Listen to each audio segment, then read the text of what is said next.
Ah.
Yo, chat.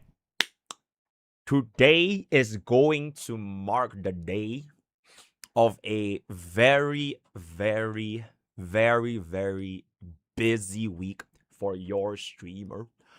Because we are gonna be having a lot of updates in this next 7 days, right? So while God Rail is going to be God Rail, which is basically today, tomorrow, the day after, and every single day for this week, because God Rail is always God Rail, there are a lot of different other gacha games that are also having their update on the exact same week. All right. So, kind of just to break down my current schedule as of this moment, and I'm gonna be reading them as per follows. Not fully confirmed yet, but this is gonna be my tentative plan. Tomorrow is gonna be Duet Night Abyss. The day after is going to be NTE. The day after is going to be Brown Dust 2. Shout out to YouTube Frogs. There's no way in God's green earth that I can stream Brown Dust 2 to YouTube. So specifically just for the Brown Dust 2 stream, bro, YouTube Frogs, I'm gonna have to kill you, right? If y'all wanna hop on, get on Twitch or Kick, but there's no way I'm streaming Brown Dust 2 on YouTube, so it is what it is. The next day is gonna be potentially PGR, not too confirmed, and then the day after is going to be Arc Knights Enfield as well as Stella Sora, right? So I literally am gonna be going ahead and playing so many different gacha games, not because we have a reason stuff explained, but it's because they do call me Mr. Gacha. The reasons I've explained is just a secondary factor, but it is pretty much just because I do love gacha games, if I can say so myself, right? So a super busy week today. But in any case, for Mblade's update, I think the way that I kind of want to go ahead to structure the version 4.3 outline, which I really got it right here. As per usual, I never do stories on my first stream. So if you guys want to play a story yourself or just experience it, no spoilers, feel free. But that being said, should we do story the day after or tomorrow? So it's either a Tuesday story stream or a Wednesday story stream. I'm not sure how long, which actually, for those that did a story, how long is this story, by the way? For anyone that already did a story, or like if y'all have seen like the full 4.3 playthrough and all that kind of stuff, how long? 7 hours? Oh, Genshin guy just left for fun. Oh, it's only 4 hours? Bro, 4 or 7 hours, chat. It is a huge fucking difference, bro. 4 or 7 hours. 3 hours? It took you 5 hours? Okay, so those who said 7 hours, they were essentially lying for fun, or they made Genshin Impact. Is that what it is? Wait, hold up. HSR 4.3 story full playthrough. Okay. Wow, it only looks to be 4 hours, guys. Yeah. Oh, today, yeah, this story update is actually pretty short. Also, your roller and as well as not Kev, thank you so much for the years. Thank you. So it is only a 4.5 hours according to YouTube's full playthrough. Somebody already finished it like 1 hour ago, which is like kind of crazy. So, okay, if it's gonna be that short, I probably will just do it tomorrow then. Because it looks to be a relatively digestible story. And frankly speaking, I don't think any gacha games should have a 8-hour long story in one sitting, right, bro? Just fucking split that shit into 2 different first half seconds, bro. Follow Godwa, bro. Right, Gathering Waves, the way that they split up the story to always make it like into 3 to 4 hours chunks is genuinely very, very manageable, if I can say so myself. So we're probably gonna be doing the story tomorrow. So today we're just gonna be doing the pulls, the builds, the testings. I'm not sure if y'all have seen the tier list. I haven't. So we are gonna take a look at the tier list. If we have enough time all the way towards the end, Anomaly arbitration. But one thing I know about this particular Anomaly arbitration is that there is this specific buff. Okay, if y'all play, y'all already know. I already tried in the early access server. You lose 500 fixed HP at the start of every single turn, and that shit can kill you. So, goodbye, sustainless teams. It is pretty much almost impossible to run that, especially if you used to do sustainers with your shitty RE0 teams. I think with this particular debuff, you really either need that HP main stat, like specifically HP main stat. You can't even use defense main stat because it's 500 fixed HP, or use the power of E2 Cyrene to 0 AV the butter bitch ass, right? So that is gonna be something we'll talk about all the way towards the end. I am not sure if I want to do the Anomaly arbitration first, or if I do the teams testing first. Actually, as a matter of fact, I am a fucking liar because I know exactly what I want to do. We are gonna do the teams testing first, because teams testing is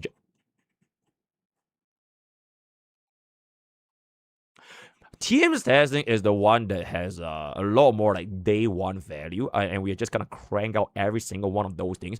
I am not gonna be running Blade like E2 Cyrene because that is a little bit silly. And frankly speaking, chat, from what I gathered, I think most of Yao players, right, most casuals in the HSR community, they are gonna skip Blade because number one, apparently he's male. And number two, they are more concerned with like Himiko SP. So I think with the lack of popularity that Mblade is going to be having, I will limit my team's testing to a more digestible degree so that we can kind of just crank this out as a Mblade. Right? And then we'll just see where that is gonna go. Okay, I think 10 teams is like more than sufficient, by the way.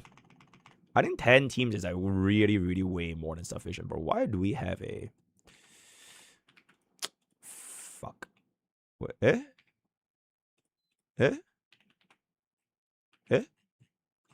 What the hell? Can I like... What? Wait, I can't type out of the box. Are you kidding?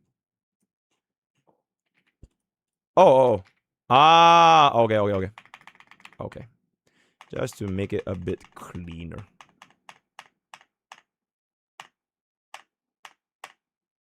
Okay. Perfect. Okay, so with that being established, chat, hope we all had a very nice day yesterday. We are gonna proceed with Daily Village right now, and then the moment we're done with Daily Village, we are gonna gamble, we are gonna pull, and we're gonna do all of our tests. So, whoop, right? Can I add this fatty Ika gift? Oh, Genshin was that?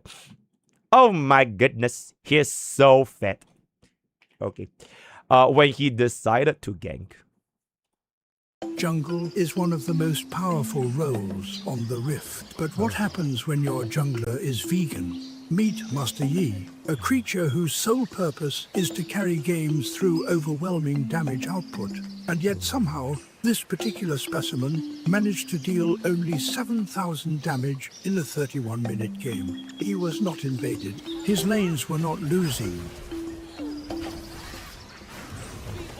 He simply does not crave the flesh of his enemies. At 10 minutes into the match, the creature still has no kill participation until suddenly something remarkable happens. The Yi finally decides to enter the battle. He casts a single ability before instantly perishing. Perhaps this is what it means to be vegan. Moments later, another opportunity presents itself. The top laner leaves his island to assist the teamfight.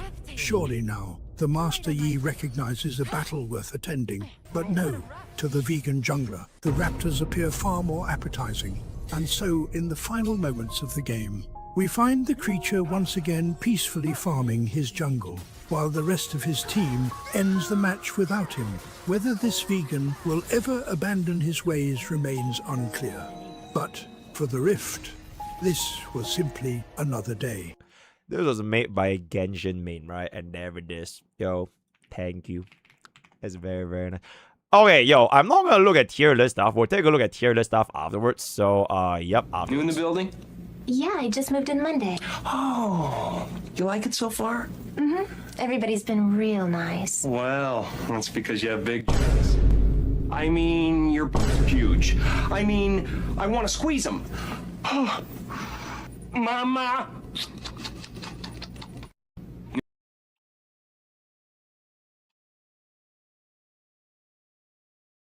Okay, you know what? Since you're playing Star Rail, I'll forgive you. Yeah, if you want to check out Smack's Wuwa Code, did I not literally just watch this yesterday? Does level 999 even mean anything? Oh, hold up. Oh, that's a lot of do.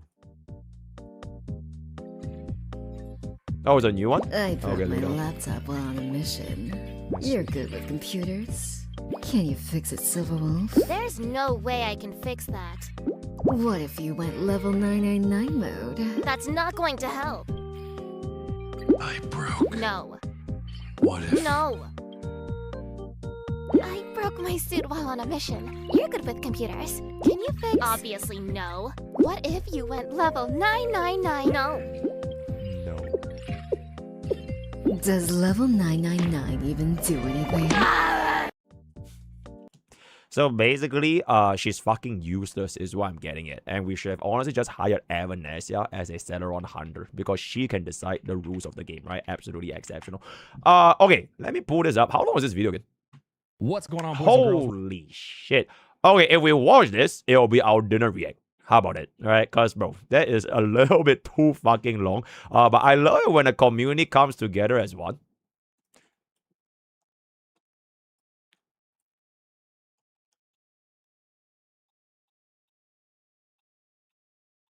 I am banning every single one of them, starting immediately. Right? Okay, how many get? 4 stole my fried rice. Oh, that crazy.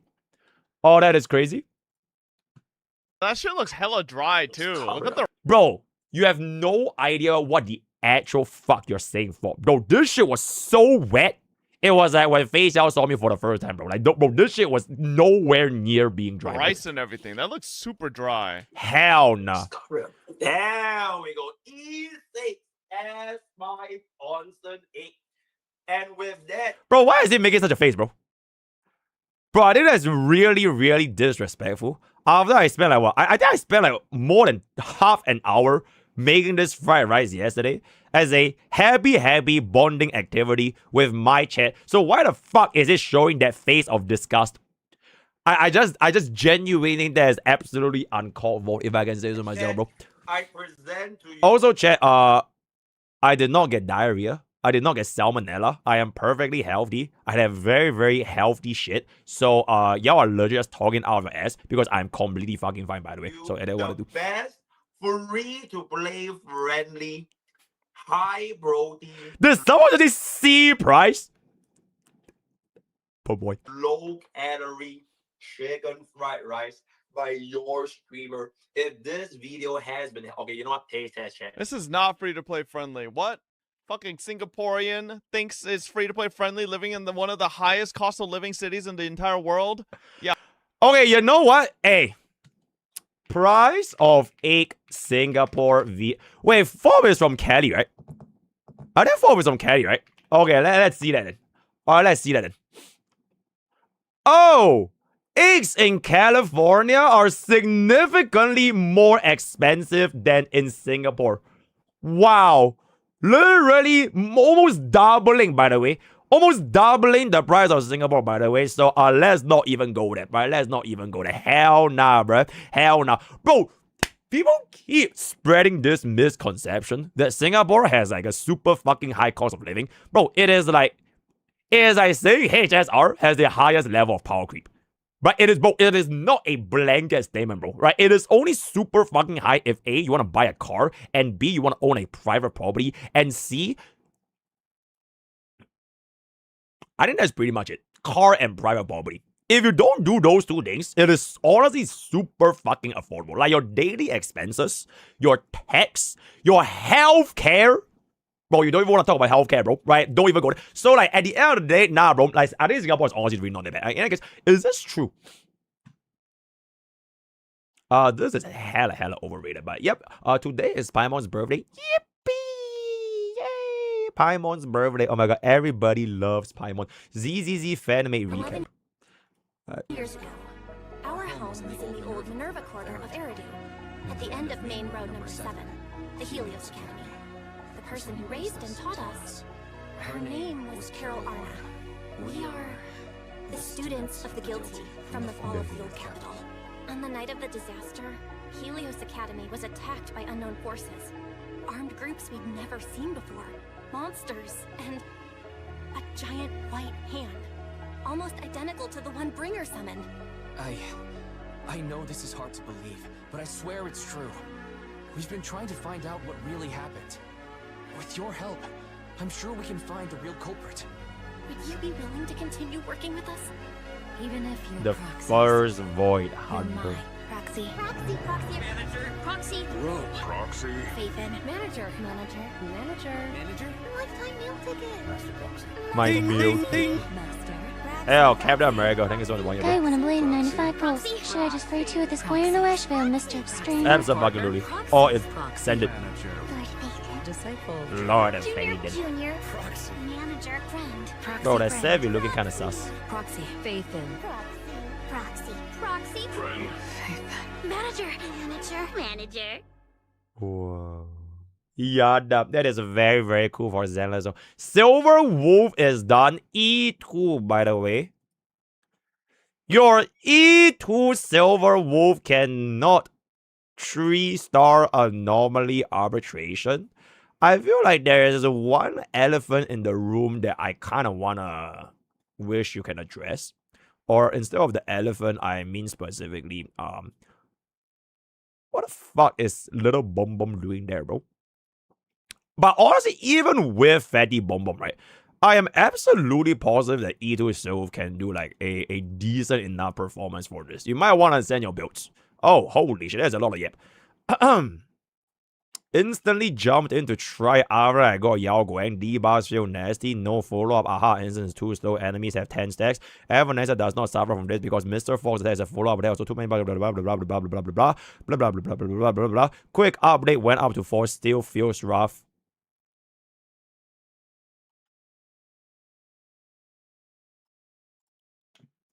Post your builds. Thank you. I'm kind of interested to see how this is going to be cooking. Power creep in HSR. Oh my god.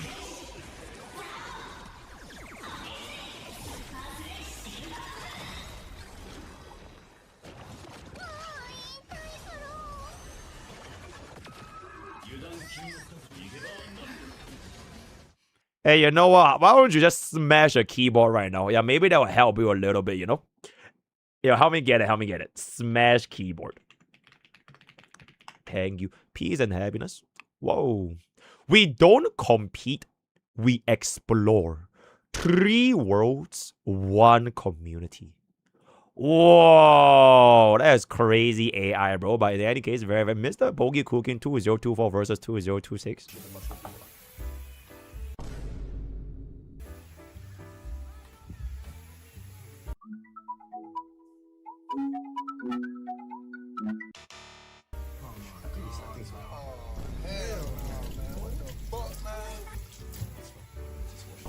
A few moments later.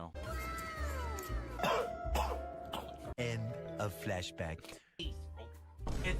What is that? Right? And Bro, I feel like I legit improve a lot, chat. that good. Bye, have a great time. But a mushroom just flew out. Bro, I feel like I improved a lot, bro. I improved a lot.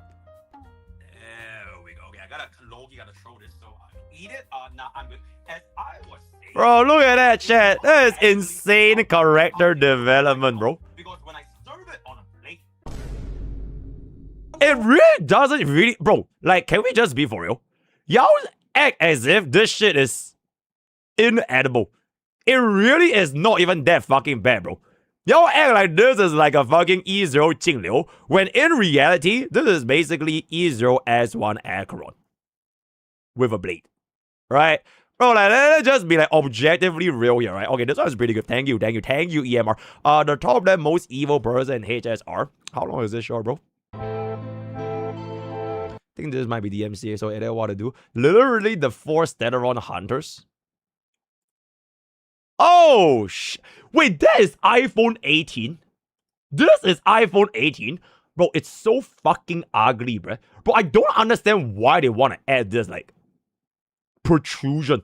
Like, why can't they just keep it clean, bro? Okay, like, chat. Bro, look at this. Bro, this is a clean-ass fucking design, bro. Why the hell are they adding this shit on top, bro? It's genuinely so fucking ugly. Bro, I was, like, thinking of upgrading my 15 to an 18. Because I haven't upgraded my phone in, like, what, almost 3 years.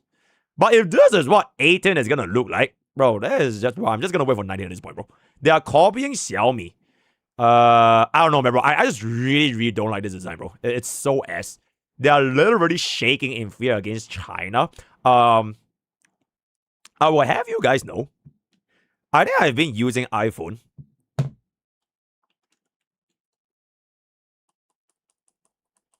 When did Note 4 came out again? Galaxy Note 4.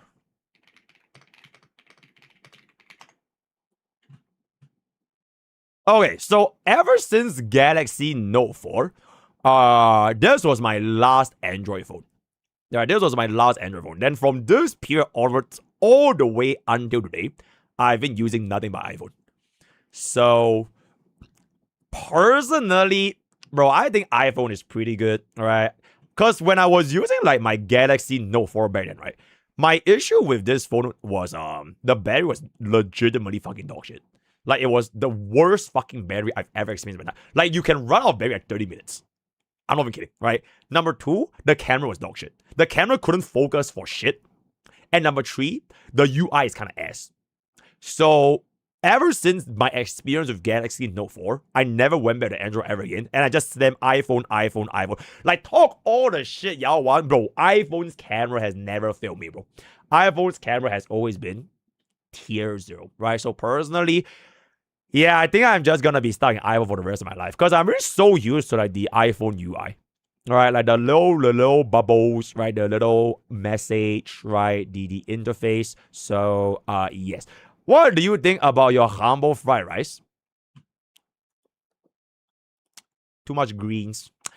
Ryugu made a lore recap. And with that, we are going to come into the end of Daily Village. Before we move on to Ask Pogi, I'm going to just keep it about anyone that says that people who use iPhones are casuals or tourists. Y'all have no idea what is the definition of consumerism, bro. Even if iPhone is more tourist friendly and casual friendly, right? Like, you can't optimize, right? You can't jailbreak, or I mean, you could, but like, you can't customize your iPhone device as easily as compared to an Android. But for majority of the people using iPhone, bro, they don't care, bro. as long as it's good enough to use, they are just gonna stick with it. So personally, I think iPhone is just genuinely the best phone in the entire world, right? Absolutely. Let me just take a peek right here. I got a good run. That's very nice. Hello, HSR. I'm a relatively new player and like DOT. I redeemed Sparkle from the free select. I have no unit church, blah, blah, blah. Do you believe I missed DOT team and the free Kafka? Is it worth saying for next DOT brand? If you were a DOT player, this was objectively the wrong choice. You should have picked Kafka. So it is what it is. But if you still want to play DOT, then yes, you really just need a Kafka.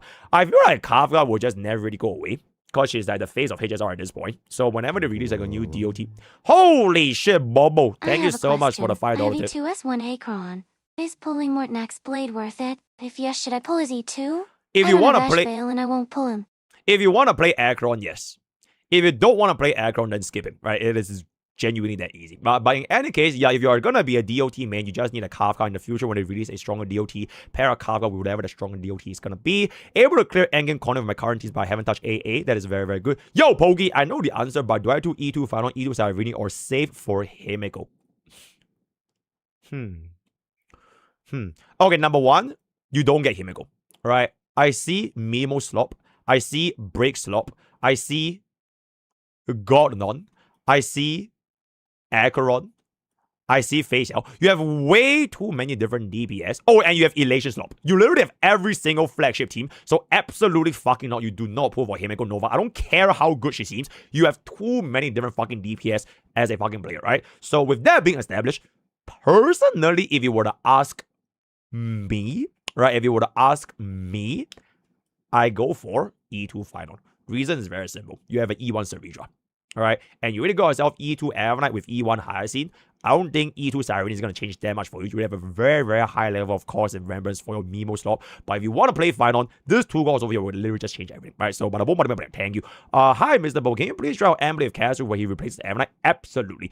MrPokke, the greatest tester in HSR. Can you do a full round of dot? Who is that? Mr. Relatable, I'm in dire need of your professional help. I have an E2 S1 Acro, no team, no Azure. Okay, can we just pin this? Yo, Moss, let me pin this. If you have Acheron and want to use Acheron, you pull Blade. If you do not want to use Acheron, Blade is mainly just for wheelchair. Thank you and see you in 4.4. Okay, help me get that, right? Thank you. MrPokke, short question is E2 Hyacinth high value. Yo, Dunk, thank you so much for the yay. Thank you so much for the yay. Yes, speed is very nice. I have Silver Wolf E6 S1. Should you put Yao Guang or E1 S0 or E0 S1? You have 250 pulls. You are afraid there will be an Elation Sirini in the future that will replace Yao Guang in the Silver Wolf team. Frankly speaking, if you already have an E6 S1 Silver Wolf, I don't really think Yao Guang even matters, because you're probably gonna zero cycle. If you want to play it safer, in case there's an Elation Sirini, sure, you can skip her. But if you don't really care about that too much, you could just get yourself one copy first. And if there were to be an Elation Sirini, you can get yourself the Silver Wolf, the Yao Guang. I'm assuming you have Sparksy. And then you do a sustainless run with Elation Sirini because you have a fucking E6 Silver Wolf, right? So that is what I would go for. Big dog. Should I get S1 Yao Guang or say for Sparksy? Why the fuck did you pull E1 Evanesia and E0 Silver Wolf? Why did you do that, bro? I genuinely think people that pull both Silver Wolf and Evanesia, it should only belong to 3 groups of people. Number 1, you're a whale. Number 2, you are just here to collect, right? You're just here for the vibes, right? For the waifus. And number 3, you're a content creator. No usual free-to-play or light spenders chasing meta are gonna be pulling for both Silver Wolf and Evanesia, bro. It's like pulling Rapper, Boot Hill, and Firefly. And then they skip Dahlia. Or they skip Field back then. You know what I'm saying? So, I mean, yeah, sure. Greetings, Poke Sucker. Does E1 Yao Guan with Evanescence Lycon compare with E0 S1 Yao Guan? I got 2 Evanescence Lycons and I just...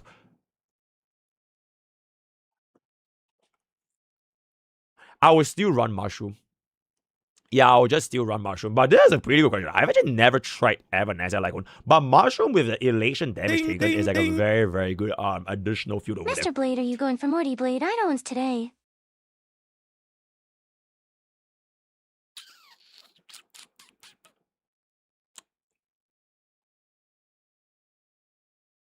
Honestly, if I were to go for it, right? Like, if I was a player, right?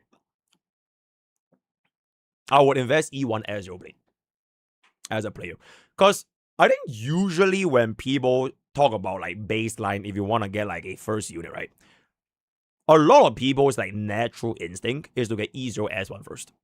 Because it's like cheaper, right? But cost maxing wise, because this channel has adopted the philosophy of cost maxing, E1 Ezreal Blade is just objectively better for you. Alright, the value is way more, and you have this thing called S5 tutorial. Alright, unless you run DOT Team 1 and Blade Team 2, which could be a little bit annoying. But generally speaking, cost maxing wise, I will go E1 S0 first. As a matter of fact, I wouldn't even get S0 before E2. So that is the way I will go about pulling. So with that thought process in my mind, I will try for an E1 S0, and then we'll just see where that goes from there. You just pull Yao Guang, that is absolutely fantastic. I need help with an issue. I'm a returning player for 1x1, return around blah blah blah blah blah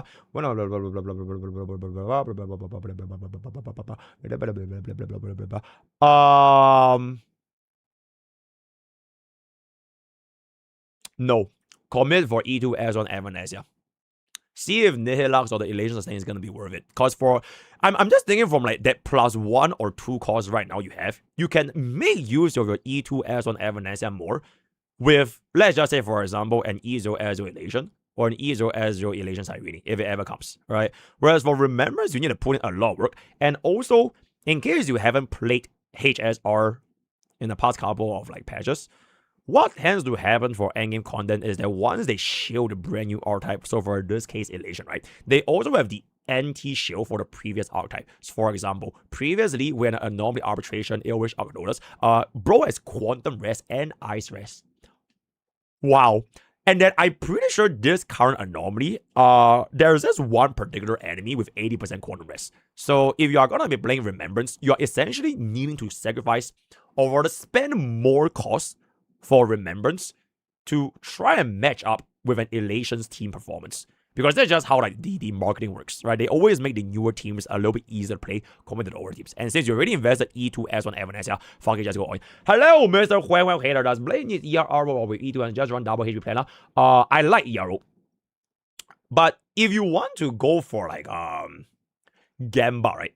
You could theoretically not care about this as much, because you shouldn't ever leave your ultimate phase anyways. Especially with E2. So you never exit that phase. Then if you are gonna be up against single target environments, you can go HP. Because Blade's ultimate actually doesn't really do that much damage because it's pure AoE. But if you're up in like pure fiction, where you want to do a lot of AoE, I will still stick with ERO. So yeah. Hello, Mr. Handsome. Is Yao Guang's signature worth pulling after E1? Absolutely. Can you name each streaming platform benefit as everyone watching from YouTube, Kick, as well as Twitch? Okay, so for Twitchers, for the Twitch frogs, they have no ads if they are subscribed, right? If they are subscribed, they can use funny emotes. They can use 7TV. They can speak in brain rot. Yeah, that's pretty much it. For my YouTube viewers, they have no hee-ha emotes, but you have the additional plus 50% intelligence buff. Because YouTube chatters, they are just naturally more smart since they do not indulge in brain rot. And number 3, you get to be bullied by the Twitch frogs over and over again. So that... Oh wait, Twitch frog has a number 5. They can gamble. Yeah, Twitch can gamble. Like the predictions. Yeah, you can gamble on Twitch and then you can win points. YouTube can't have it and Kick can't have it. So this one. And then for the kickers, honestly, Kick is just the superior platform for everyone else in the world, and everybody should honestly be just hopping on to Kick right now, because Kick is the only platform right here that has 0 ads. Even if you are free to play, bro, even if you are free to play, you have a 0 ads, and you're gonna spam B bubble with my 5 kickers in Kick chat, right? So thank you. All right, and look at Kick. Kick has their own respective little chat bubble right next to Twitch and YouTube combined in one. So kickers have like this exclusive Kick lounge where like their messages like split, and these are all the kickers right there, right? So yes, join Kick, join Kick. Hello, Mr. Streamer, can you name it? Okay, I literally just okay. I'm getting old. Seen this before. There is no sustain clear or sustainless 0 cycle 10 cards if this is rolled already. What do you mean skill issue? Fuck you. That's a great question. We'll find out very. So how do I clear Night 2 faster? Deal more damage. Hello, Mr. Esteemed HSR. Does putting for an ESO as over blah blah blah blah blah blah. It really depends on your teams, bro. Like, I don't like pulling for a unit just for the sake of wheelchair, because right now there's a wheelchair, right? There's the wheelchair environment made perfectly for Blade. Wait, give me 1 second. Wheelchair, I'm gonna do a magic, guys.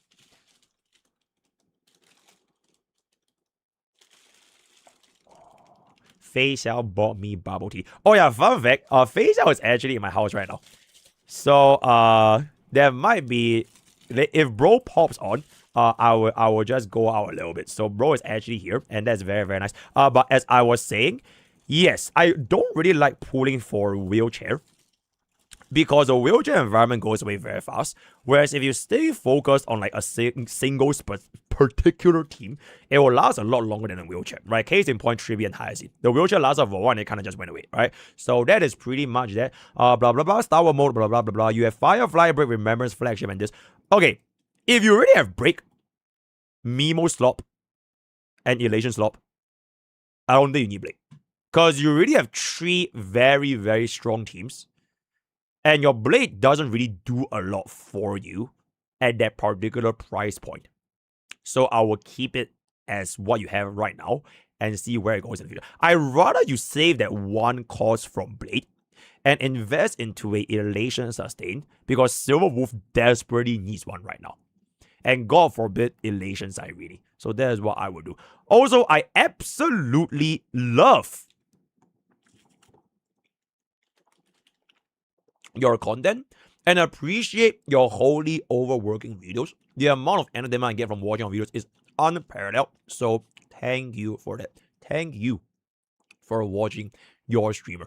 I found myself calling this rabbit concern. Nope, you're completely fine. Dear Pokke. Bro, why have I changed this to from Ask Pokke to Dear Pokke? Should we do that? So chat will have like a more cordial vibe. It's like writing a letter. Okay, 1 for Dear Pokke, 2 for Ask Pokke.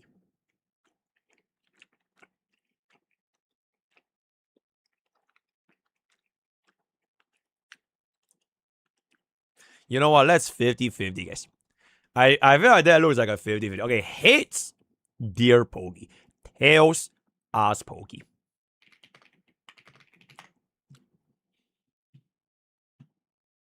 Oh, it looks like it is time for us to change, guys. We have been using Ask Pokke for the past 2 billion years. And I believe, okay, you know what? Fine. I don't mind doing best of 3, because I think we're going to be the same anyways. Oh.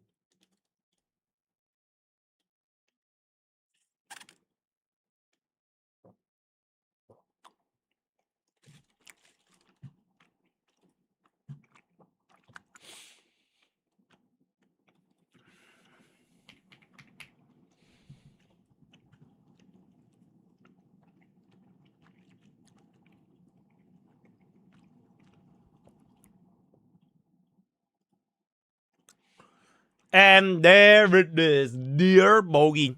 I want to shout out for this particular guy, Mr. E. Thank you for inspiring us to change our channel name to Dear Pokke. I really appreciate that. I think Trippy curse me. I want to fix this pretty fast. I tried it retro where I sell my soul to that way and it's not working. Hope we have a ritual.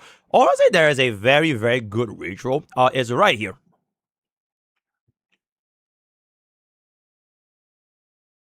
One of one HSR Hoyo Shield shirt. Every time I wear this, it never fails, except for the Zetion Cypher incident. But every time I wear this, it never fails, right? So that is basically my ritual. Thoughts on putting E0, S0, Mblade for E2 Herda, replacing RMC? Nope. What is a better one cost upgrade? E1 Yahweh or Sustainless Mblade? For what team? Have you ever tried Mblade with triple DOT? Nope. If you haven't tried this, okay, absolutely. Mr. Lord, no questions, but I just want to say that the 4.3 story is on the shorter side so you can finish it in one stream. Oh my god, chat, it's my GOAT CG Inferno. Chat, do y'all remember? Do y'all remember our GOAT CG Inferno? It was with CG Inferno that we finished our Genshin Impact story quest, by the way. Hell CG Inferno. Alright, MrPokke is my free-to-play evidence. Yeah, good.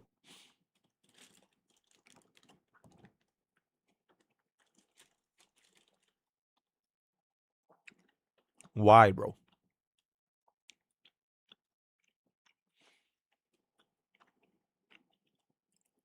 Bro, not even gonna lie.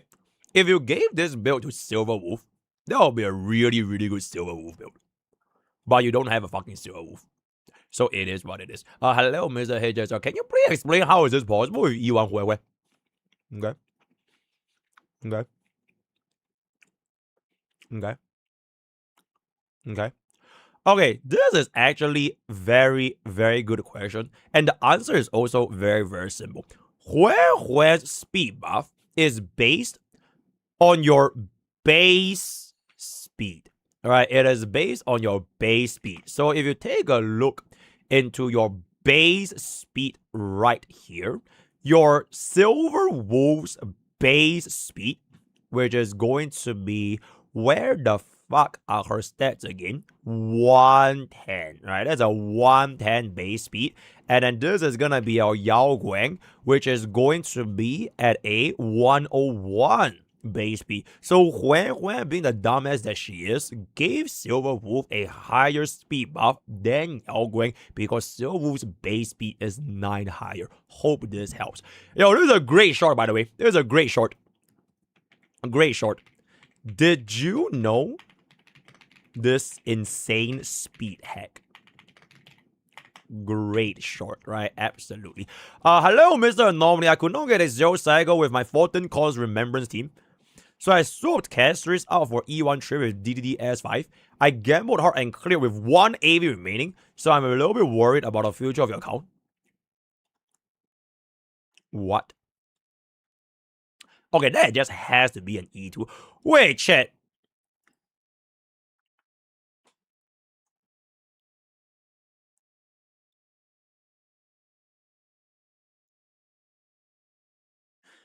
Are you saying that my Amphoria's girlfriend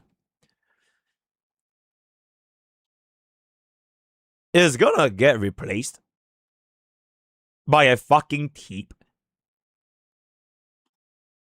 That is quite crazy, innit? Wait, we went from wait, what was it? You had a 14 cause remembrance team. I'm assuming this has to be E2 S1. At least E1 S1. I'm not sure if this is E2. Probably not that needed. So you replaced out the casters for Teep. Now, I know bro is Quantum Res, right? Oh, wait, actually Teep does work very, very well on this boss. Specifically this boss. Because Teep has a lot of attacks.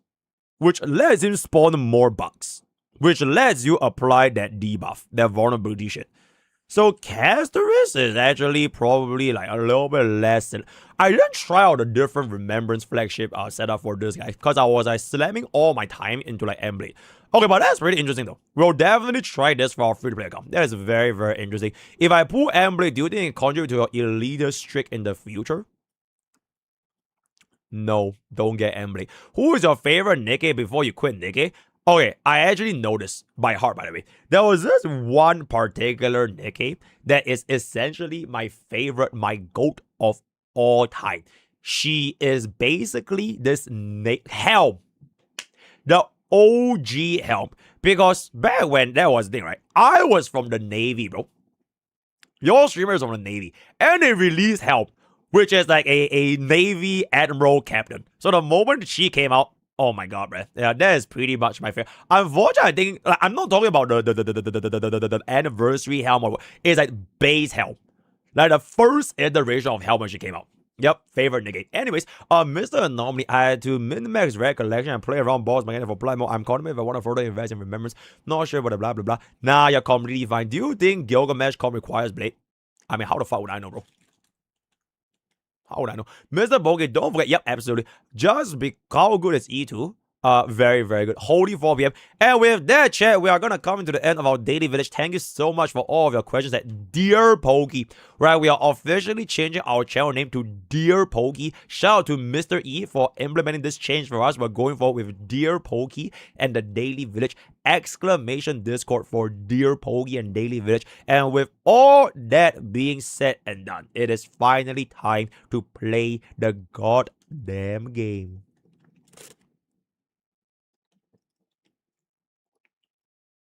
Holy shit, guys. I love bubble tea, bro. Ban that guy. Why, bro? Bro, Dear Pokey is a nice name, bro. Dear Pokey is a very, very nice name. Super, super nice name. Once a day village.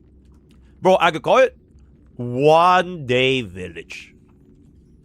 At the end of the day village. What's scuba? What's scuba?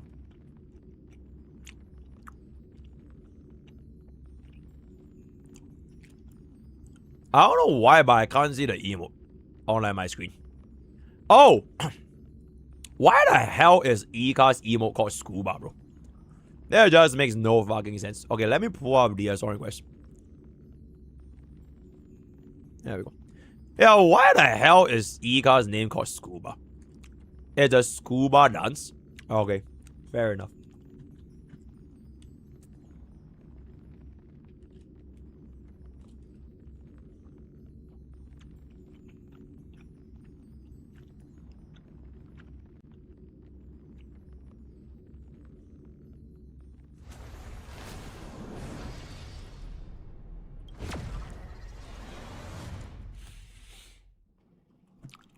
We'll pull first. We'll pull first. We'll pull. We'll do 1v2k. We'll build. And then we'll do before you. We'll do the endgame team comp. How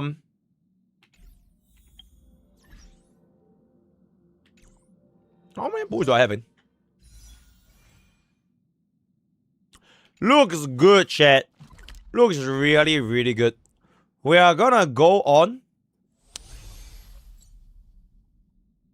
Let's go to the Evidency place. Let me stay here a little longer in this body. And then we are gonna stick to our number 9. Oh, our number 9 team got changed a little bit, huh? I believe the setup was this, and this. There we go.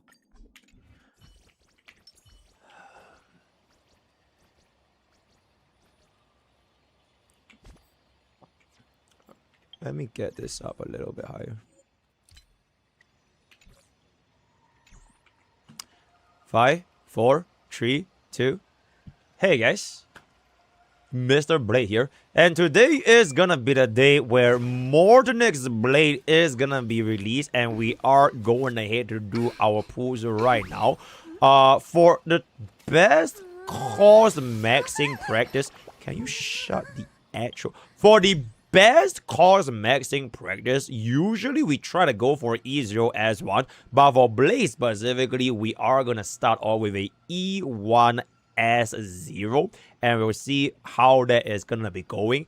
After this, we are gonna be doing our light spender account, right? 2,000 boosts for Blade, and then we are gonna be doing our free-to-play account, which is not gonna pull because Bob does not need Mblade, nor does he need Yao Guang. So with all that being established, let's take a peek right here. We have 70 boosts, 15,000 Stellar Jades, with a 20, 25, 20. Oh, we're guaranteed. Wait, why were we doing this, by the way? Wait, how did I get this? Where did I even get this Argenti from, bro? Chat, where did I get this Argenti from? Was it casters? Hell nah, bro. Was it casters? Oh, right, I was going for E3 facial, guys. Yeah. Okay, I'm glad, right? Okay, so our first is basically guaranteed at 26. I'm just gonna get this immediately. Also, whoa! Free, chat! Free! Oh my god, you can combine the free Karmic Fire of Distant Shore with the Mimi hat for essentially free 99. That is absolutely exceptional. So let's just get our first 10 bull right now. Alright, that is really bad. Alright, I think this is 36, so now there is gonna be 46. Alright, 46. Okay, that is just really nice. 56. Alright, that is really nice. 66.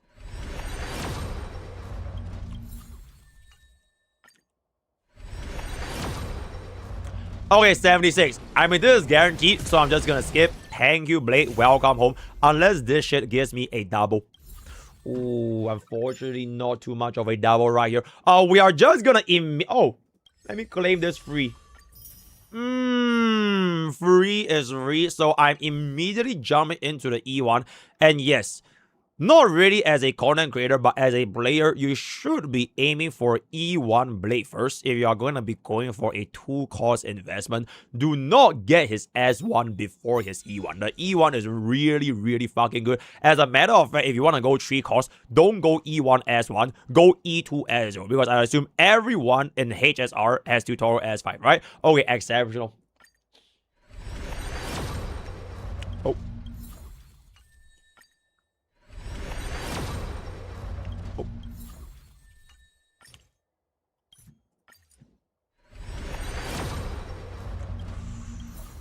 Oh, no early kind of sucks, chat.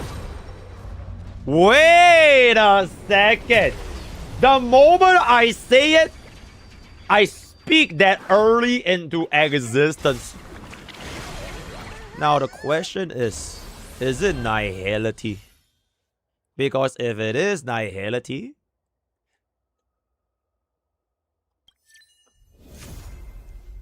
it's just that easy, guys. Alright. Once again, this shirt never fails, bro. Right? This shirt does, in fact, never fail. So, should we try for E2 for fun? I low-key kind of want to try E2 for fun, not gonna lie. Because we did get that kind of early, though. Then we'll stick with E2 S0. I'm not even gonna get an S1, bro. I'm legitimately not even gonna get an S1. It's like, kind of eh. Okay, let's just see what we get, right? Let's just see what we get. Let's just see what we get. Because we did get it early, right? Ooh, okay.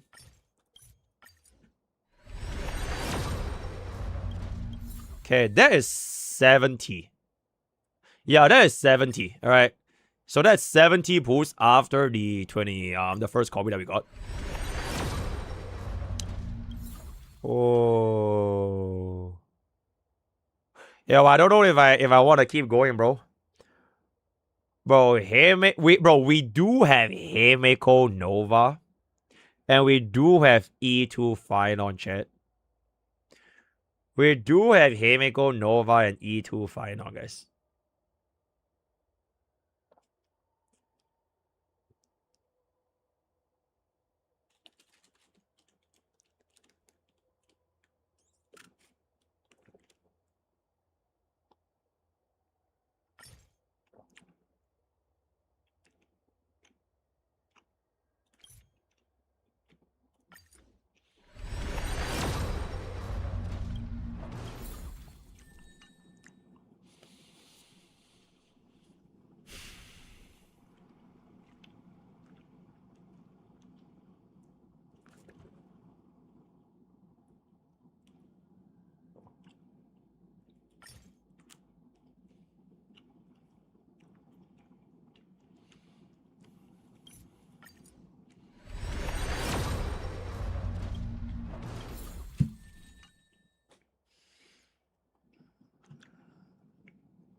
Okay, we lose a 50-50, I stop.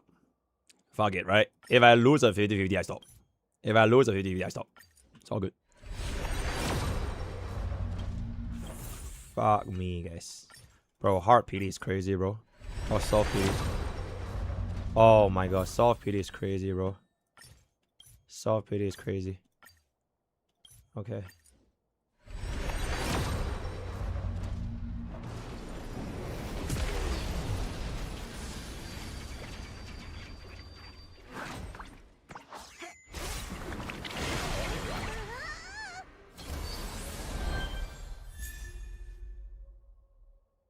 Nihility.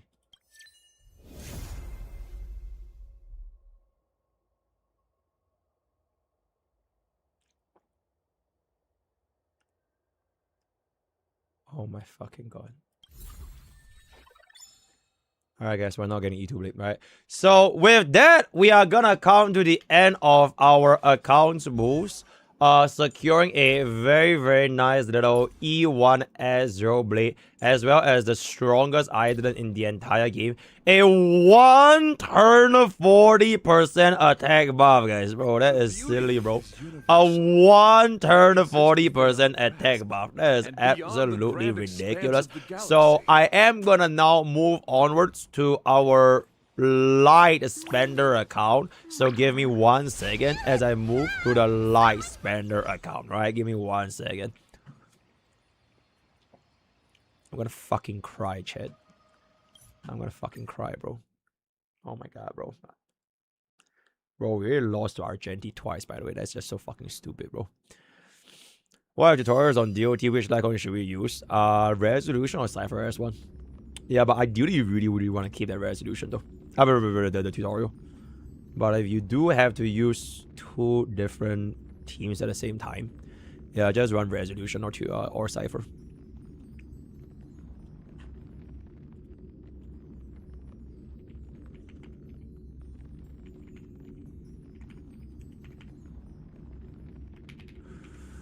Okay.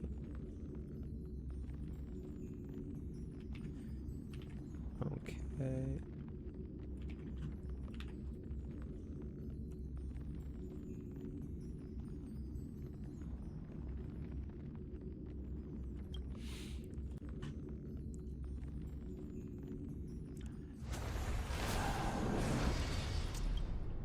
Alright.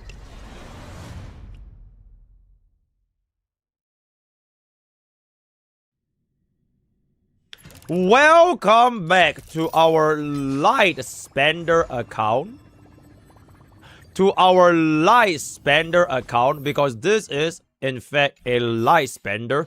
Let me hop on to the... Alright, chat. I literally just realized why we lost that, by the way.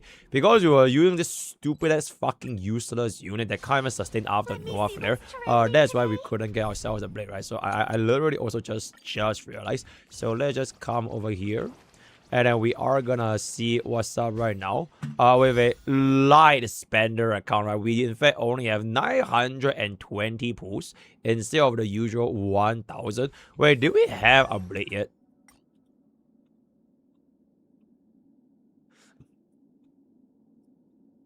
Okay, we don't have a blade yet, right? Okay, exceptional. 920 pulls as a light spender. And our current pity is gonna be at 2. So with that being said, I'm just gonna start slamming, bro. I'm just gonna start slamming right now. Alright, that is gonna be 3, 4.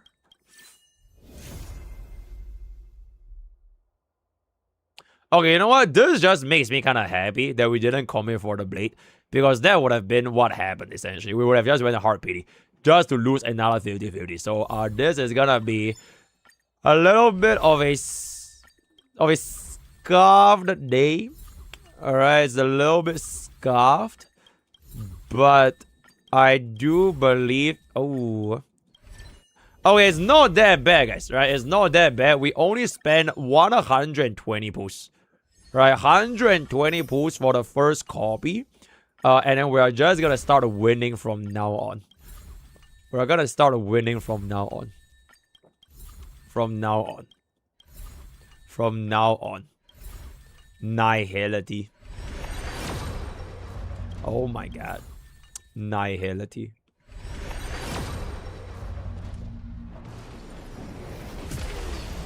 Oh, chat, watch this. Oh, chat, watch this.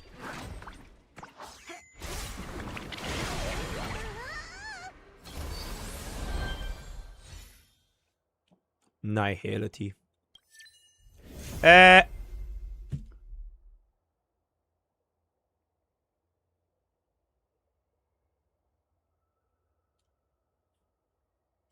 Yo, how me get a clip? That's a clip, bro. Oh, that's a clip. Alright. Oh, wait, that's a clip. Oh my god.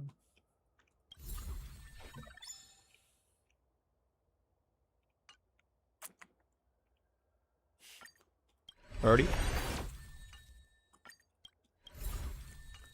Oh, this is kind of cursed, guys. Wait, chat, I think we legit just lost what? I think we just lost 3 50-50 back-to-back, right? We lost once on Argenti, once on Scylla, and once on fucking Yang.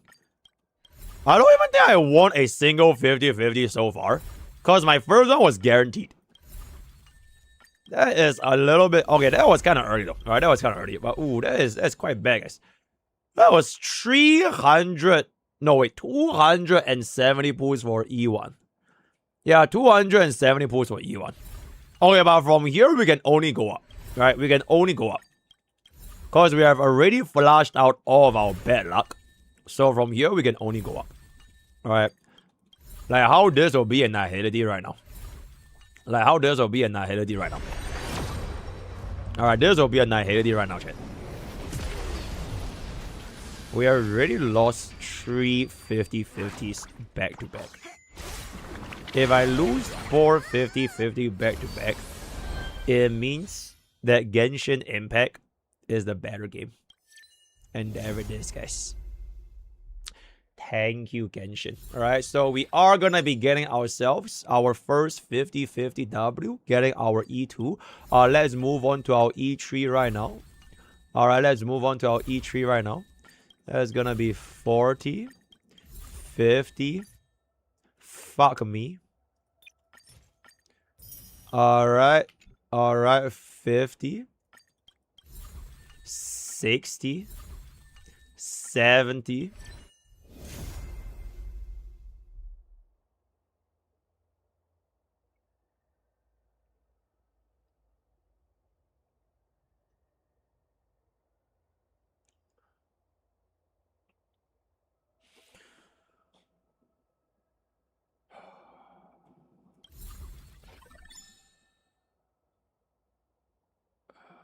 Bro, I'm not feeling too good, chat.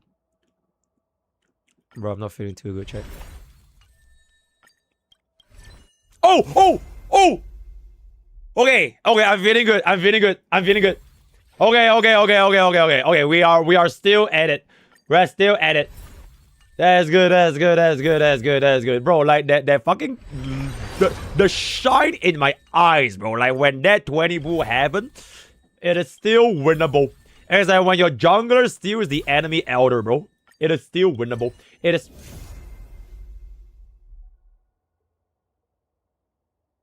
So after the jungler steals the enemy elder, your entire team runs it down and kills themselves in-game, right? So that's essentially what's happening right now, which is just really fucking unfortunate, if I can say so myself. Can I steal another elder though? Can I steal a Baron? Can I backdoor a turret? Oh, fuck, guys. Oh my god, that's an enemy pentakill, bro.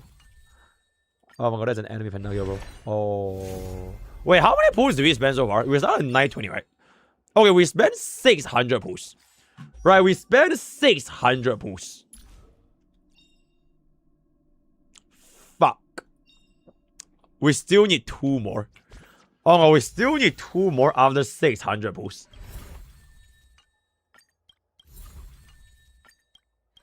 Bro, please, bro. Bro, please, bro. Oh my god. Really? No way. No way. No way, bro. Okay, there we go. Okay, yes, wait. Alright, yes, wait. I just need 1 more, and then we can start working towards our 5 light cones and a single temple. Alright, we'll get 5 light cones and a single temple. We'll just win the last 50-50. Statistically, I should be winning this 50-50. Because I already lost so many 50-50s. Alright, statistically, we win those. So right here, naturally. Alright, we win those naturally, bro. Naturally speaking, this is a W right here. Naturally.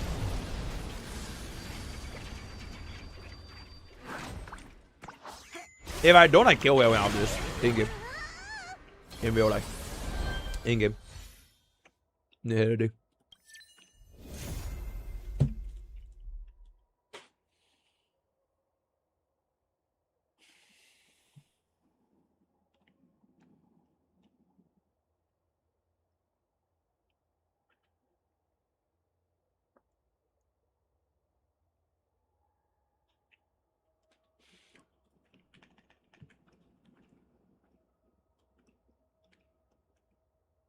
Double.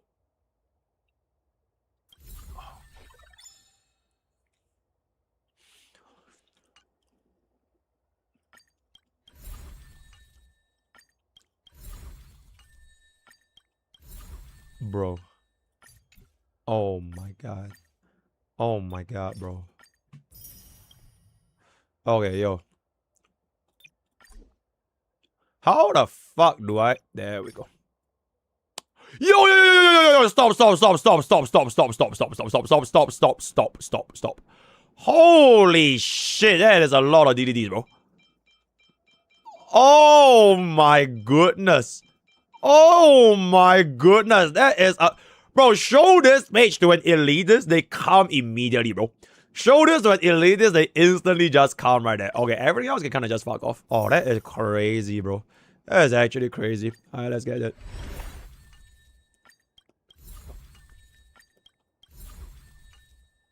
Seriously. Was that early? It was early, right? Yeah, we're early by 10 boosts, guys. That was 10 boosts early. So we spent 830 pools for E6.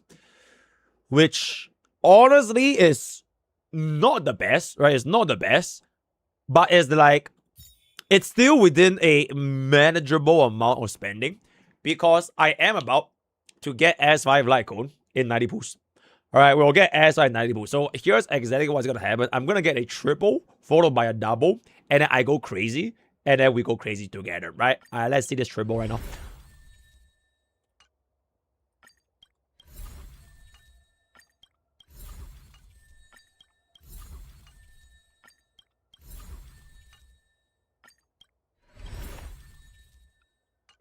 Triple. Triple, bro. Triple. Let's see that triple right now.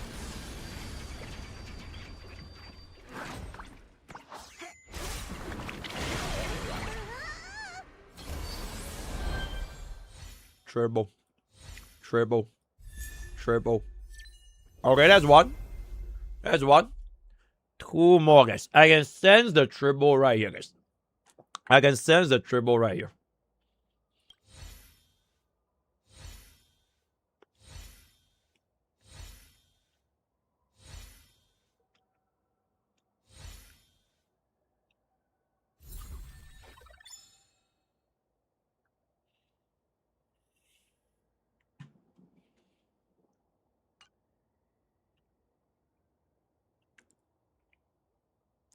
Technically, I didn't exceed 1,000 pools yet, guys. Because we started at 920. Alright. We started at 920. So let's get up. Let's get up to 1,000. So this will be 1,000, right? So we have 100 pools left. We'll get 4 copies in 100 pools. We'll get 4 copies in 100 pools. We'll get 4 copies in 90 pools. We'll get 4 copies in 80 pools. We'll get 4 copies in 70 pools. In 60 pools. In 50 pools. We'll get 4 copies in for every single pool from here. It's a Lycone, bro. Every single pool is a 5-star Lycone. Peep this shit, bro. Bro, what did I say, guys? Bro, what did I say? Alright, 3 more to go, guys. Alright, my next 10 pool is also gonna be Blade right here. My next 10 pool is also... Oh, that would have been crazy clip. That would have been a crazy clip, right? That would have been a really, really crazy clip. Okay, what if this last 10 pool is a triple, guys? If this last 10 pool is a triple, I skip HSR 4.3 story and I play Genshin 6.6. How about that? How about that? And then if it's not a triple, Genshin guy must E6 Lucy from Wuthering Waves. Deal? I deal. Let's take a peek. Ooh. That is a little bit unfortunate, bro. That is a little bit unfortunate. So it does appear that Genshin guy will have to E6 Lucy. I mean, technically, you get 2 copies for free at 420 pools, right? So honestly, it's not that bad because Godwa is Godwa. So we are going to go slightly above budget for our E6 S5. I don't think it will be exceeding by that much, though. Bro, I don't think it will exceed by that much, right? Look at that. We have the power of light spending, bro. We have the power of light spending right now. I think we just need like 160 boosts. Bro, easy, bro. Easy 160 boosts. We'll get it in the back. Alright? We'll just get this in the back. Because we have not lost a single light cone 75-25, by the way.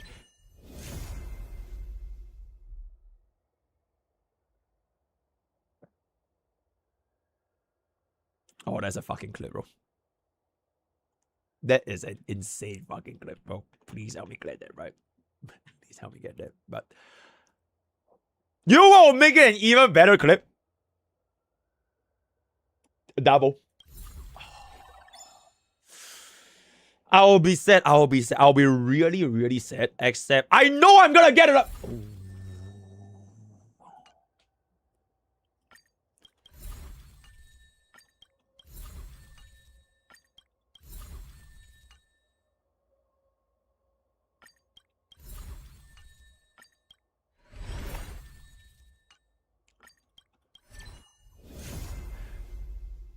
Oh my god. Bro, these blade summons are a little bit bad, chat. Bro, these blade summons are a little bit bad.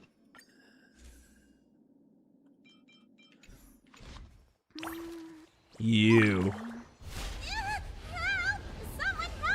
You fucking piece of shit, bro. Kanina, bro. It's legit all her, bro. It's legit all her, bro. I would just need 2 pools, bro. I just need 2 more, bro.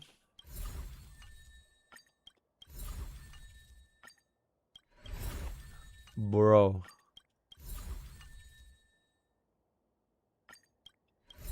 Oh my god.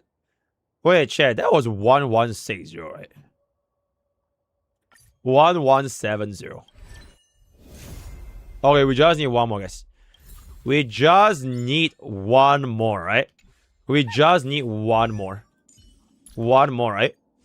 1170. We are currently at 1170. Right, we are currently at 1170. Bro, I just need... Wait, what is 1170? 1170. Let's say it again. 1170. 11... Oh, shit! Okay, nothing happened, guys. Nothing happened. Okay, that is not counted. Alright, chat. That is not counted. We'll just count that as building pity towards the next battle, right? Okay, nothing happened. We will not count that. It is still 1170, right? It is still 1170. It is still, I don't care, bro. It is still, because we did not get a 5-star, so we didn't waste shit. It is still 1170, right? The next time we pull on Himiko Nova, we'll just minus 10 pull. Alright, we're just minus 10 pull, right? So we are still at 1170. This is 1180. Alright, 1180. 1190. 1200. 1210. Are you fucking crazy? 1220. Oh my god. 1230. Bro, if I lose this, it might actually be the next Cypher incident. That's fucking crazy. Oh my god, that's fucking crazy, bro. That's actually legitimately fucking crazy, bro. Oh my god, bro, we just spent 1,230 pools, bro. Streamer to ever live. Bro, we just spent 1,230 pools, bro. Wait, I'm gonna run out. I'm literally gonna run out. 1,240. Okay, come on. Bro, if I lose this, I actually run out, by the way. I have never ran out on a light spender account in my whole life. Never ever, bro. Okay, 1240. 1240. 1240. Come on, chat. Come on, guys. Come on. Can I see the Nihility though? Can I see the Nihility though? 1240. Nihility. Peep. And there it is, guys. Come on, bro. So that is gonna be our slightly more than usual number of boosts. But I would say the main culprit is honestly staring right in front of your face right now, ladies and gentlemen. And there she is. Alright, the main culprit. The main culprit for this entire incident. So, I mean, like, it makes sense lore-wise, right? Like, Blade just never fucked with, like Blade hates Xianzhou anyways. So we probably shouldn't have used Huan from Xianzhou. We could have probably just used, like, Dale.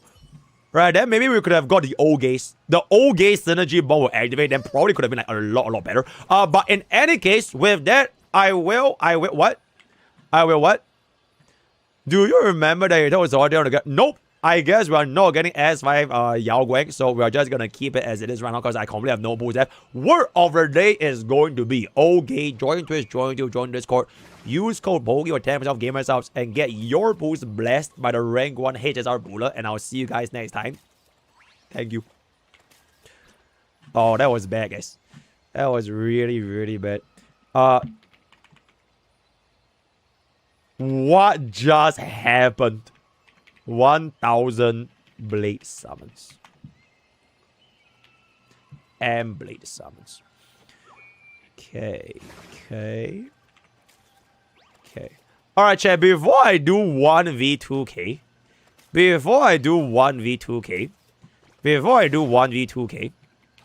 let me log off first. Because I kind of want to build my own blade real quick. Let me build my own blade real quick. Then after I build... Oh, Pridewind 2.0 just launched.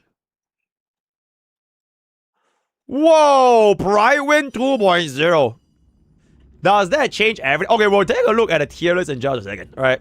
We'll take a look at the tier list in just a second.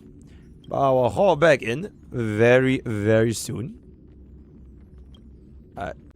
Pridewind 2.0. More content. This changes everything. Pridewind Nova Flare changes everything. Perfect title for the YouTube video. We'll see what's up when our editor shows the website. Alright. Bro. Look at bro. Let me build bro right up. With blazing death, forge this body anew. Look at bro, chat. Okay, chat.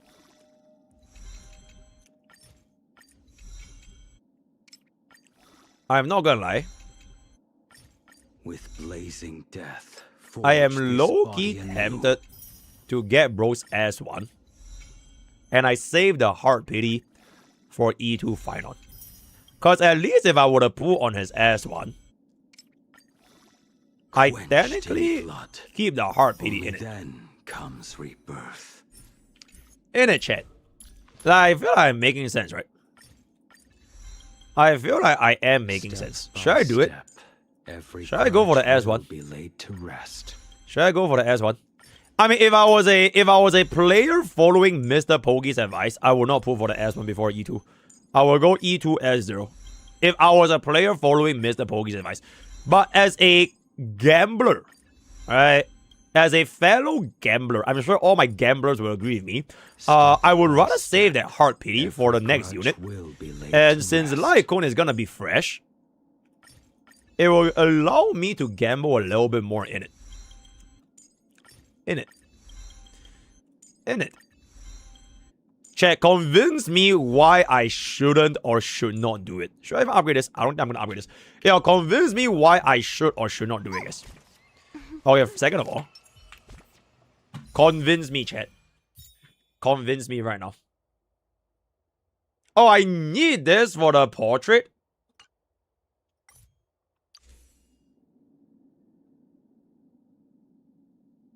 I'm not okay though.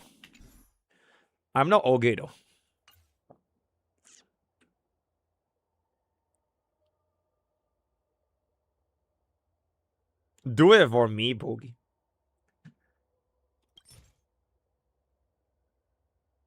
Okay, wait, let me check my PD real quick.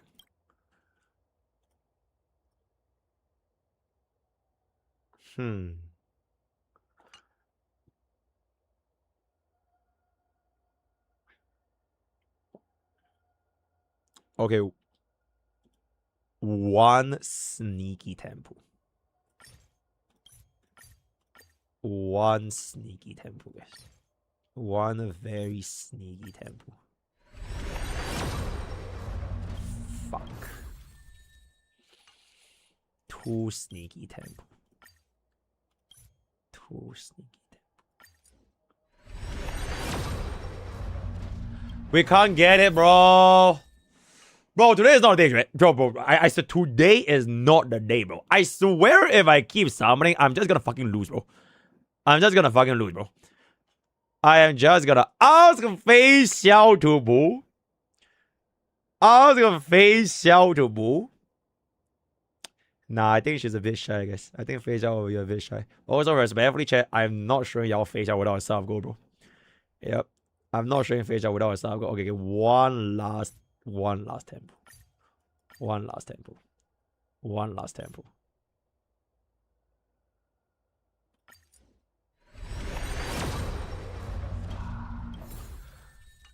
Oh my god. Okay, you know what? I will go and ask her if she wants. Y'all can hear her voice.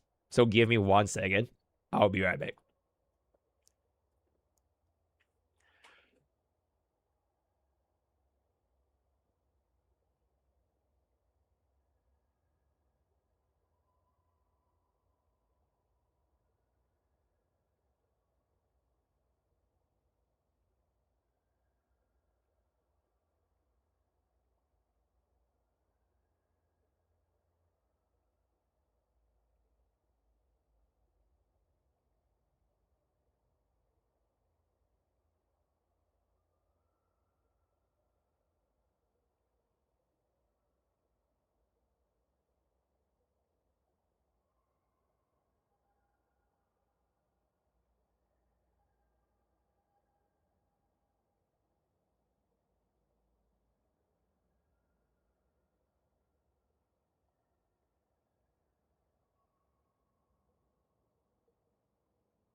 Okay, chat.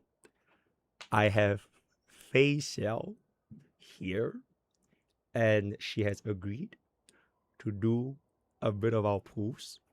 Without further ado, actually, you know what I should do? I should actually just go ahead and apply this real quick, because we have like the Uma Peep thingy, right? And we can be like a VTuber.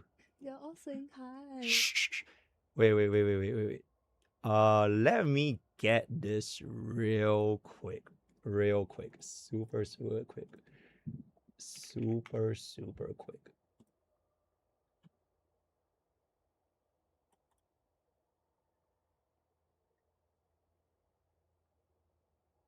Is it there? Is it there?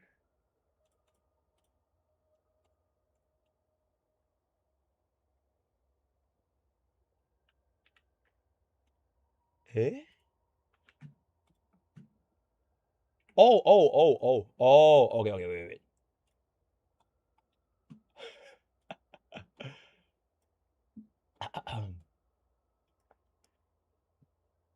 Okay, go for it. Is that meant to be me? Am I gonna pull 10 or am I gonna just pull 1? You can just pull until you feel like stopping. But you can say hi to chat everything. Hello, chat. Yeah, just go. Okay. Let's start with 1 first. Let's just test our No. luck. That's bad luck. That's fucking bad. Just slam all in and but pull it like you believe it. Okay. Oh, what do I do? Yeah, click on that. Yeah, the first one. Yep. Okay. Let's go. You didn't get me back. Wait, how do Okay, you know? wait. How do you know? If it doesn't shine, then like you basically don't have to wait. Let me pause it so they can hear you a little bit better. But you can go again. And if you lose, I'll be very, very upset. Oh. Okay. I believe. This is it. Shit! Oh my god, bro, wait. I'm broke. Wait, I'm broke. Wait. Can I have a little bit here? There we go. Alright, go for it. Alright. Oh man, I felt it. The one.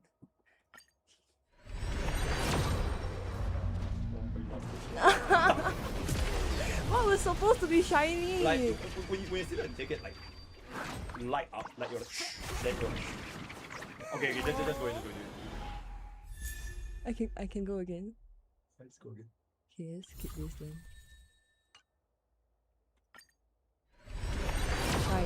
Shine. Oh my god, no. Oh, you can skip it.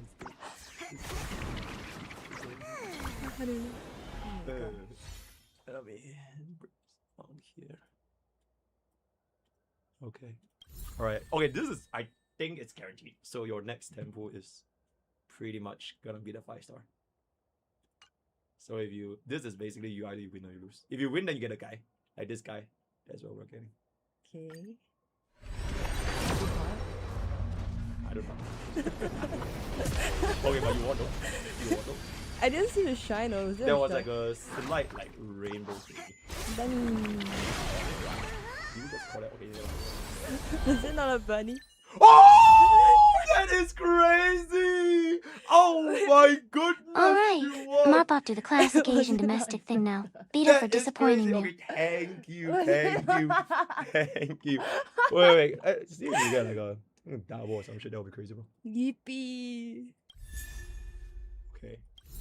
Okay, but thank you for helping me, bro. Wait. It was very, like I said by the chat. Thank you for having me, Chat. Are they kind to you? Yes, they're very kind to me. Actually, they're very, very mean. Bye.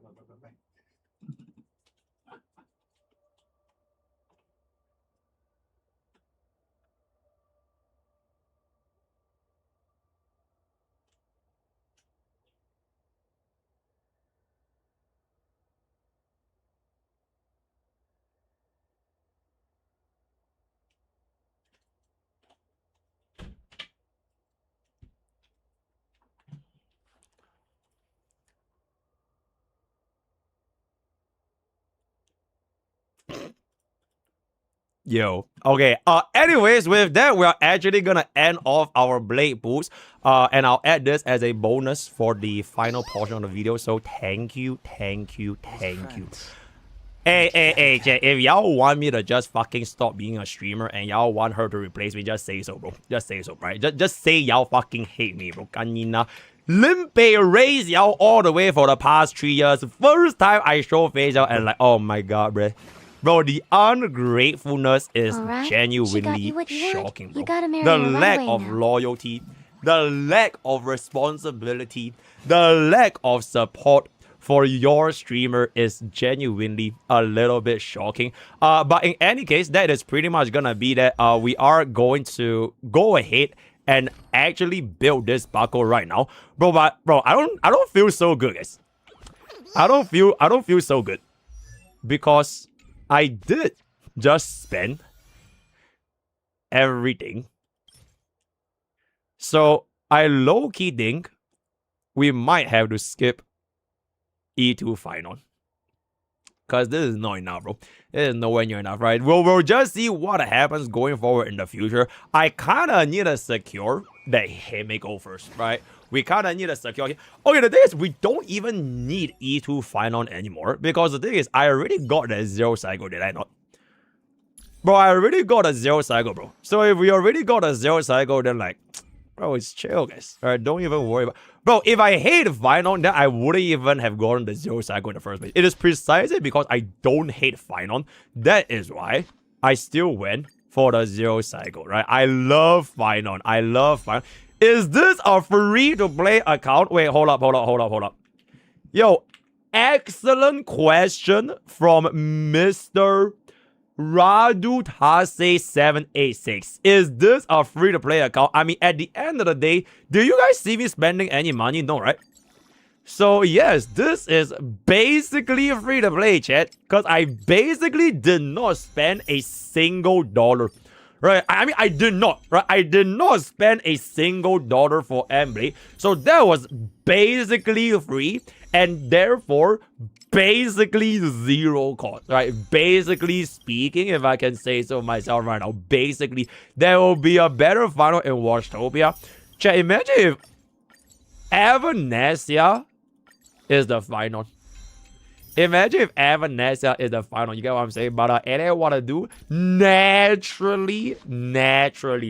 Okay. I don't know if I actually have the... Damn. Okay, we have some potential here. If you use euros, you're free to play. That's literally not how that works. That's literally not how that works. Oh, that is really fucking bad.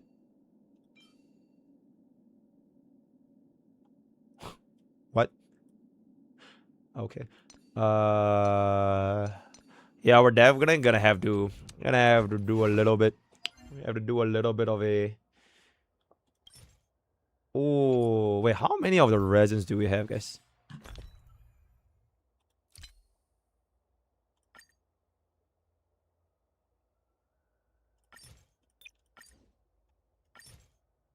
Okay, we have a bit. We have a bit here. Alright, we have a bit here. We have a little bit. Okay. Yeah, we do have quite a bit of fuel as well. But, honestly, why the hell are we keeping all this, bro? Bro, we're never, ever using this. No.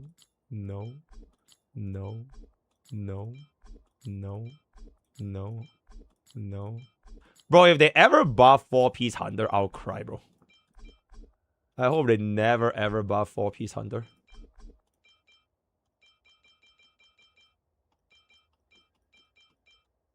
Okay. Okay. Read the chat. What do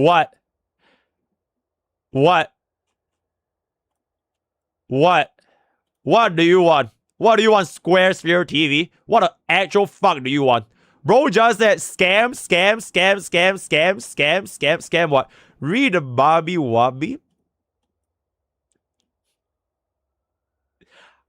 The thing is, those 80/80 will earn them back in the future anyways.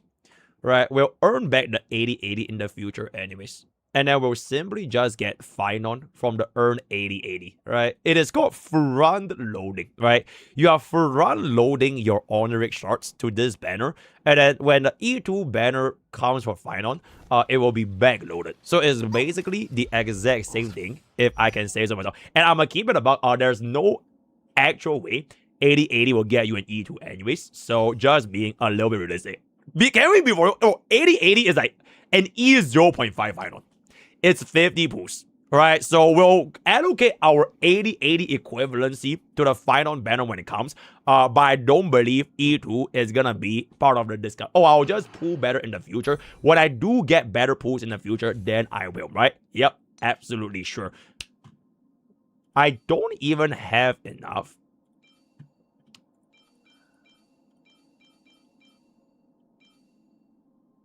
Bro, I legit have like not enough anything for Blade, bro. We have to build, bro, from scratch. But I have like so little resources to build, bro.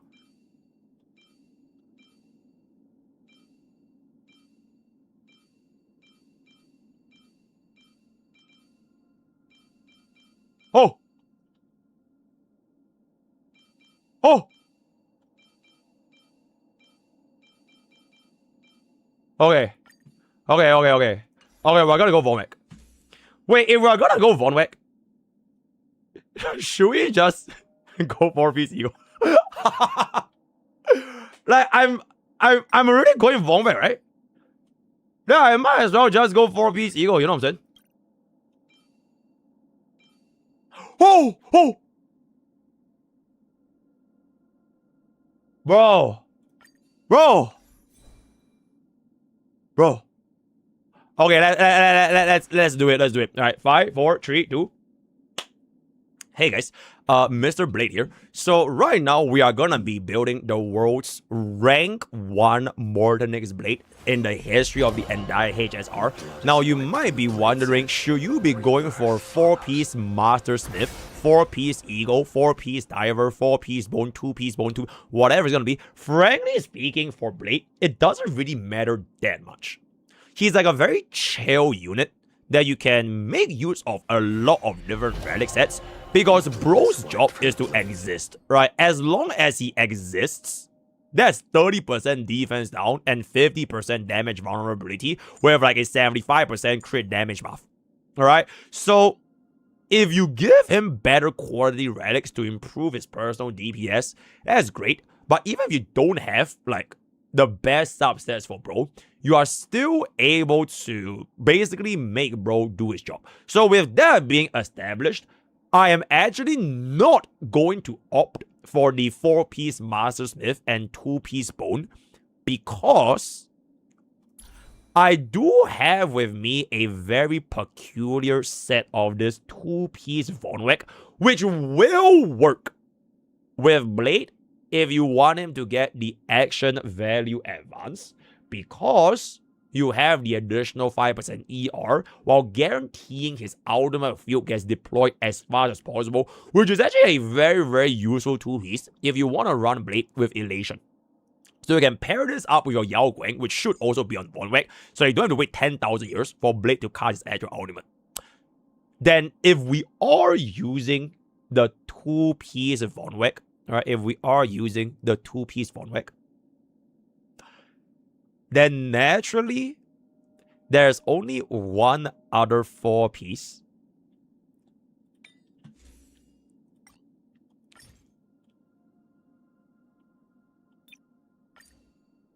So with that being established, let's try and see how our world's rank 1 blade is gonna be doing. And would you look at it?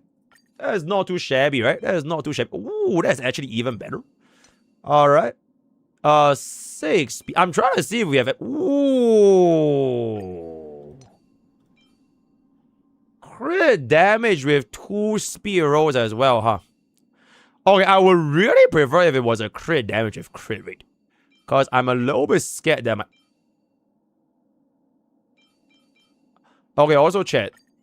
I'm actually not even sure why my account has so many 4-piece Eagle. Holy shit.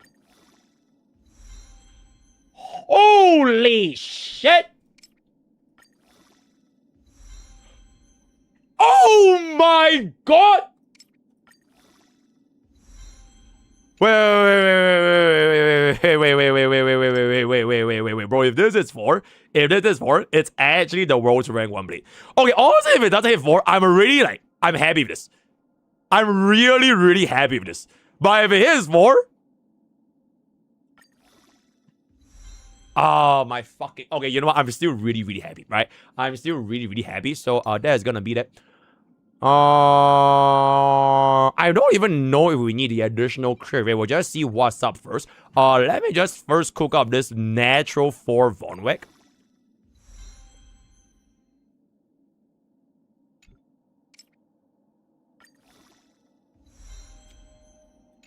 Okay, wait. Let's not do that, alright? Let's not do that. Where is my HP main stat?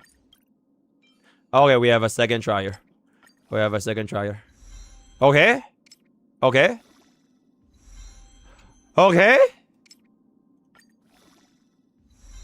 Bro! Oh my fucking god, chat! Oh my fucking god! Oh my... Hey, you know what? Let me shout out to my editor. Guys. Because Iru did in fact say I deserve it, right? I do deserve this. Alright, so thank you, Mr. Iru, for blessing my boots, because who else deserved this other than myself, right? So thank you so much for your blessings. That was a very, very, very well received over here. So with that being established, we do have this other main stat from my Von Weg here, which is actually gonna be a 13 speed rope. The last time I used this, it was with a Cyrene, right? Our baseline Cyrene, but our Cyrene does have an additional improved build as a non-elitist player. Where the actual fuck is she? So she looks something like this now. So I don't really have a use for my Von Weg rope with 5 speed, except that Blade can actually make use of a HP main stat. Because every single time bro casts his ultimate, at the end of the ultimate, we're gonna go back to our baseline energy again. So I will just try and see if this is gonna be cooking with the 5 roll 13 speed. So this brings our current build to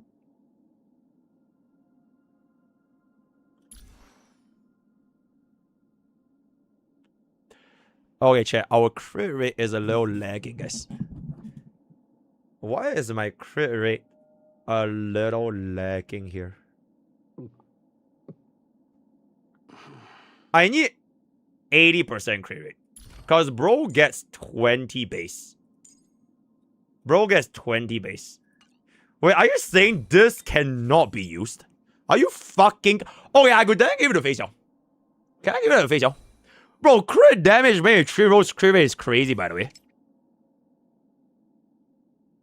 Does my face y'all even need it? Okay, you know what? That is an upgrade, though. That is an upgrade for face, y'all, right? That is an upgrade for face, y'all. Oh! Holy shit! 100.0, bro. Tell me that's not perfection, bro. Tell me that's not perfection. You can't, because that is actually perfect facial. Bro, it's not even about like the actual crit value, but the fact that we hit 100.0, bro. Bro, it's so satisfying. Oh my lord, bro. I built the world's rank 1 facial and the world's rank 1 blade. So with that being established, I guess we could just go for the crit rate chest, right? We could just go for the crit rate chest right now. Do we have a crit rate chest?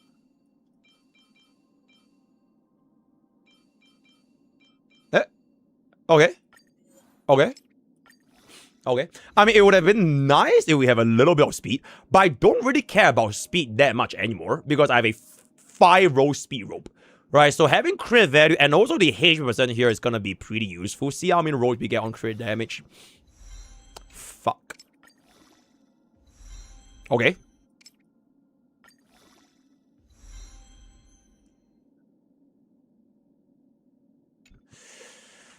This is a bit awkward, though. This is a bit awkward. Do I have anything else?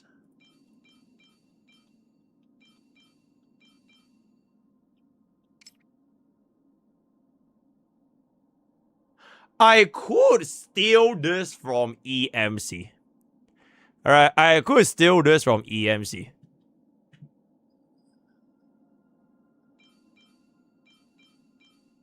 Oh, that is just so ass.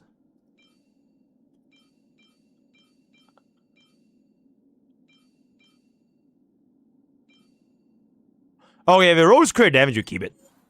If it doesn't roll, I'll just join the one from EMC.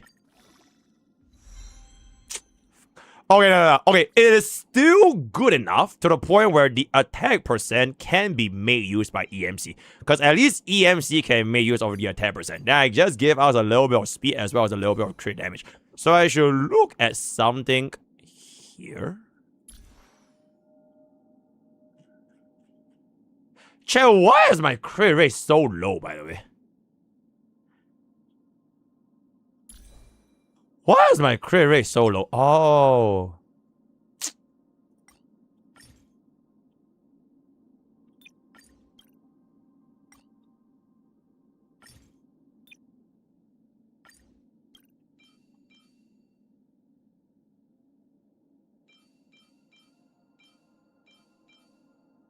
Yo. Should I? Nah, but I'm on 4-piece Eagle though. I'm on 4-piece Eagle though. Eagle kind of needs speed. Like, the whole point of me running Eagle is to get speed, bro. That is a bit awkward, innit? That is a bit awkward. That is a bit awkward.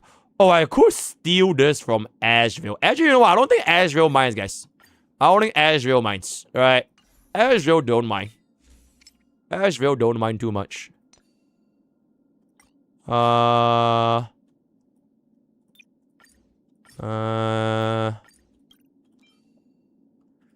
is a 6.1, 8.4, 2.5, 5.5, 5.1, 6.1. This is 3 on crit damage. 9? Wait, this is hella rollable. This is hella rollable. Oh my god. Oh my god. 3. Okay, I think we can definitely keep that. Alright, we can definitely keep that. 8.4. 9.0, 8.4. We can run this. Then that piece will just give it to somewhere else in the future. So we are gonna be at... Yo! Is that not good enough, chat? Is that not good enough, chat? I think that is good enough, guys. That is good enough, bro. When the blood is wiped from the blade's edge. Bro, I think that is really, really good, bro. Super, super good. Okay, you know what? You don't really need 167. Because bro can cast his ultimates really, really fast anyways. And if you were to run Blade, 99% of the time, you're gonna slap bro on with E1 Tribute. Alright, you're gonna slap bro on with E1 Tribute, which also does in fact come in with an S5 DDD. So this is actually not too shabby, right? Wait, let me check the speed count real quick. 30,000 minus, let's just say 7,500 divided by 150. Bro, I just need 150 speed, honestly.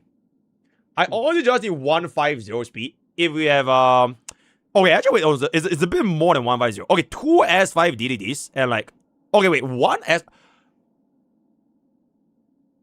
S5 DDD and 2 Eagle 4-piece programs. Which is divided by 150. 150.67, right? We just need 150.67. I feel like this is already good enough. I don't really think I need to upgrade this any further than it is. Because we have the 2 rolls on crit rate. If I get 1 more roll on crit rate, we're gonna over crit. And I would like to take my chances with 98.5% crit rate. So this is also kind of good. If I could make this hit a little bit better, I probably would. But like, I think considering that we did not spend a single resin and we already completed our blade build, I will leave this as it is.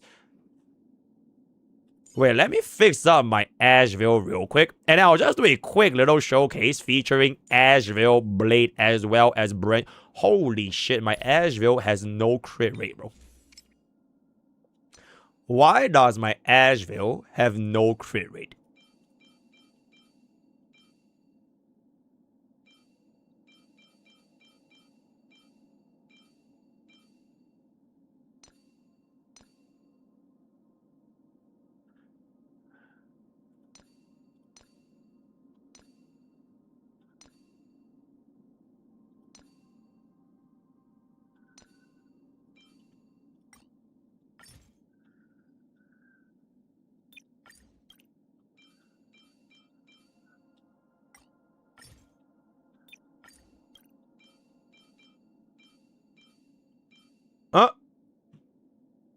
Wait, actually?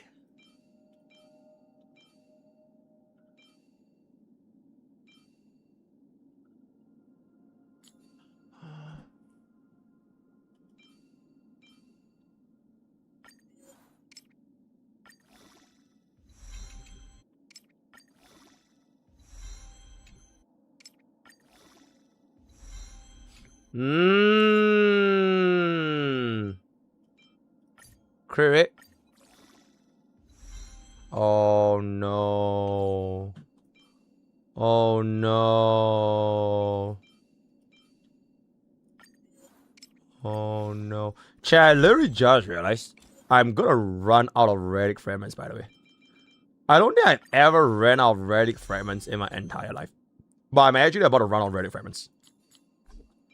How the hell does my free-to-play account run out of relic fragments, bro?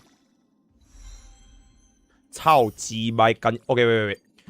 I mean, it's fine, guys, right? 87.1 is fine. All I really need... Nah, I feel like 87 is fine. Alright, 87 is fine. So, we are just gonna stick this in with our current brand new follow-up attack team. Let me take bro out for a spin right now, and then we'll end off this video. Is there Star Wars mode right now? No Star Wars mode. Alright, and then what to do? Wife? Man? Where's man? Where's man? Man? I'm not even sure if I run E6 Bobbin or E1 Team, actually. Let's just try this first, and we'll see where this rolls. Alright. I think Star Wars mode is gonna be next reset. Alright, it is gonna be next reset. So got that. Got that. We are gonna keep this as E0. Yeah, we'll keep this blade as E0 for now. Then maybe we'll get our upgrade a little bit later on. Alright, that is chill. That is good. You will sharpen your blade. Is that so? Is that so right now, Buggle? As he sharpens his blade. 1,000 times. Alright. Alright, he's gonna sharpen his blade right there. Okay, now we can actually face out immediately. Forever triumphant. Okay.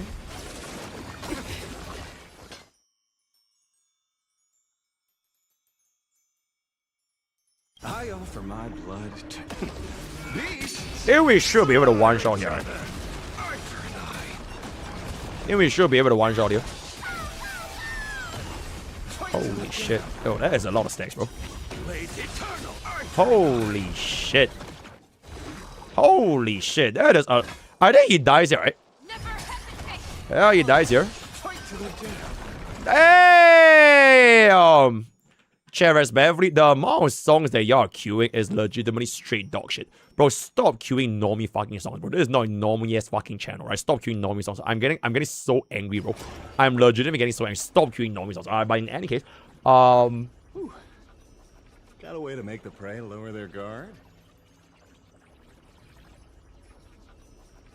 I'm thinking of greeting for my facial out here. I venture forth. And I hope that he doesn't die too fast. Right, I hope that he doesn't die too fast. Okay, looks good, looks good.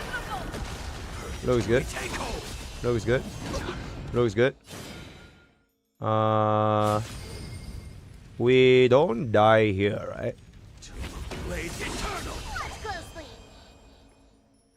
I want him to challenge me so that I get the damage buff.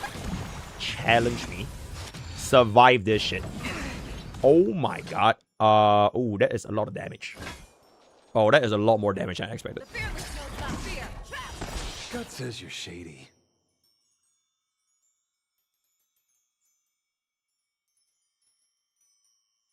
I think my out here actually kills. So I'm gonna squeeze out a little bit more stacks. Yeah, my out here most likely kills. I will base it with Blade. Actually, no. Okay, I will skill with Blade, kill with Azure out. Right, we kill with Azure out. This guy definitely dies. Then we bring this forward to the next wave. Right, we bring this forward to the next wave. Alright, gets us a damage buff. Alright, very, very good. Instantly cast my facial ultimate right now, because we have a little bit of a overstack. Okay, we actually have quite a decent amount of overstack. So we'll get this in. And my second facial ultimate will come in, which will bring my facial up before Sam due to 4-piece ego. So I will get this ultimate. Get myself a Blade ultimate. And Blade ultimate is gonna give me 9 out of 9. 9 out of 9 is gonna give me another follow-up attack.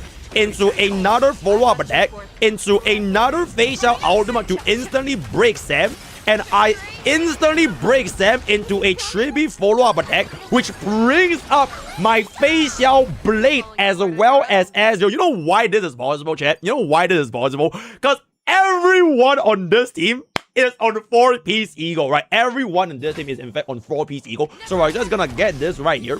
That is very, very good. We are actually...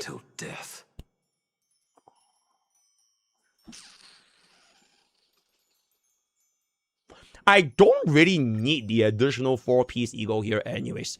But I prefer getting energy. So because I want energy, I'm actually not going to be able to make use of this 4-piece eagle. But this will give me more energy to prepare for the next out. 9 out of 9. There's going to be one skill. And then there's going to be another skill. And then Ezreal activates his 4-piece eagle. Right, Ezreal activates his 4-piece eagle. Alright, that is a good amount of 4-piece eagle, which will then give my tribute follow-up, which will then give my Ezreal follow-up, and my facial is gonna be at 12 stacks. Bro, I don't even think this Sam is gonna touch us, bro. I think we actually just straight up kill him immediately right now. So after I cast a basic, I'm gonna let go of a facial out, and this facial out is gonna activate an Ezreal follow-up attack. So and Ezreal follow-up attack. And then after the Ezreal follow-up attack, Trippy gets a follow-up attack. And then facial casts another out after the Ezreal follow-up attack. And then I cut Sam again with my 4. Bro, I literally casted 4 facial ultimates. I have 4 facial ultimates back to back, bro. That is absolutely fucking insane. So we're gonna slam this back in. And then Blade is gonna launch his follow-up attack. And then facial is gonna come in right here for the additional hit into the hit. And then finally Sam is gonna activate the extra turn, giving me the facial, granting the additional movement. And then I'm gonna pop this. I'm not even gonna care about the fucking buff. Right, we're gonna completely ignore the buff. So after I cast a Trippy basic, Blade is gonna activate this AoE, cast this shit back there, get this back in, get this back in, get it. And that, ladies and gentlemen, is gonna be the demonstration of the world's rank 1 Blade with the world's rank 1 DPS, with the world's rank 1 sub DPS, and the world's rank 1 support with the world's rank 1 4-piece by the world's rank 1 player. So what is the moral of the story, guys? What is the moral of the story? The moral of the story, when in doubt, 4-piece eagle into a 4-piece eagle into a 4-piece eagle for the maximum. Bro, as a matter of fact, I'm pretty sure if I gave Trippy 4-piece eagle, that would have been pretty good as well.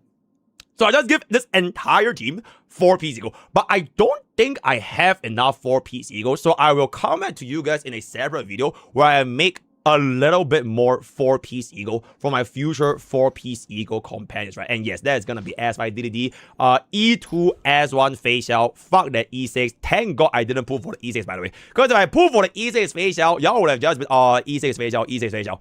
But no, now y'all can be like, oh, Blade Showcase, right? I rather chat say Blade Showcase than E6 Facial Showcase. So that does in fact make me very, very happy. Let me know what y'all think about your Mblade as well as how your day 1 Mblade build is gonna be like. Word of the day is gonna be, oh, Acheron now. Okay, respectfully, if I were to do this, if I do this team with Acheron, are y'all not just gonna say Acheron Showcase?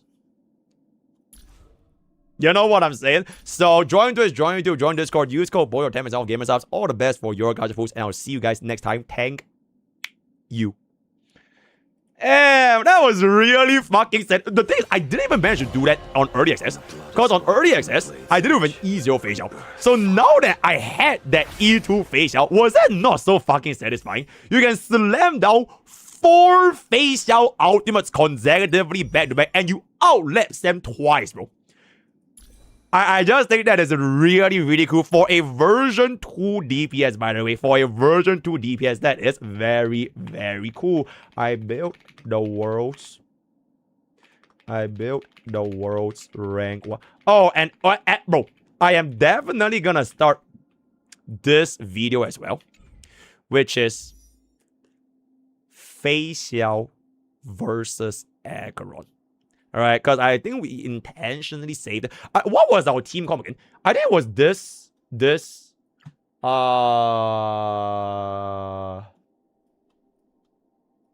I think it was something like this, right? And then Facial is gonna be using something like this. I think this is a pretty fair matchup, right? DHPD into Bobbin. Yeah, this is a pretty fair matchup, no? So we have the sub DPS Asheville to Blade, both E0. We have the sustain DHPD into Hyacinth, and then we have the support Bobbin into Tribi, then we have the main DPS. Alright, I think it is pretty fair. Bro, we'll just do it both. We'll do this. Right, we'll do first half, second half, first half. Use aggro. No, bro, nothing is gonna change because we're gonna just do everything anyways. Okay. Yeah, bro, I have been looking forward to this particular setup for a while now. Because I think this is very, very interesting as well. Put this here. I think Bobbin can stay here. Azure stays here. Hyacinth stays here. Okay, wait. Let me do this video after I do 1v2k. Right, I do need to do 1v2k first. So give me 1 second. Battle of Agenda. Okay, chat, respectfully, I am pretty sure Akron will win this. If Akron doesn't win this, I'll be shocked. Because it is literally a Blade patch. Right, it is an ultimate patch for Blade. You know what I'm saying? And it is Blade's environment. Alright? And we have the Blade S1. My Asheville is still on stoop. Bro, why didn't we get S1 Asheville, bro? Okay, you know what? Next time when Asheville reruns, we'll get E1 S1 Asheville. And I am never gonna get E2 Blade. So that I can keep it at E1 S1 Blade versus E1 S1 Asheville. Alright, I think that will be a very, very fair judgment. Then maybe in the future when Hyacinth gets a rerun, we're gonna have E2 Hyacinth versus E2 DHPD. But right now, Hyacinth's cost is like a little bit low, which might not be too fair for our entire team right now. Then Tribi, okay, let's just be real. This is basically the same, right? It is basically the same picture. They basically do the exact same thing, right? There's literally no difference. And then E6 Aggron is just a bomb, so I don't really care about the E6 anyway, so that's gonna be fantastic. Give me 1 second. I'm gonna hop onto the 1v2k on Lightspender account first. Then I will be right back after this. Give tutorial for Blade. Why? Why? We already got this, bro. This is if you do not have tutorial. But if you already have this, you don't need to run tutorial. Yeah, but honestly, if I could, bro, like I mentioned, you know what we should have done? No. Okay, because we already lost our 50-50 to Argenti. If I didn't lose my 50-50 to Argenti, I would have just let Facial put for Blade. And then we would have just gotten E2 Azure Blade tutorial.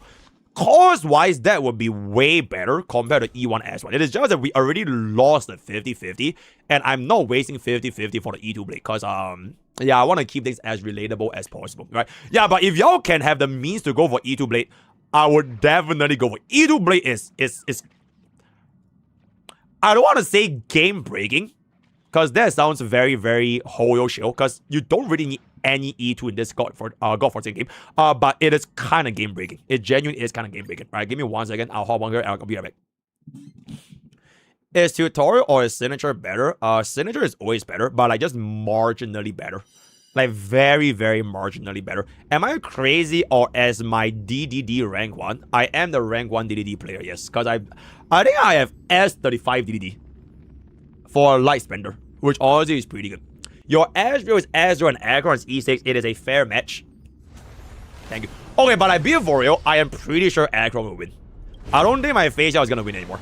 Unless both Facial and Akron gets both Blade Asheville and E1 3 sustainers. Then I think that will be like a little bit closer of a matchup right there. Alright, okay, in any case, chat, where shall we do our testing? Should we just do it in night 1? I don't want to do it in MOC because MOC is like a little bit too easy.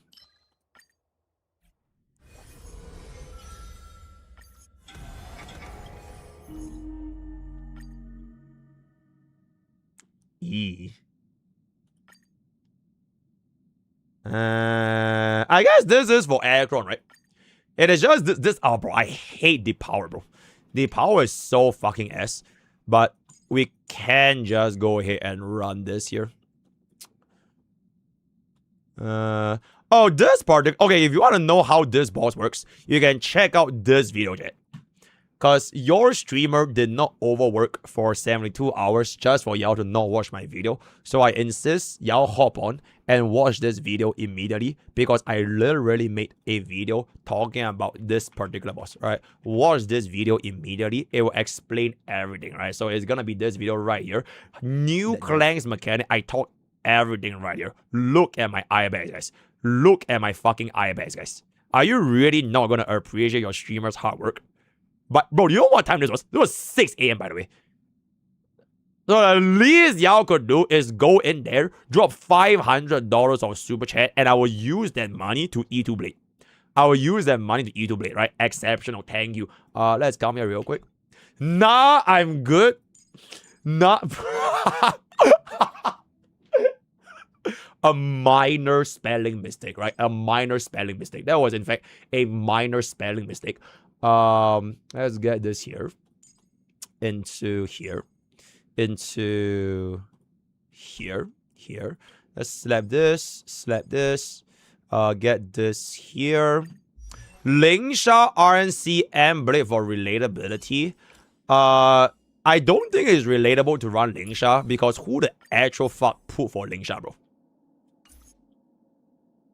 I'm just saying. We do have the couple of sets here, right? Wait, we don't have pre-prepared sets.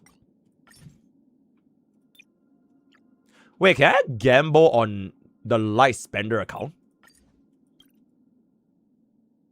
Oh shit, chat. We can gamble for the light spender account as well. Okay, hey, let's do it, guys. Let's do it. Right, hold up.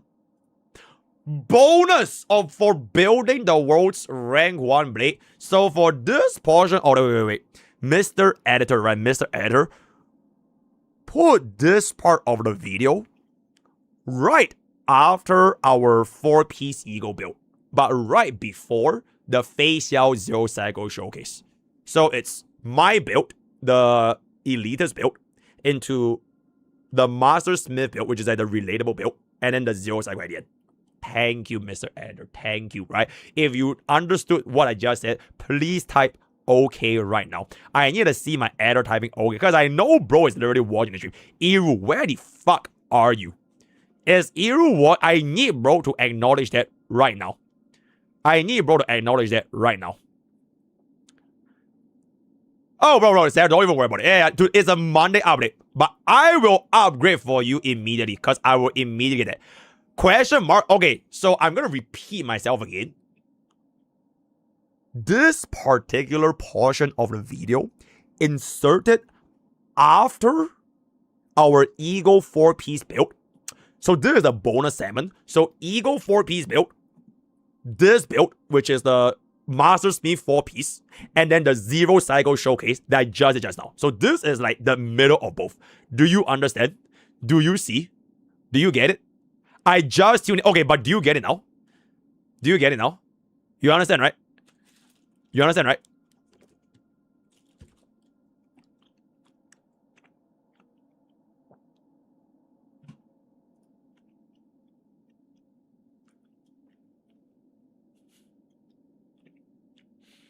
I want this part of the video, by the way. Don't crop this out. Don't crop this out. I cannot believe you cannot understand that. But okay. In any case, we are now gonna build a relatable build, right? A relatable, no elitist, no Zero Cycle, no 4-piece ego. So we are gonna be running Master Smith. Let's filter this right now. Also, yo, Zeph, next time, if you don't want to build, don't worry about it. I can build for you. I love gambling anyway, so just let me build for you, right? Yippee! Okay, exceptional subsets, by the way. Exceptional subsets. How many do we have? Oh, holy shit. Bro, how, by the way? How the fuck do you have 6,000 of this? How is that even possible? Wait, do you max refresh? Is that down here? Do you max refresh every single day? That is kind of crazy, though. Because you build every single unit as well, right? So that is honestly kind of crazy. Baby W is a light spender account. I think I have that much. Baga player, thank you for letting me know how fucking broke I am. If that is the case, chat, peep this. 5 rolls, crit rate. is about as good as it gets, guys. Right? It's about as good as it gets. Right? I mean, it wrote 1 into everything, so it's about as good as it gets.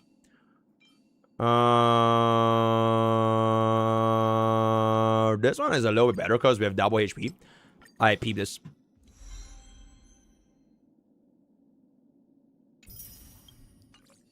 It's not bad. It's not bad.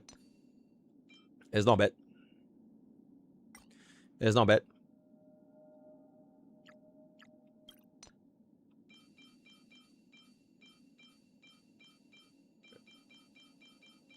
What's how? Okay, this is pretty good. Okay, this one we're gonna do it one by one because it's HP crit rate. We're just not that crazy. Yo, chat, I'm gonna sing, bro. Chat, I'm gonna sing. This is my favorite song in the KTV.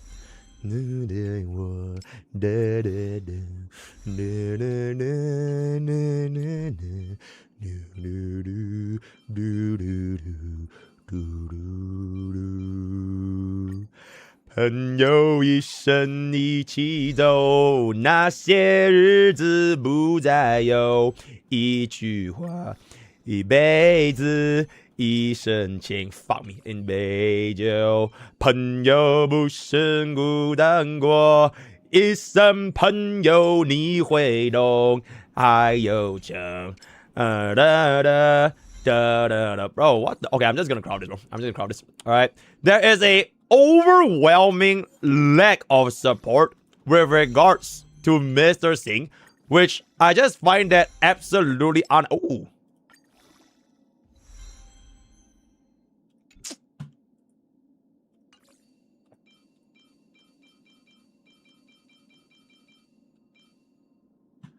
I mean, it's still viable, chat. It's still viable. It's still viable. It's still viable.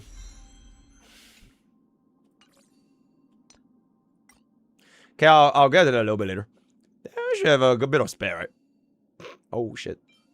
6.4, 10.3. I think we go for this. Okay, it depends on like, how much crit rate we have. That's the thing.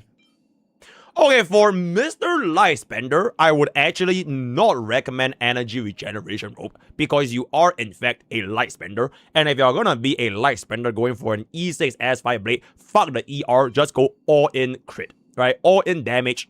Don't need to worry about the ultimate because your additional skill is gonna do so much damage. It is just genuinely inconsequential at this point, right? Ideally, we kind of need to craft these two. So let me just hop on real quick. Okay. How many of this do we have?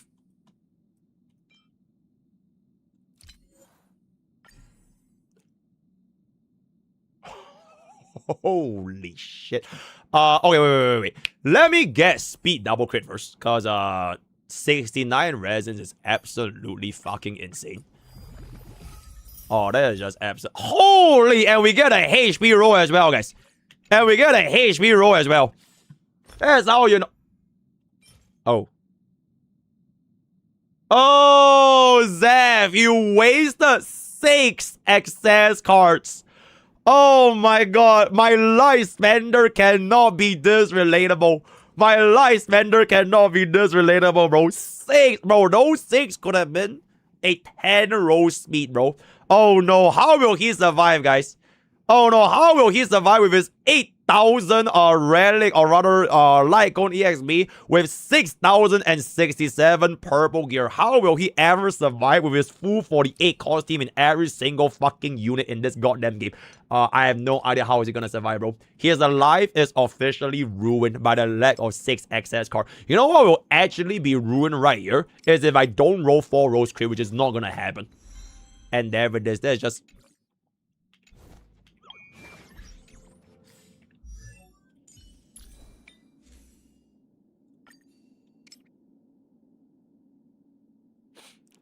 It's honestly not that bad. Ding, ding, ding. It's honestly not that bad, guys. You are the hottest streamer ever. Wait. It's honestly not that bad. Okay, wait. Let me break up bro's levels a little bit. Because we are about to build the world's rank 1 blade. Also, Pearl Sparky Bubbles. Thank you so much for the 2 months. And letting me know that I am the hottest streamer ever. That is honestly very, very kind of you, if I can say so myself. Thank you. And I'm throwing pebbles and Daddy says stay away from Juliet. And I'm begging you please don't go. And I said, Romeo, take me somewhere we can be alone. I'll be waiting. All that's left to do is run. You'll be the prince and I'll be the princess. It's a love story, baby. Just say yeah. Oh, fuck, we gotta break it back. That is really, really unfortunate. Let me max out this tracers because I think we don't really need any additional crit up here. Step by step. Okay. Every grudge will be Okay. laid to rest. Okay. Are you singing this to Box too? That is absolutely crazy. That is absolutely crazy. Bro, this song was like the shit back in my days, by the way. Like, everyone back in my days in secondary school, everyone was singing this shit, bro. Every single fucker, whether you're a guy, girl, old gay, old no gay, like, everyone was singing this shit. It was the shit. Every single karaoke, every single KTV, every single radio, they were blasting this fucking song, bro. Bro, it's OG. It's OG. Okay, let me take a peek. Okay, not gonna lie, this play not bad. I feel like this play is not bad, guys. We already have a good enough baseline, right?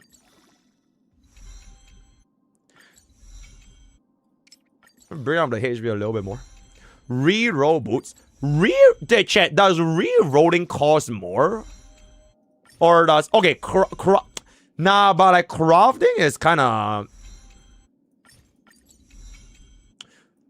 I guess re-rolling is technically cheaper, right? Because re-rolling costs you 3 resins, whereas crafting speed double crit costs you 5 resins. So re-rolling would make more sense. Okay, but it feels kind of ass to re-roll this though. Because it's not even that bad. It's not even that bad, right? It's honestly not even that bad. Wait, how many rerolls do you have again? Holy shit! What the fuck? Nah, that's crazy, bro. That is fucking insane, bro. What the actual fuck is that? 29? That is legitimately fucking crazy. Bro, that is actually legitimately... Okay, you know what? Hey, for the world's rank 1 blade. Hit.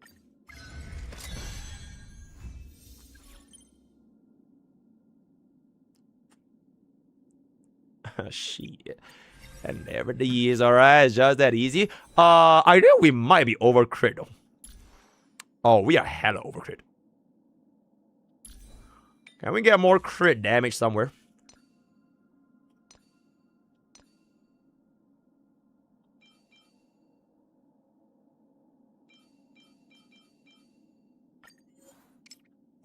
Oh shit! Oh, okay. I didn't mean to press on. I didn't mean to press on. This one is we need a surgically insert. Surgically insert ourselves here. I don't need crit rate. I need crit damage. Wait, 5 rolls crit damage on this would be kind of crazy, bro. Oh shit, that would be kind of crazy, bro. Still pretty good. Still pretty good. Oh shit. Yo, not even gonna lie, this is high-key good if it rolls crit damage again.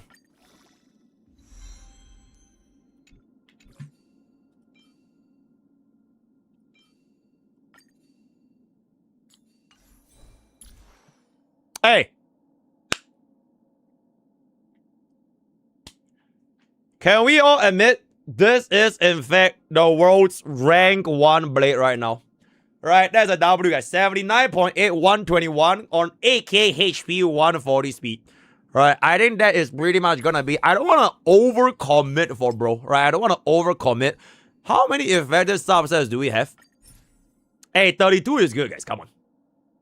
I think anything in HSR, my personal benchmark is that your crit DPS should be more than 30 effective. And then if you're break DPS, you don't need to give a fuck because you're playing break, right? And then if you play DOT, you don't need to give a fuck. But if you're playing like any crit, more than 30 is like pretty much like top 5% from like the entire population because casuals don't really care about this, right? So I think with that, we'll actually wrap up our more relatable blade using a relatable set right here. And now we're gonna showcase my elitist 4-piece Eagle Blade with my favorite DPS of all time, Facial. Okay, Adder, this is where you cut the video. So you put this in right before the Facial showcase. And if there's any questions, let me know in the DMs. Thank you. Alright, fantastic. The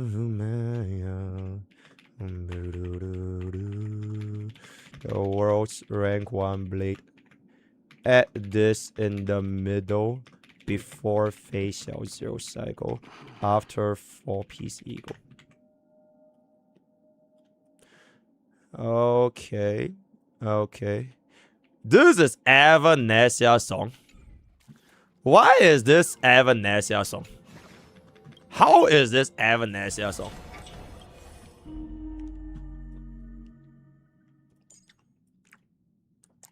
Oh, Evanescence. Okay, fair enough.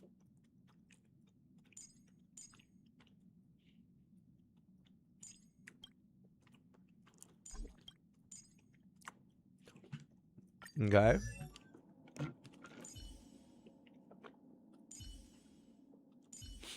Okay. Alright, let's keep it relatable. Alright, let's keep it relatable. Bro, I imagine...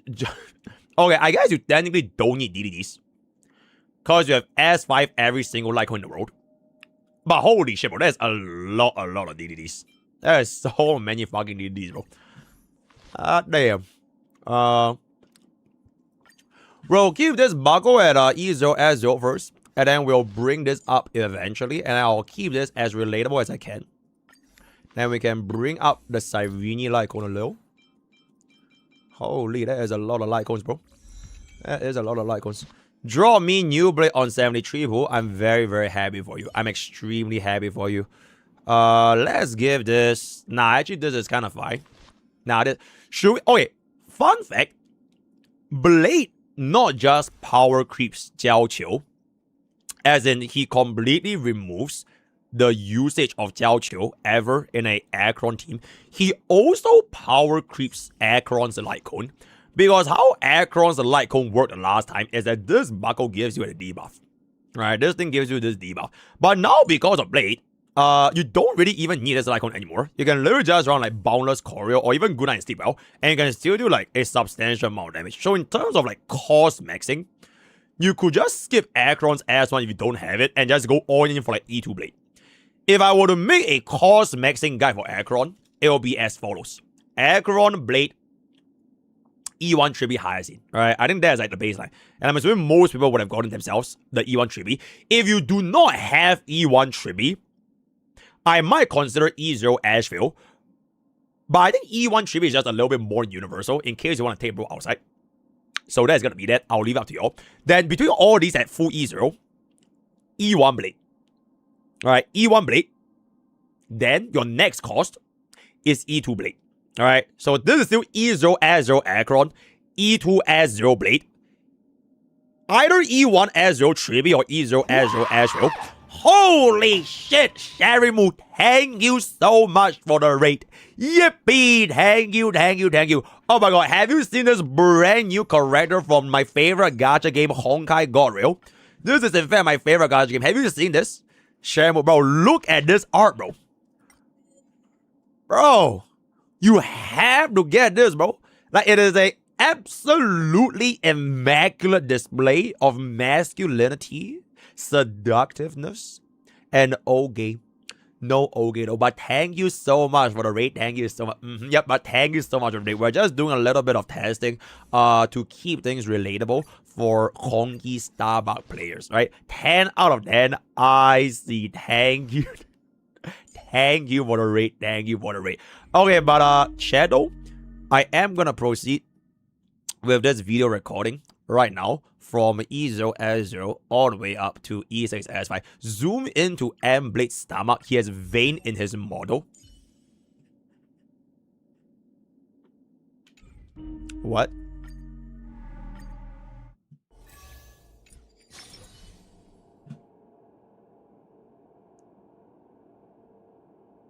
Oh.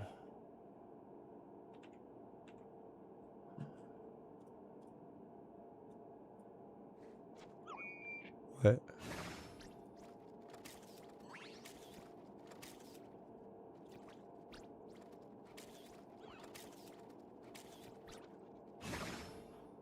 Oh!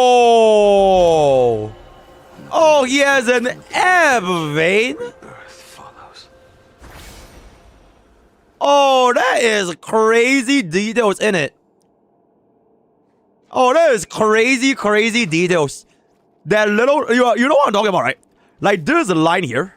Like, this particular line. Oh, that is crazy fucking details, bro. Bro, this is like the equivalent of like a girl showing that little tummy line.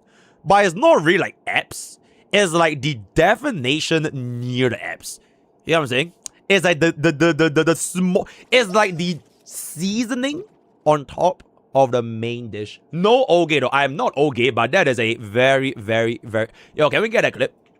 Can we get a clip? Thank you. All right, can we get a clip? In any case, I'm gonna record this right now. Oh my god, Mblade. Hey guys. Mr. Mblade here. So for today's episode of 1 vs 2000, we are going to be taking a look at Mblade's performance at every respective cost investments from E0, S0 all the way to E6, S5. And then in a separate video, I will showcase what a 48 cost Mblade team will look like with multiple 48 cost setups featuring E6, S5 Acheron, E6, S5 Facial, fucking E6, S5 Evanescence, and so on. So without further ado, this is going to be up against Anomaly Arbitration Night 1. Fun fact about this little enemy, right? You can check out our early access video right here to see additional details of what this guy actually is. Did you know that for the God Devourer Offspring, this is actually not his head, guys? Because you can see, it doesn't exist, right? This is just a false head, right? His mouth is actually just chilling there, like a shadow, whereas his real head is actually... Whoa!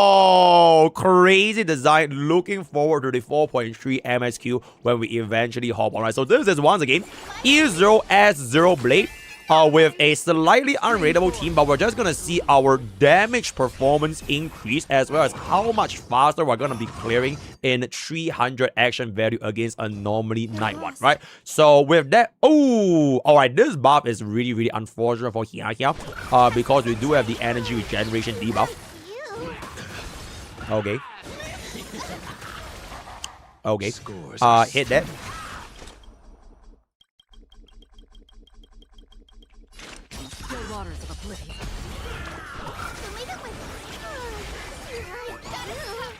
I need them to hit Mblade. I need them to hit Mblade.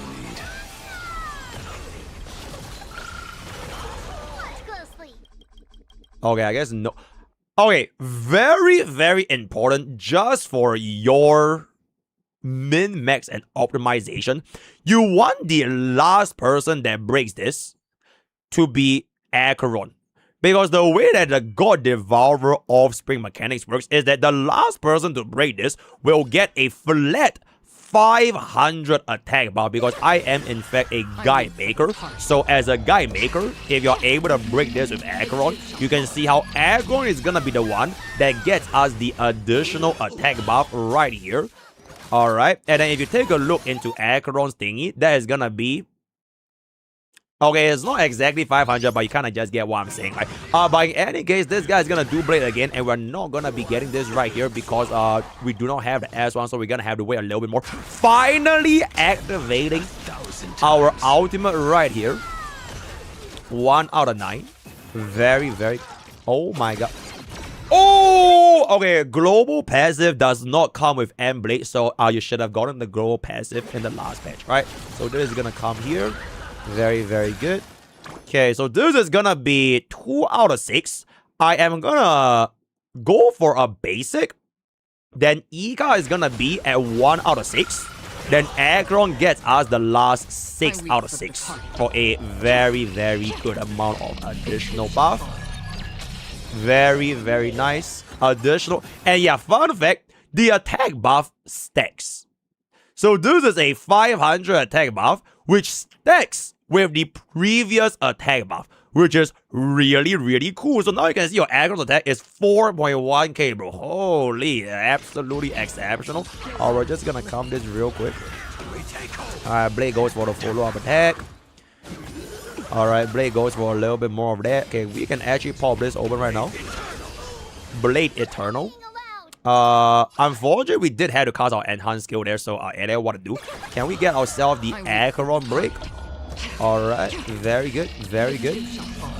Very nice. Okay, we are gonna be at 35%. Alright, Aha is gonna come in to do absolutely nothing for us. I'm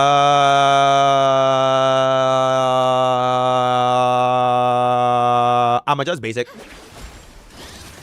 Oh, so once this gives me my blade out, I can then get my team out. Alright, then we get our team out. Because either we basic or skill, there's no way we get our ultimate anyway, so I'd rather basic high to give us additional stacks for Mblade, right? I can't prevent this from proccing, so I am just gonna proc this immediately. Alright, get this up here. Acheron. I mean, we're pretty sure this ultimate is gonna full clear the entire wave. Yes, this blade is still on HP rope, but for the sake of consistency, I'm a little bit too lazy though to change this to energy regeneration rope. But you can see how later on, when this thing expires, it will always guarantee you to be at 120 out of 160 minimum.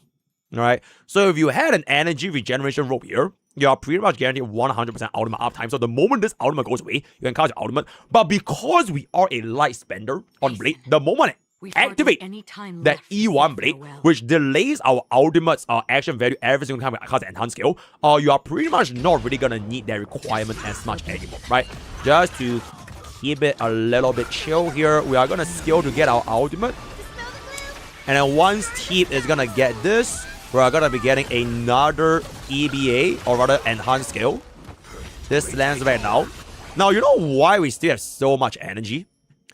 The reason is very simple, right? The reason is very, very simple. Because we have this thing called... Okay, I can't show you the thing called... we essentially have this thing called S5 resolution. S5 tutorial, right? So despite us not having our signature weapon, our ultimate uptime on a HP rope is still pretty much more or less permanent, right? Okay, y'all can't see the thing I'm about here, but we are essentially running the S5 tutorial. Very, very exceptional. Very, very nice. Unfortunately, we are not quite enough to get us a 0 cycle. So we are going to be looking at a 1 cycle 97 AV remaining, just barely 0 cycling on our first try. If I were to reset that a little bit, I think that was definitely easily 0 cyclable. So that is going to be our E0 S0 blade. Now we are going to activate the second most game-changing Eidolon for Mblade, and that is going to be his E1. You don't really need a comparison as to E0 S1 or E1 S0. Just get the fucking E1. Stop asking me, should I get S1 first or E1 first? Because this is the definitive answer. Getting one E1 is the equivalent of getting 10 S1s, right? Because that is just how good this E1 is, on top of the fact that you can actually run tutorial mission begins. I am pretty sure back in my days, this was begins, right? Did they change the word? I could have sworn back in my days this was called before tutorial mission begins. Okay, it is what it is, right? Let's just come back in for our E1 S0 blade. Bro, I swear it used to be called before tutorial mission begins, bro. Back in my days, Alright. The energy debuff is honestly a little bit annoying, but it's gonna be chill. Okay, Blade getting hit there is low-key kind of good. But we do not have enough for the out here. That is gonna be... Oh my fucking god.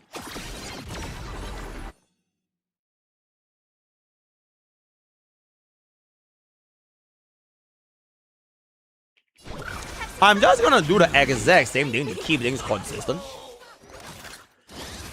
See if Blade can get a buff. If Blade can get a buff. Oh my god, though. Oh my god. Okay, wait. 2 out of 6. 1 out of 6. Team goes in. Okay, I wanted that attack buff, right? I wanted that attack buff. So we waste a little bit of Acheron stacks just for the attack buff here. Okay, we do get ourselves the attack buff. Then we are just gonna base it with Hyacinth because there wouldn't be any change. Then we finally get our ultimate after 10,000 years. Little Ika is gonna be able to come in for a little bit more stacks.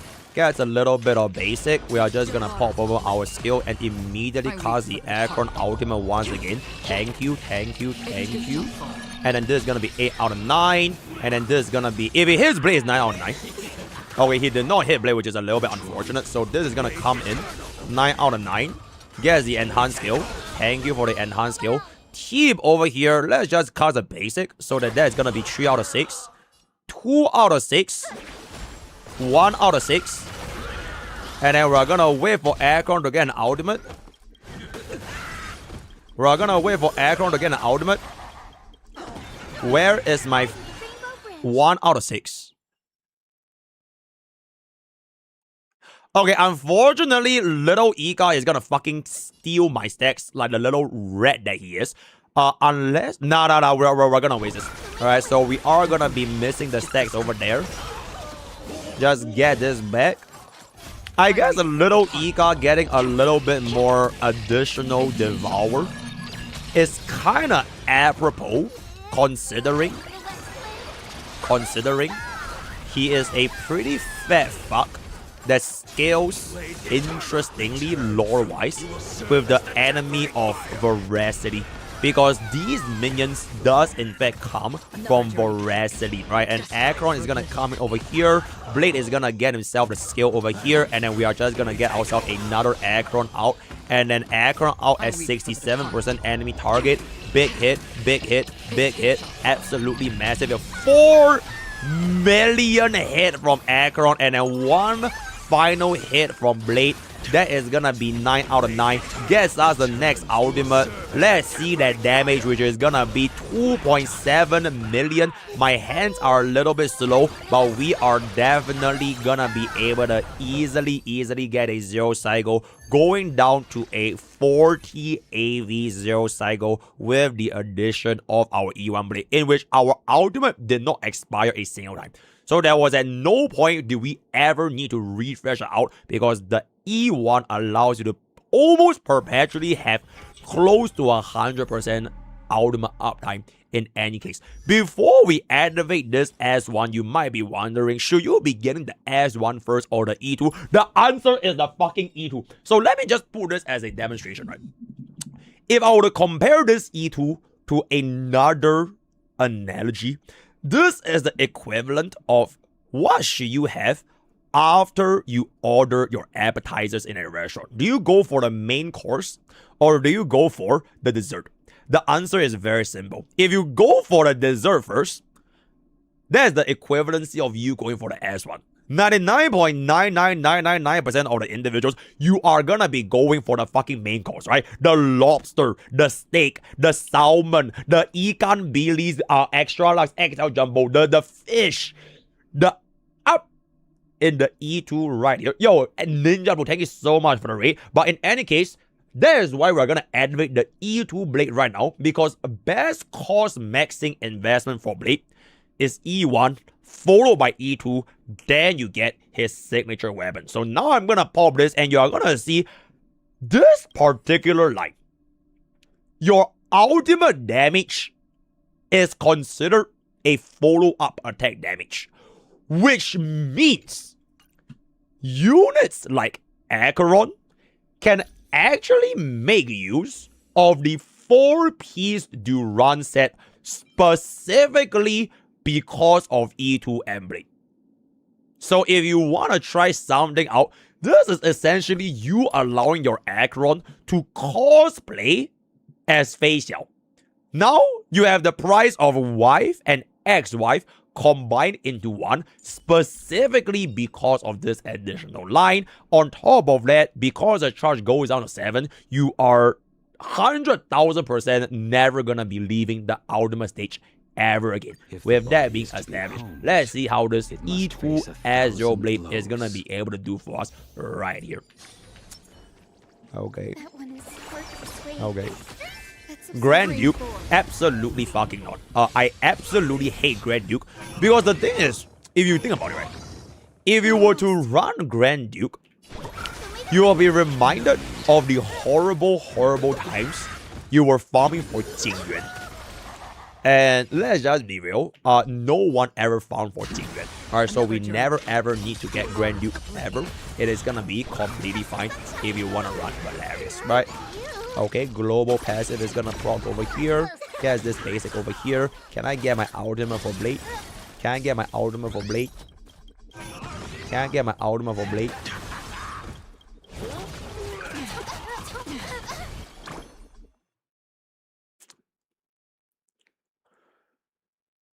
May this dispel the gloom, destroy the sky. Don't worry, it's just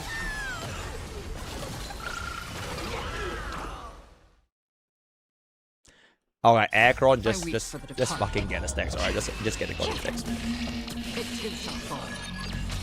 Yes, if you had S1, this problem wouldn't really exist. But to be completely fair, it's also because we have that stupid ass fucking debuff, right?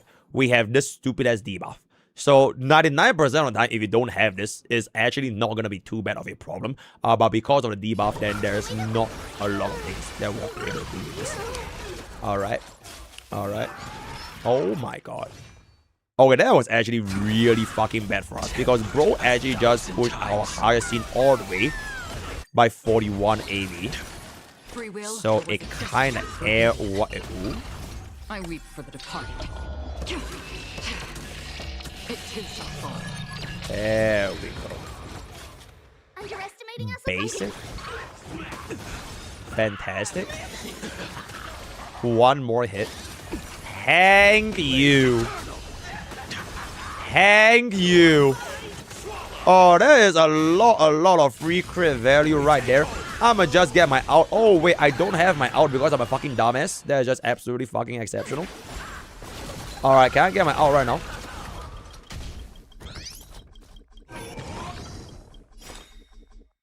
You know what? We don't even need Blade's ultimate.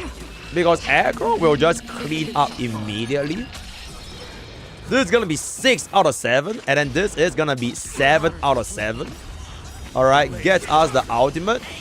Oh, fun fact as well. If you have access to E2 Blade, this is where I would heavily consider the application of this thing called 4-piece Eagle. Because with the addition of the stack reduction from 9 to 7, you are able to cast your enhanced skill a lot more frequently, which will give you a lot more energy, right? Which is the same methodology as why you want to give E2 face your 4-piece Eagle instead, which is pretty much the best 4-piece in the entire world. So at this point, for E2 Blade users, remember to swap on over to 4-piece Eagle for the highest possible amount of damage. And then we are highest in... Okay, at this point, it doesn't really matter. We're just going to go for the basic. And then we're going to get this. And then this is going to give the out. And then we are going to get this back out right here. Cleaning up. Okay, we have a lot of additional stacks. But this is going to give us a very big overkill. Except I don't have a big overkill. So we are just going to get this. Chat, the reason why this was slower, right? It was only because of the RNG, by the way. Our fucking highest thing got pushed back to next 10,000 years ago. So we lost like 40 AV. We legit lost like 5 billion AV and everything just kind of went to shit. So TLDR, the E2 changes nothing. Yeah, the E2 actually clear worse than our E1 because this game absolutely fucking hates me. But with that, we are gonna wrap. Hopefully you guys can just see how absolutely insane that E2 is gonna be. I am now gonna activate this buckle. Finally, we are gonna achieve our instant Wave 120 energy, which is gonna be actually really good for this particular stage with the D-power debuff, right? So this is gonna be E2 S1 Blade. Hit that, and there we go.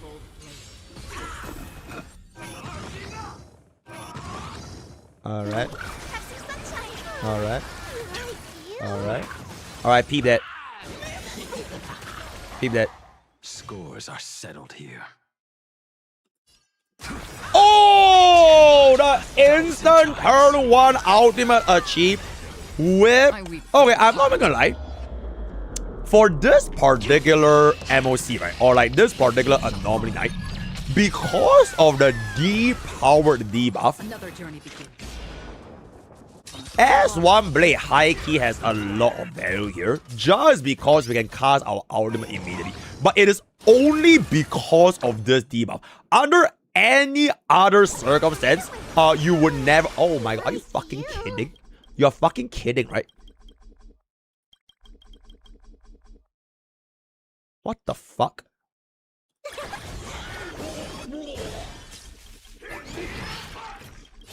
Brother! Alright, it's all good. It's all good. It's all good. Oh, honestly, I should have just used Runmate S5. Yeah, you're right. Runmate S5 would have been way better than DDD here. Bro, I cannot. This is my first time seeing Hyacinth not getting ultimate after 2 turns, by the way. That was a 3-turn ultimate from 0 energy, which kind of reminds me of my experience playing with a E0 Cyrene in a E0 final team comp, which basically just means I never ever get my ultimate, alright? And then this is gonna come back here for 3 minutes, which is absolutely exceptional. That is gonna be very nice. That is gonna be very nice. And then we are just gonna cast this ultimate immediately, which is gonna be really, really nice. Yes! Actually, I do believe it's a separate thing, because our E6 allows her skill to be like the ultimate. And then Blade E2 allows her ultimate to be a follow-up. So it doesn't really have a correlation with her skill being a follow-up as well. Alright. So I'm pretty sure that is gonna be how that thingy works. I. Alright, I. And then we're gonna hit it out right there. I weep for the departed. And then we hit that, hit that, hit that. Alright, thank you for the tribute. And then we are finally gonna be able to get our DDD action value advance. This splits up into a follow-up attack. And then this Bago is gonna give my tribute an attack boost, which is very, very interesting. Alright, we are gonna get hit over here, which is gonna be completely fine because my little Hyacinth is just gonna go for the basic. And then that's gonna spawn in a new buckle. And then Blade is just gonna cast an enhanced skill.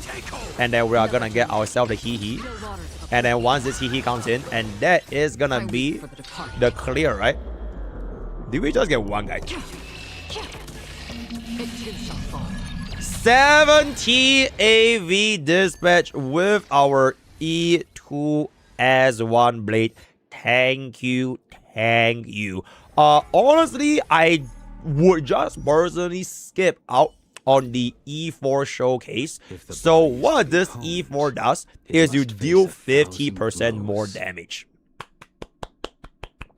Very, very good. Very, very nice. So if you are going to be going for the E4 there, it's going to be exceptional. I'm going to skip out this E5. And last but not least, the E6 as 1 Blade.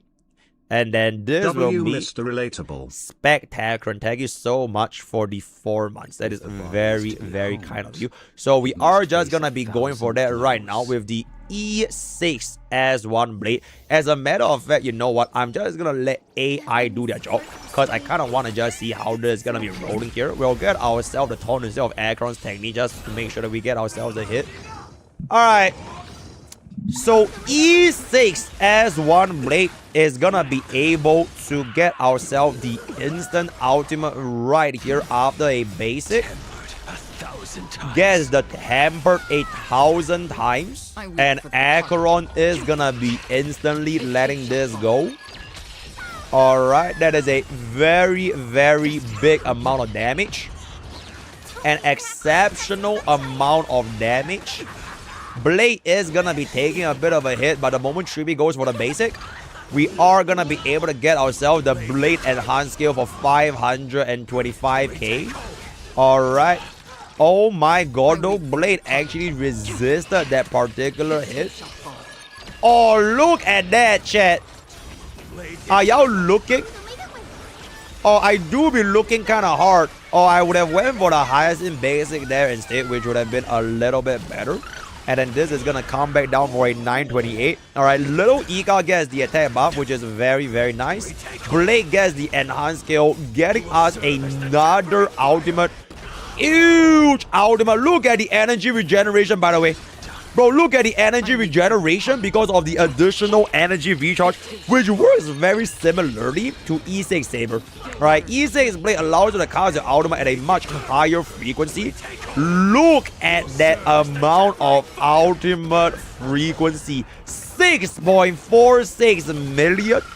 As our tribute goes for the basic, Blade is once again gonna get the enhanced skill, gets us another ultimate, and gets us another ultimate, and then we're gonna get us another ultimate for the 91 AV dispatch on the E6 S1 Blade, right? So that is gonna be that. Before we wrap up this video, we'll just do one final showcase real quick by activating our S5 Hyacinth, as well as activating our S5 Tribby, as well as activating our S5 Mblade for the grand total of a 48 cost dispatch.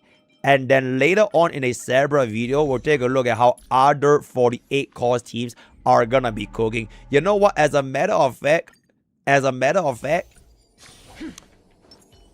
oh, you want me to kill Akron? Don't be mean, guys. That's not very nice of y'all, right? That's not very nice. We're just gonna keep to our E6 S5 48 cost blade right now. Alright, a good amount of sustain right here. Alright, hoo-hoo. Alright, instantly gets us the ultimate. I weep for the departed. It too shall fall. Oh, that is gonna be a decent-ish amount of damage increase. Because of the fact that Blade gets us that 2 charge stacks every single time now, it is going to be quite a lot of charge generation. And then we are gonna dispel the gloom and restore the sky. Little Ika comes in for a 3. And then Akron is gonna go back in for a big ultimate. Another 3 million. Blade will get ourselves the 8 out of 7, landing the attack buff, clearing out yet another wave. And a huge Blade hit for 6.4 million damage, which I would say is very, very competitive with Acheron's damage as a main DPS. And then one more Acheron ultimate is going to come here. Mock.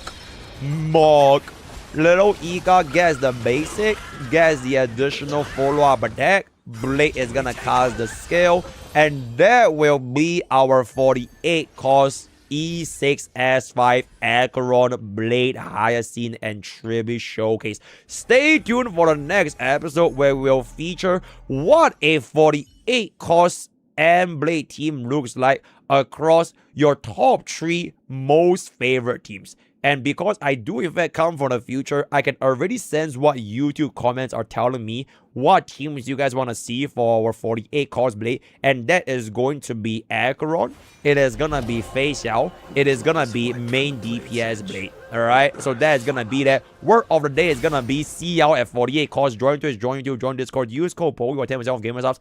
All the best for your gacha pools, and I'll see you guys next time. Thank you. Okay, there, that's one team that I want to see with 48 costs.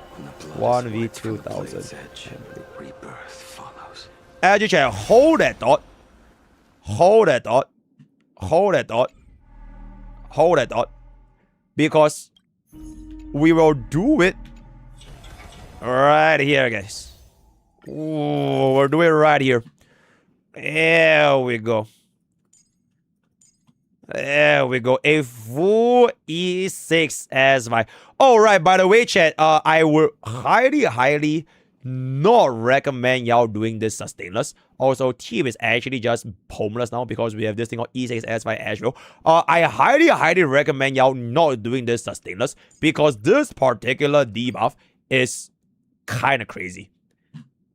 So don't do this, right? We are just gonna keep this a little bit more relatable. Get this winners. Let me take a piss. I will be right back. Help me compile chat's top 5 most important teams. Wrong Blade.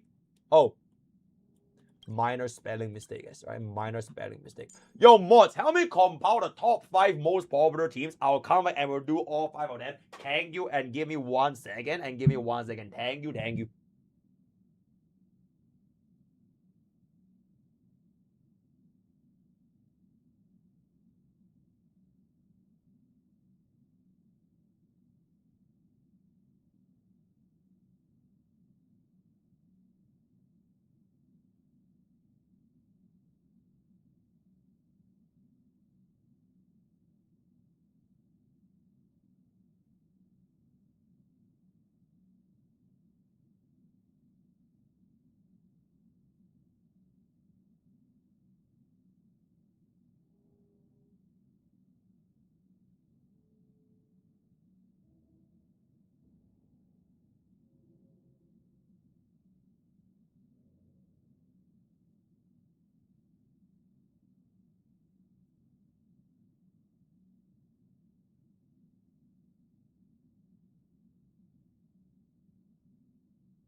Yo, mods. What are the top 5 most requested teams? Why is chat crying? Yeah, what are the top 5 most requested teams? Saber, Jingliu, Asheville, Blade. We're not doing sustainers for Anomaly, bro. We're not doing sustainers for Anomaly. What are the top 5 most popular teams? Kill Acheron. Why do y'all hate Acheron so much, bro? Why do y'all hate Acheron so much? At 48, cause it is just triple DPS. It is. Can we throw Blade into a Firefly team? How about we don't do that? How about we don't do that? Okay, so we have 1 for Acheron, 1 for Facial, 1 for main DPS Blade, which I guess is just Blade Evanesia, Blade Azure and Chibi. 1 for Evanesia. Who is the last guy? I need one last guy. Saber. All right, so it is gonna be Acheron, Facial, main DPS Blade, Evanesia, Saber. Okay, is this good enough? Is this good? Do y'all want to? I'm only doing 5, guys. I am only doing 5. I am only doing 5. Chat is LARPing. Yeah, because chat thinks Final does ultimate damage. Yep. Okay. Chat, why the fuck do you guys want Final, bro? Bro is literally like. Actually, will Blade even spawn when Final casts his field? I don't even think he will spawn, right? He will just be like completely out of the field, right? Like he won't even be there. Okay, so y'all just want to int my E6 as my final. I see. So he will have 0 follow-up. Okay. I see. Okay, so this is done. Alright. Okay. 5, 4, 3. Hey guys. Mr. Blade here. So today is gonna be where this is what a 48 cost Blade team looks like as I take you guys through 5 different 48 cost Mordenix Blade teams featuring Acheron, Facial, main DPS Mordenix Blade, Evanesia, and last but certainly not least, a surprise. Without further ado, we're gonna be testing every single one of these teams against Anomaly Arbitration King Polite mode, starting off with our Asheville Blade Acheron and Hyacinth team. And yes, E6 S5 Asheville is gonna be way more impactful compared to E6 S5 Triby. So, what it ooh. Alright. Alright. Holy shit, I just lose half my HP. What the actual fuck? How did I just lose half my HP, bro? Oh, that is a little bit scary. A little bit scary. Alright. Alright. God damn! Alright, we can just get this first. 1,000 times. Hammered 1,000 times. Alright, let's see the Acheron damage, guys. Because this is, at the end of the day, a main DPS Acheron. Ooh, 5 million, chat. 5 million is, in fact, pretty fucking good right now. Right, 5 million is pretty fucking good. 1.68. Let's send in our Asheville. Alright, that is pretty decent for a sub DPS. We're just gonna continuously do our basic on the little buckle. Then bro is gonna be getting that. Blade is gonna be getting his follow-up attack. Alright, that is a very, very good. Gets us the 8. We are having so many stacks that I literally cannot have enough before it overflows. Like, we have way too many stacks. 7.8 million Acheron. Is that 21 million Blade? Was that 21 million? What? Okay, that is a bit crazy. Very, very good amount of damage right now. That is a very, very good amount. We're just gonna be going for the basic. Alright, and then we're gonna say hi to the little buckle. Instantly get my aggro out because I don't want to waste any stacks. Right? I'm gonna spam my aggro out as much as I possibly can. Blade is just gonna go back in. Alright, we are just gonna cast the ultimate. Usually we want to wait for bro to take a turn so that he can spawn the bugs, but because we are like so far ahead in our action value, there really isn't a need to wait for the turn at all. Alright, 2.5, that is gonna be good. 4.3. I'm just gonna aggro out. Bro, we might actually just break him, chat. We might instantly break him. Oh shit. Nah, he's done. Nah, he's done. He's done. Oh, the instant break is kinda crazy. Okay, I'm gonna wait for him to come back up. He's gonna enter his mode. Alright. Okay. Why is the music like this? We'll first cast a blade out into an Acheron out. Okay. Bro, is that I know I don't want to break him because if I break him, he can't spawn the bugs to give us debuff. But I physically cannot stop myself from not breaking him. Because I have so many follow-up attacks, it is literally physically fucking impossible to not break him. And we are pretty sure gonna be reaching phase 2 right here. Because after Asheville goes in, Blade is gonna go in. After Blade is gonna go in, Asheville is gonna go in. And then we're gonna be getting ourselves... Oh my goodness. Oh my goodness, phase 2. I weep for the departed. Okay, I will not cast my blade out here and I'll let him summon his buckles. Right, summon your buckles so that we can get our... that's fine. That's kind of fine. Global passive. Okay. Okay, I want him to summon more buckles. Let's blade out right now, actually. Because otherwise we're gonna have too many of those stacks anyways. Alright. Okay, we're just gonna pop an Acheron, and then we're gonna bop. Alright, 4 out of 7. Oh, we are gonna get so many Acheron stacks. It's crazy, bro. It's like literally 3 Acheron stacks, chat. Bro, we have turn 0 instant Acheron out with the amount of free stacks that we are obtaining from all of the bugs. How did no one die? Oh, that's just silly. Let's just go for the basic here, and then Blade is just gonna come back in. Alright. 10 million little Ika. Oh, 10 million little Ika is something else, though. Okay, Blade is gonna come back in. Alright, look at this aggro damage, chat. Look at this aggro damage. 10 million aggro. Oh, 10 million aggron. Oh, so if aggron does 10 million, it's mid. And then if Hyacinth does 10 million, it's whoa. Bro, stop fucking being biased, bro. We are gonna get ourselves another ultimate here. Gets us a 6.9. Blade is gonna be able to cast this right here. I'm gonna cast these Notice what I did there, chat. I cast my quick fingers because I'm not an unk.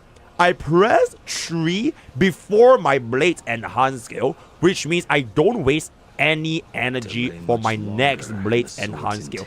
Absolutely exceptional. Gets us the Azrael ultimate right here, which is gonna take place after Acheron. So we are gonna get a pop.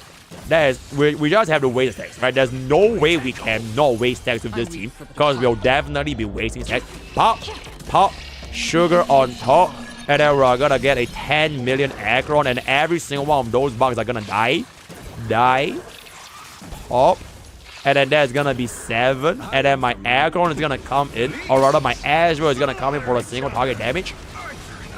62 AV, chat. I think there's gonna be a 62 AV clear. Oh! I weep for the departed. I weep for the departed as E6 S5 aggro with 48 cost team gets us a 62 AV dispatch, right? A 62 AV 0 cycle on our very, very first try. Wait, actually, let me record this. Creator Asa Promote might have. We'll do this right after this. And then this is 48 cost Mblade Plight. So we are only doing 5 teams, right, chat? We are only going to be doing 5 teams because you do not want your streamer to be overworking, right? So we are just going to be doing 5 teams, which is very, very good. And then this is going to be Acheron. This is going to be Fei Xiao. And then this is going to be Keep. And then this is going to be Avanesia.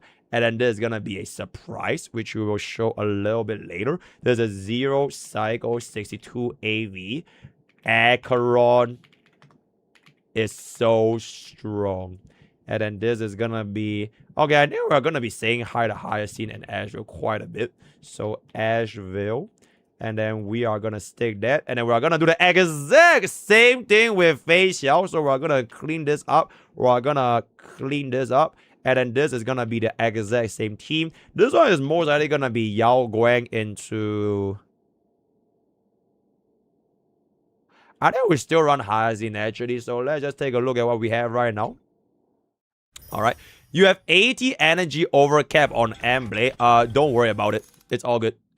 Yep. I intentionally want to not use that overcap. So it was all intentional. We're going to kill Acheron right now. And then we're just going to get this back in for the Fei Xiao. Is it going to be a good enough build? Oh, that is absolutely exceptional. And then we're just going to jump it immediately. Actually, as a matter of fact. Nah, okay. I'm pretty sure E6 S5 Hyacinth has like so much good shit that we can kind of just let this roll here.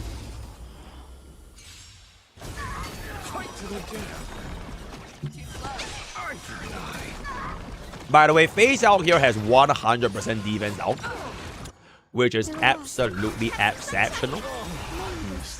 Oh, very good. All right. Dispel the gloom. Destroy the sky. All right. We are gonna be dispelling the gloom right here.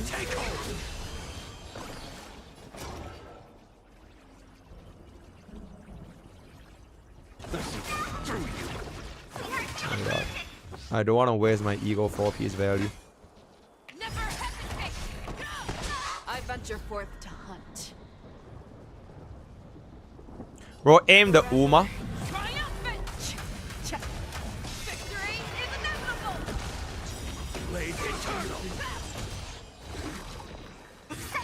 Alright. We're aiming at Uma. Alright. And then we're gonna go here with the face shell. And let's see the damage, chat. Let's see the damage. Blade follow up, Azrael follow up, Blade follow up, Azrael follow up. Then we get a Blade ultimate into an Azrael follow up. Alright. Oh, chat. I think this team is high-key cooking, bro. This team is high-key cooking right now. I'm pretty sure Acheron will just, or rather Facial will instantly kill this buckle. Okay, actually we do not instant kill the buckle, which is a little bit sad. That does make me a little bit sad. But we definitely kill here. So we save this for the next wave. Alright, that is very, very good. We are just gonna cast this ultimate immediately. We are just gonna cast this ultimate immediately.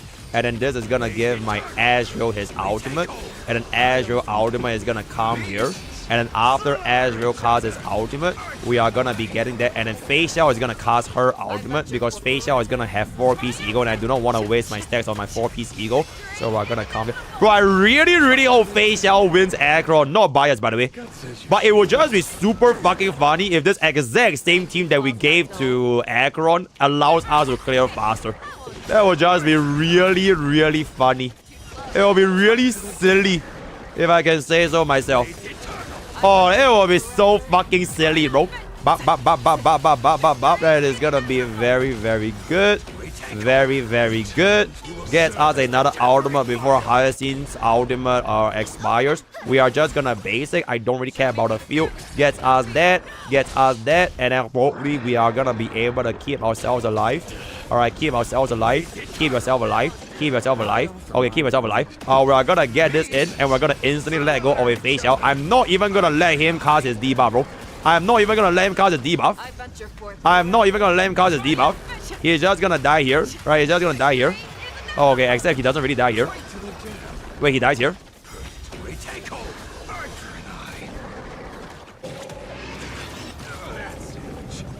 I will bury you.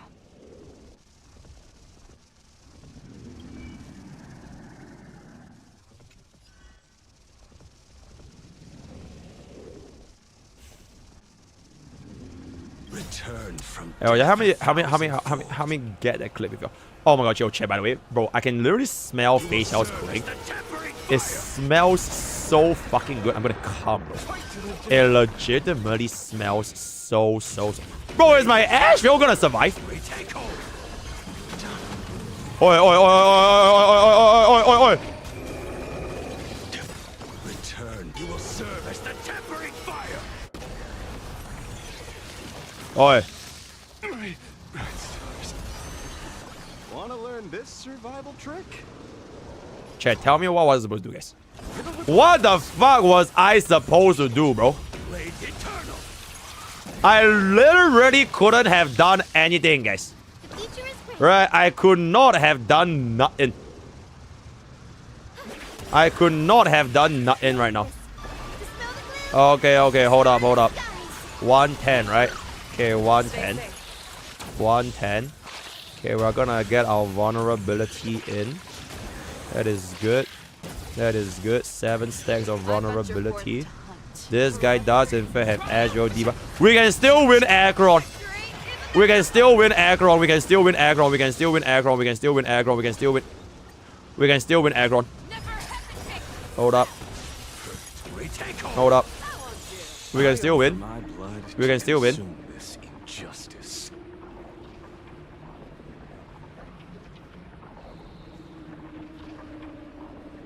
Nah, we just fuck it. Stop stalling. We are just gonna fuck it right now.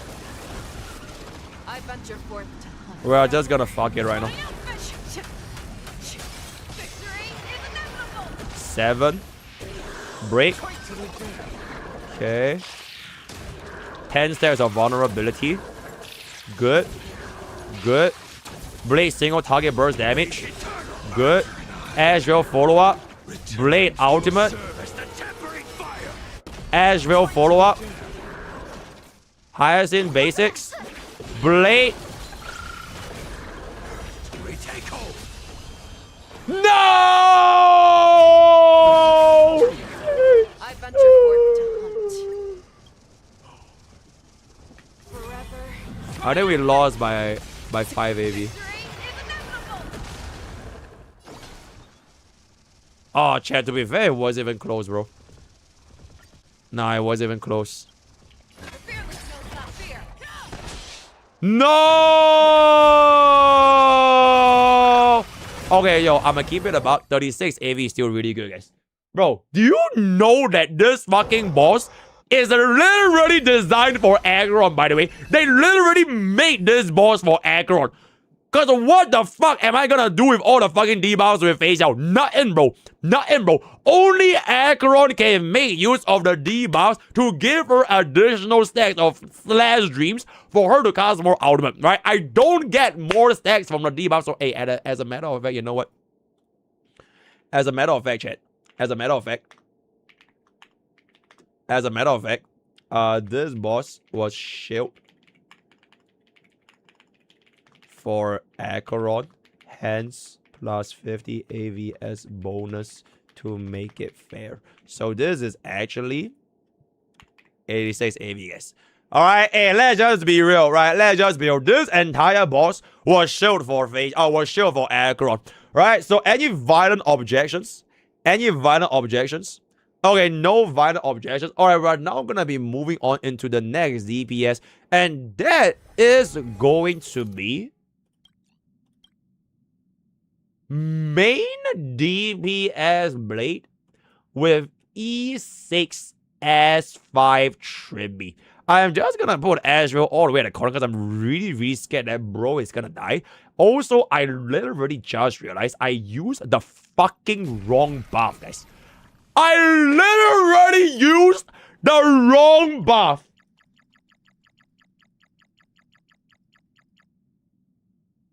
Okay, chat, actually, now that I think about it, I think if we gave this buff to Facial, it probably helped us clear faster, guys.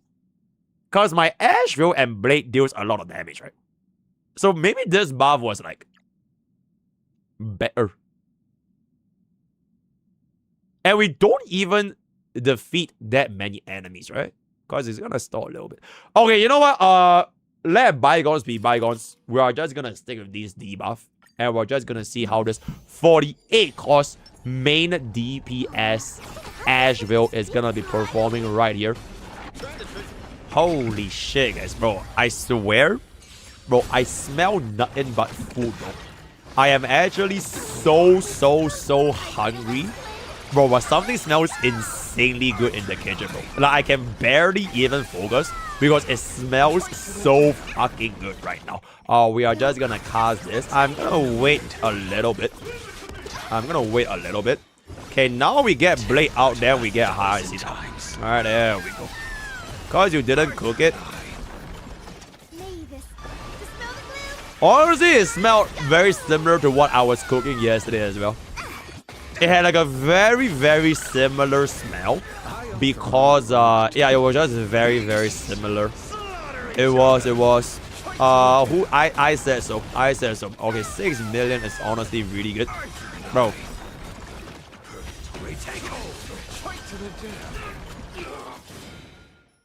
Am I gonna clear faster than Acheron and Facial?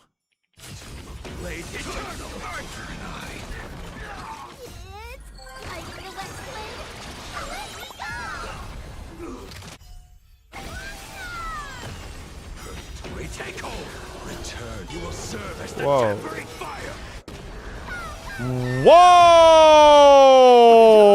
Whoa! 10 million single target.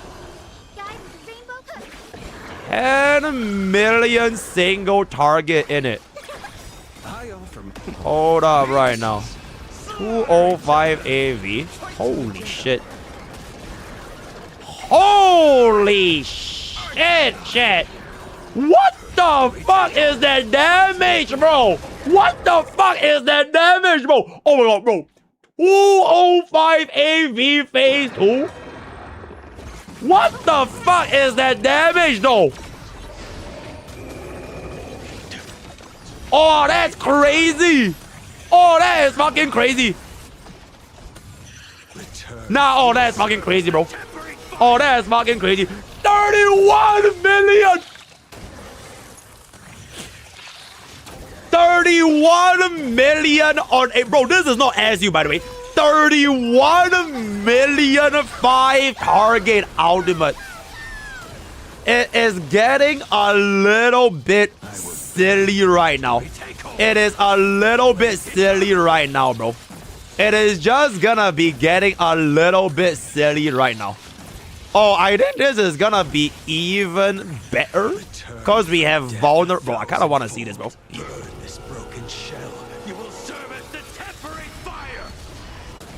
Okay, that was actually a little bit unlikely. Okay, 28 million is still pretty good, right? 28 million is still pretty good. But that 31 million was generally speaking, something else, if I can say so myself.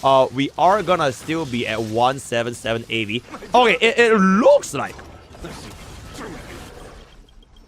Okay, this is out. Right, this is out. This is out.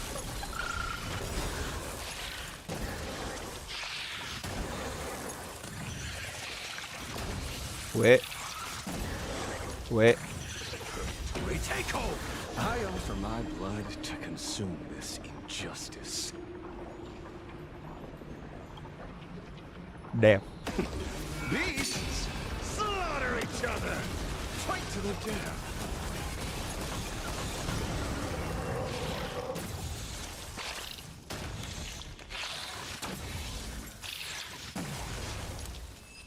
One six six.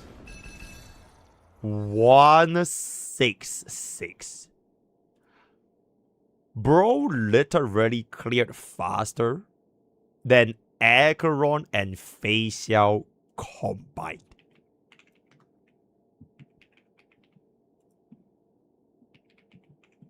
What the actual fuck, bro?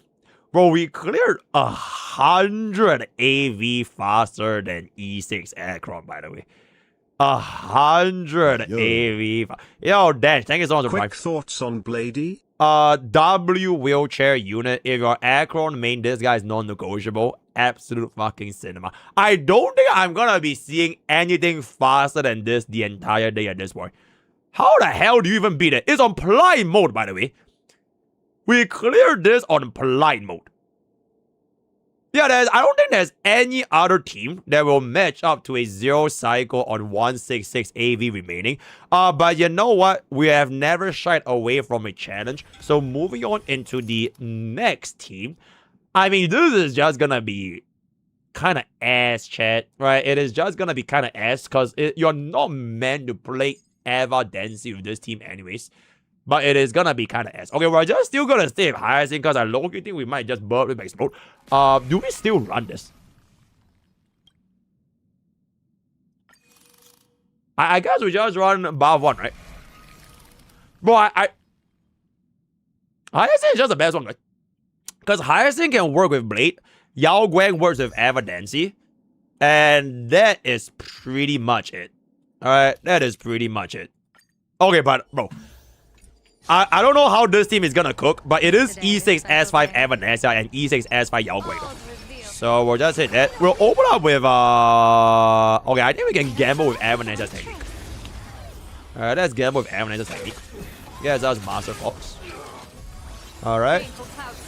Alright. The game is fixed, innit? Fortune favors the bold. Oh, okay. Once again, for my Elation mains, if you want to use Mblade with Elation, please give bro Von Weg. Because Von Weg can let us get the ultimate here, and then it will give us 2 additional charge stacks with Yao Guang. But you know what? I'm a little bit silly, Doro. So let's just see how this team is going to cook up immediately. Alright. Yo, Gopher Pro, thank you so much for the 1 year, bro. Thank you. Alright. Alright, we'll let her decide the rules of the game real quick. Alright, that is good. That is good. Alright, that is good. Alright, that is good. Okay, this one we'll wait. We'll wait a little. Holy shit. Bro, what the fuck is that damage? Let me pop this. Get an out. Get an out. And then we'll let her decide the rules of the game. Alright, we'll let her decide the rules of the game. Okay. Alright, we are gonna do that. Okay, we get a hit here. That's really good. Holy shit, that is a lot of damage. But we will get 2 hits off of Blade's charge, right? Every single elation skill is gonna be an individual hit. Gets us Master Fox. And then he is gonna get his little buckles right here. Okay, wait, she decides the rules of the game though. Wait, she decides the rules of the game? Oh, shit, guys. Bro, if we don't have the fire weakness, my blade does 0 damage, guys. My blade actually does 0 damage. So we are gonna have to rely on Evanescence. Ooh. Ooh. Okay.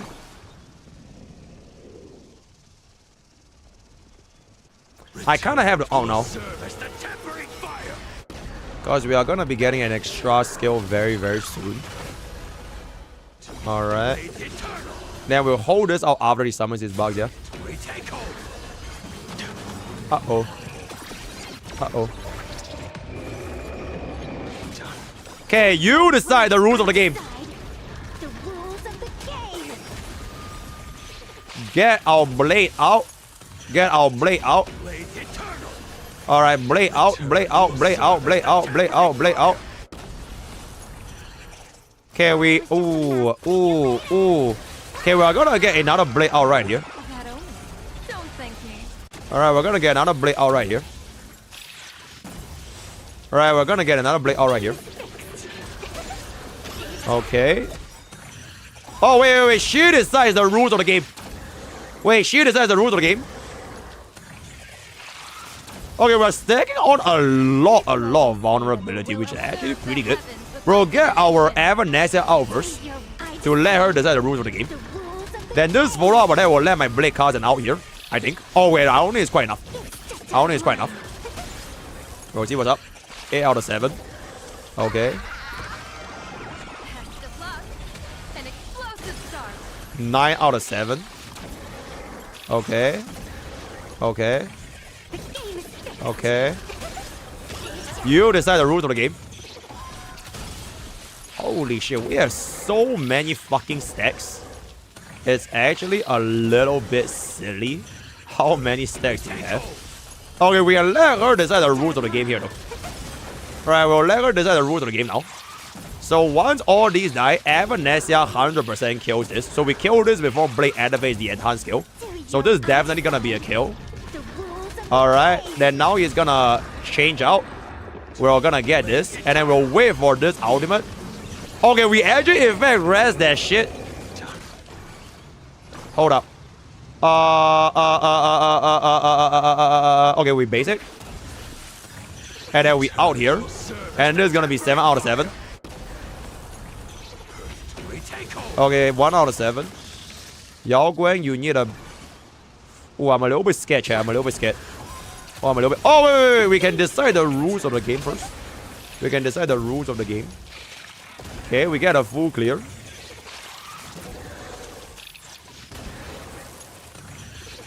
Alright, big shit.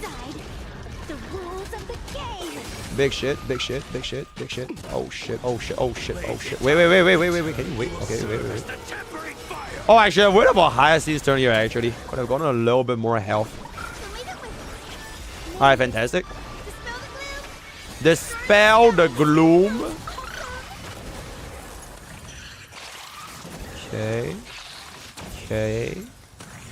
Okay, we are getting on all of our stacks of vulnerability. But because our name is not Acheron, we can't really make use of the debuff stack that is getting applied here. Oh!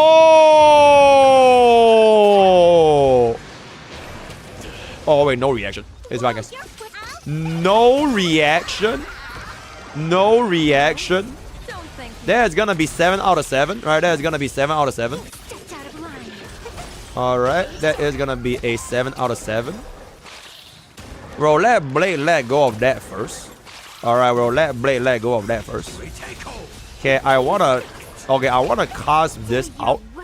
So after this out, we are gonna immediately cast a Blade out into an Evanescence out. Because then this will give me another 6 out of 7. Then this will be a 7 out of 7. Wait, do we still clear faster than Acheron? Yo! It does appear that we are still gonna be able to clear at 92 AV, where she decides the rules of the game at a beautiful, beautiful 92 AV 0 cycle with this very, very interesting Ice Elation team right here. 92 AV. She decides. One final team, guys. We have one final team. And that team is, frankly speaking, none other than Miss Excalibur. Alright, we are gonna be doing Excalibur. I'm just gonna slap on Asheville Hyacinth, because we are gonna be able to get quite a bit. Oh, do y'all want Asheville or do y'all want Team? Asheville or Team, guys?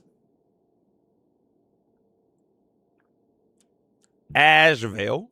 Alright, let's go. This is in fact gonna be our final 48 cost team. Final 48 cost team. Ooh, Amphorius. Very, very nice. Because Amphorius is in fact the greatest unit in the... Okay, chat, I'm not even gonna lie. I don't even think Saber is doing too much, so we're just gonna stick with the second buff. Just to keep it a little bit here. Alright. That is very, very good. Without further ado, let's see what we got over here. Wait, hold up. Actually, now this is fine. They here for revenge as well?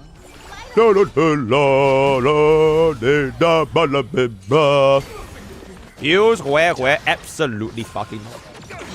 Absolutely fucking not. Do you want me to lose? Do you want me to die here, bro? Absolutely fucking not. Absolutely fucking not. And we're gonna get this over here. Bro, this where can sustain a 1000 HP debuff at the start of every turn. Like, let's just be for it, right? Let's just be for it.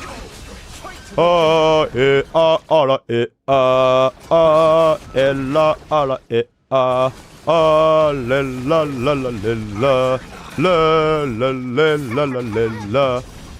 up. Hold up. We peeped that here.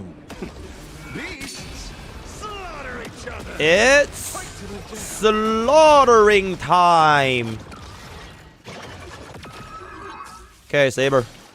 What do you have here? Alright, big out. Alright, let's take a peep at this Saber damage though. Let's take a peep at this Saber damage though.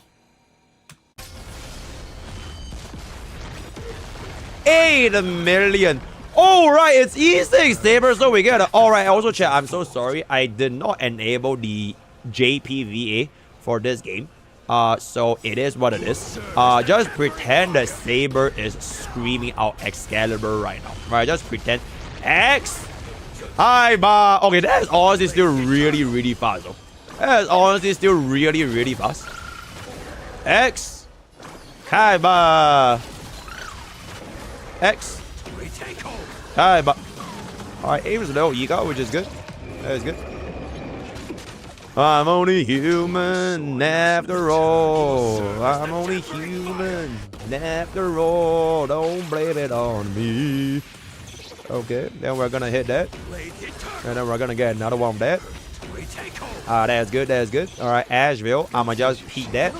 And then we're gonna peep that. And then we're just gonna slam all that. Okay. Okay. Chat, if y'all think y'all can sing better, why are you not singing? Sing then! We are so good at fucking singing, right? Sing then! Bro, I want to hear that singing right now. Sing it right now. Sing right now, chat. Sing it. Sing it. Alright, Asheville is gonna be able to pop that. Oh, we are gonna be able to get a base in from Hyacinth to give us an ultimate immediately, which will be really, really good.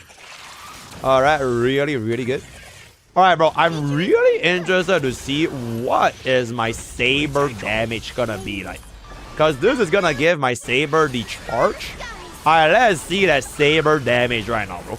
Let's see that Saber damage right now. Alright, 10 stacks of vulnerability. Alright, 9. Okay, almost 10 stacks. Alright, let's see the damage right now. Alright, let's see the damage right now. Alright. X. Bye bye. Oh, you know what? 7 million is not bad, guys. Right, 7 million is honestly not too shabby. I also expected like 700k. Yeah, so it is not gonna be that bad if I can say so myself. We are gonna be able to get a little bit of the bumble. Alright, let's see Blade a little bit, right? So that was previously what, 7 million. This is gonna be Saber 2.0. Alright, Saber 2.0. 22 million. So essentially 3 times of my Saber's ultimate damage, which honestly, I would say that is a pretty exceptional amount of damage, right? That is a pretty exceptional amount of damage. We are gonna be getting all of them pops immediately. Let's see if Azure is gonna be able to get this ultimate right here. Chat, I'm not even gonna lie, I think this might be our first unit that cannot clear 0 cycle. I'm actually not capping, guys. I don't actually think we can clear 0 cycle. But I remain optimistic. I will remain optimistic right now. Alright, that is a good amount of damage. Alright, let's get this. Alright, let's get this. Okay. I like. Oh, there we go. Also, Choto Made, I'm just gonna keep it a buck. If I were to use Huan Huan here, it is gonna be worse, you know why? Because we won't have as many stacks for Blade and Asheville. And I'm also just gonna be completely honest. I'd rather my Blade and Asheville deal more damage than a stupid fucking 20% max energy for me to deal 7 million per Saber ultimate, right? So in the grand scheme of things, I'd rather have that little Ika giving me the additional instance of hit. Look at that, bro! Look at that charge mechanic for Blade, bro. You think Huan is gonna do that? Absolutely fucking not. So we are gonna be able to... Oh, look at that. Bro, look at that. Oh, 24, bro. If Huan ever gets a little Ika, let me know. Right now, I'll use Huan. Until that day happens, I think I'm gonna be perfectly fine with this current setup right now. Blade is just gonna pop that. And then we're gonna pop another one. Alright, Saber. Let's see the damage. Oh, that's good, that's good. Oh, that's really, really good, bro. That's so... Alright. That's really, really good. That's a good amount of damage. Return from death 1,000-fold. I am pretty sure if I didn't have Hyacinth there, my Asheville would have just buff flip exploded. Which is gonna be a little bit unfortunate for us, if I can say so myself. Let's get that. Wait, chat. I think we can still 0 cycle. Wait, I think we can still 0 cycle. Because this should give my Saber enough energy to cause it, right? Bro, look at that. Slaughter each other. Eye for an eye. We take hold. Fight to the death. Okay, frankly speaking, I don't even know what Saber is here for. But that is going to be getting ourselves the 52. Okay, you know what? I'm just gonna do a basic, or rather a skill, just so I hope this doesn't die. But I think it's already dead because Asheville is gonna come in. But there is gonna be a Saber 52 AV 0 cycle, which I would say is absolutely incredible right now. Very Saber, very wow, right? So with that, we have come to the end of our 5 different 48 cost Mblade blind mode. Acheron at 62 AV, Fei Xiao at 86 AV, Mblade at a whopping 166 AV remaining. This is gonna be Evanescence at 92 and Saber at 52 AV, right? Let me know what you guys think with these current results and performance. Personally, I think this team is absolutely fucking disgusting. As a matter of fact, I'm pretty sure this team is the strongest performing team we have right now, especially for this Anomaly Arbitration King, where we have all of them little buckles spawning, right? So join Twitch, join YouTube, join Discord, use code POKE for 10% gamers house. Word of the day is gonna be said Slender Face one more time, and I'll ban you, and I'll see you guys next time. Thank you. And there it is. Okay, chat. I am gonna go ahead. Wait. This is what 48 cost Mblade looks like. I am gonna go ahead and begin a quick little react slot because I do want to eat my dinner right now. Because Facial has worked very hard for this dinner. Give me 1 second. Chat, what react slot? Oh my god, wait. We have a perfect react slot right here.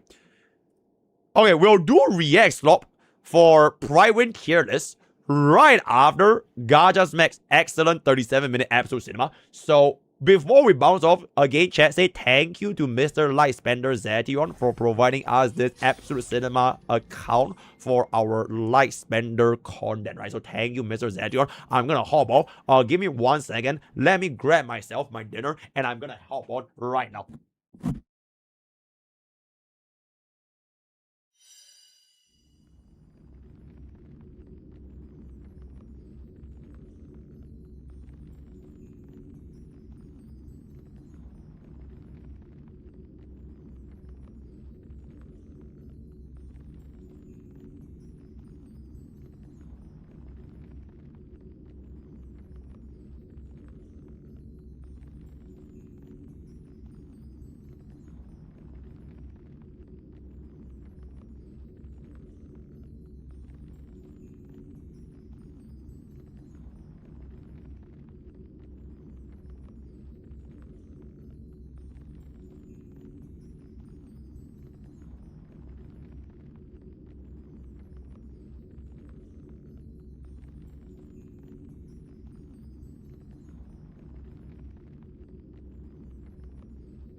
Oh my god, yo, babe. I'm not.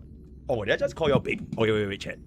Chat, I'm not even gonna lie. Bro, it looks so fucking. Okay, let me show y'all what facial code.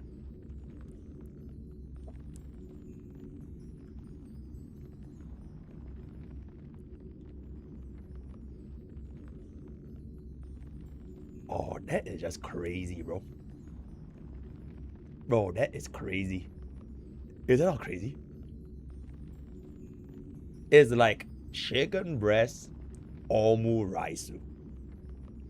And then she also got me fruits as well as honey green tea.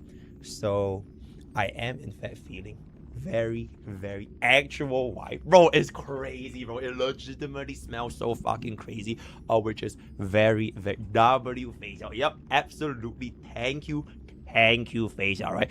And can I have a bite?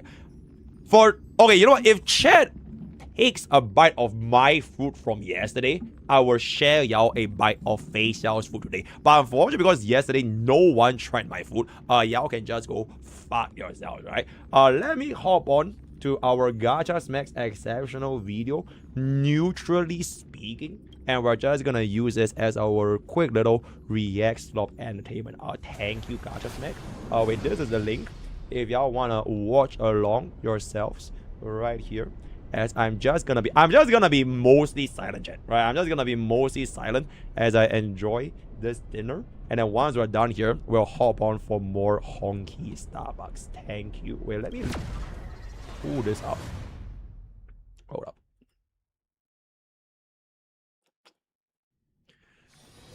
Bop. All right. Welcome back to another video by yours truly. We're going to try and get through this as efficiently and concisely as we possibly can.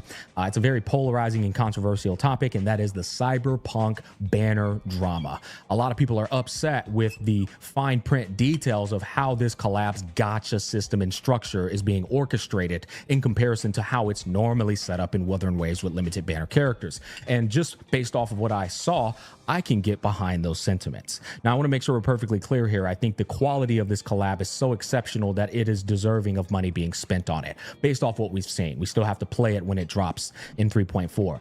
But it's a very controversial and polarizing topic. It has split the community. A lot of people are upset. A lot of people are probably thinking, hey, man, whatever, who cares? I'm going to play it anyway. I'm going to pull on my characters. I'm going to have my fun because Kuro delivers.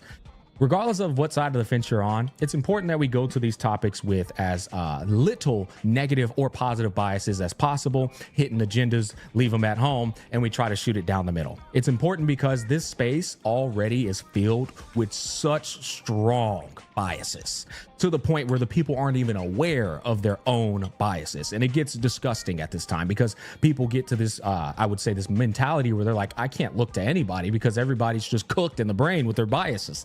And that's where I try to come in and just shoot it down the middle. That's it. There's no like negative or feelings or positive feelings. Just say it like it is. What do you think it is? If there's any point during this video where I am being very opinionated, I'll be sure to state that it is an opinion, okay?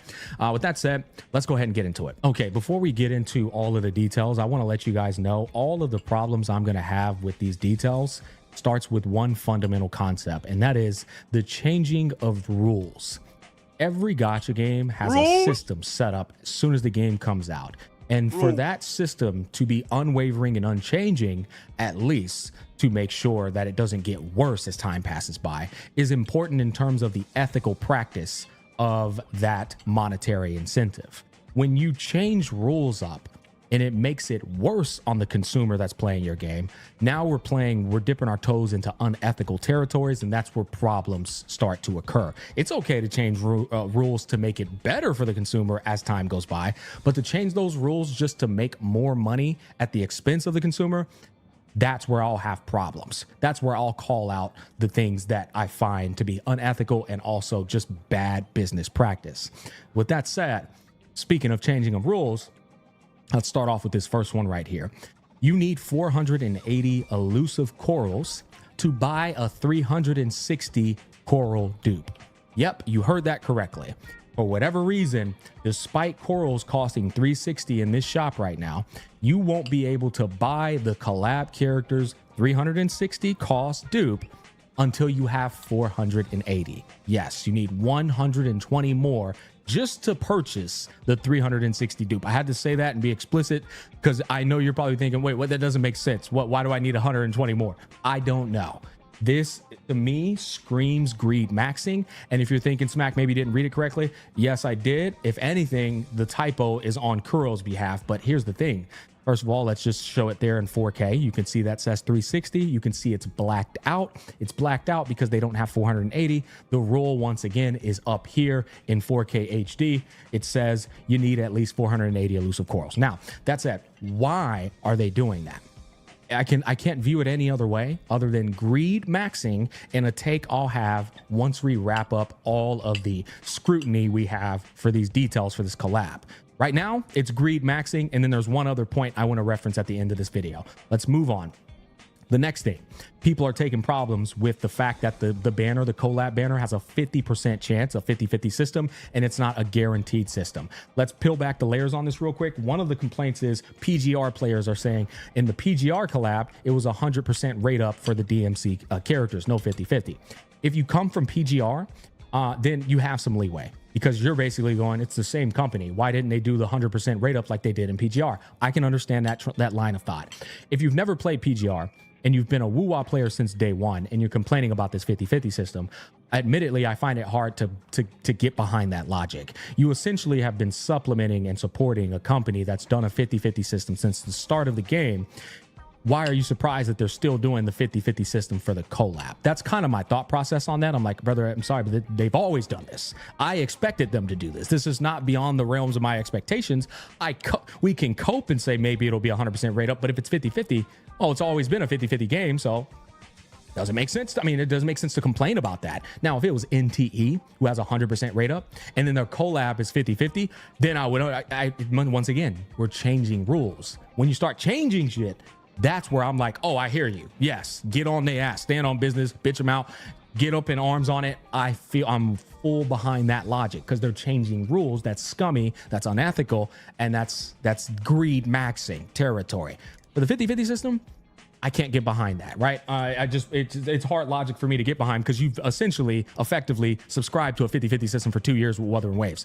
That's how I think about it. Now, the next one, the guarantee count for the collab characters is shared only among the collab characters, event banners under the same collab campaign. It resets once a 5-star resonator is obtained. Effectively, pity does not carry over from the collab characters. This is changing of rules again. We've changed the rules now. Woo-Wah is not a game that does this. Woo-Wah is a game that says if you lose a 50-50, you're guaranteed the next 50-50 on the next banner that comes over. They're changing the rules specifically for the collab. I find that problematic. I don't give a damn if a collab is different. Well, you can try and frame it however you want to frame it. Wait.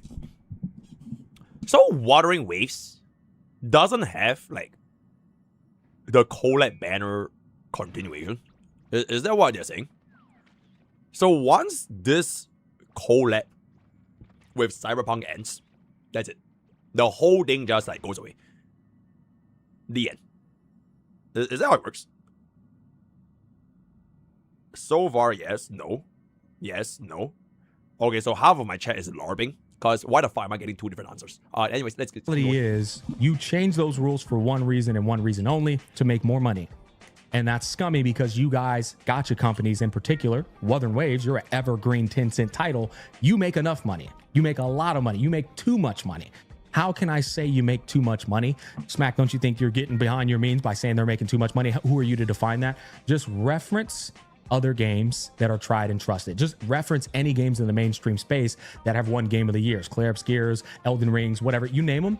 And the amount of money that those games generate it's a drop in the ocean when you compare it to what gotcha games generate on a monthly basis. Even a game like Wuthering Waves, these games make so much money, it's absurd. They are overpriced with their shops, but people still play them because they have gambling addictions, the free-to-play model, and all the predatory practices, the hype, the FOMO, the adrenaline. All of it contributes to money being spent.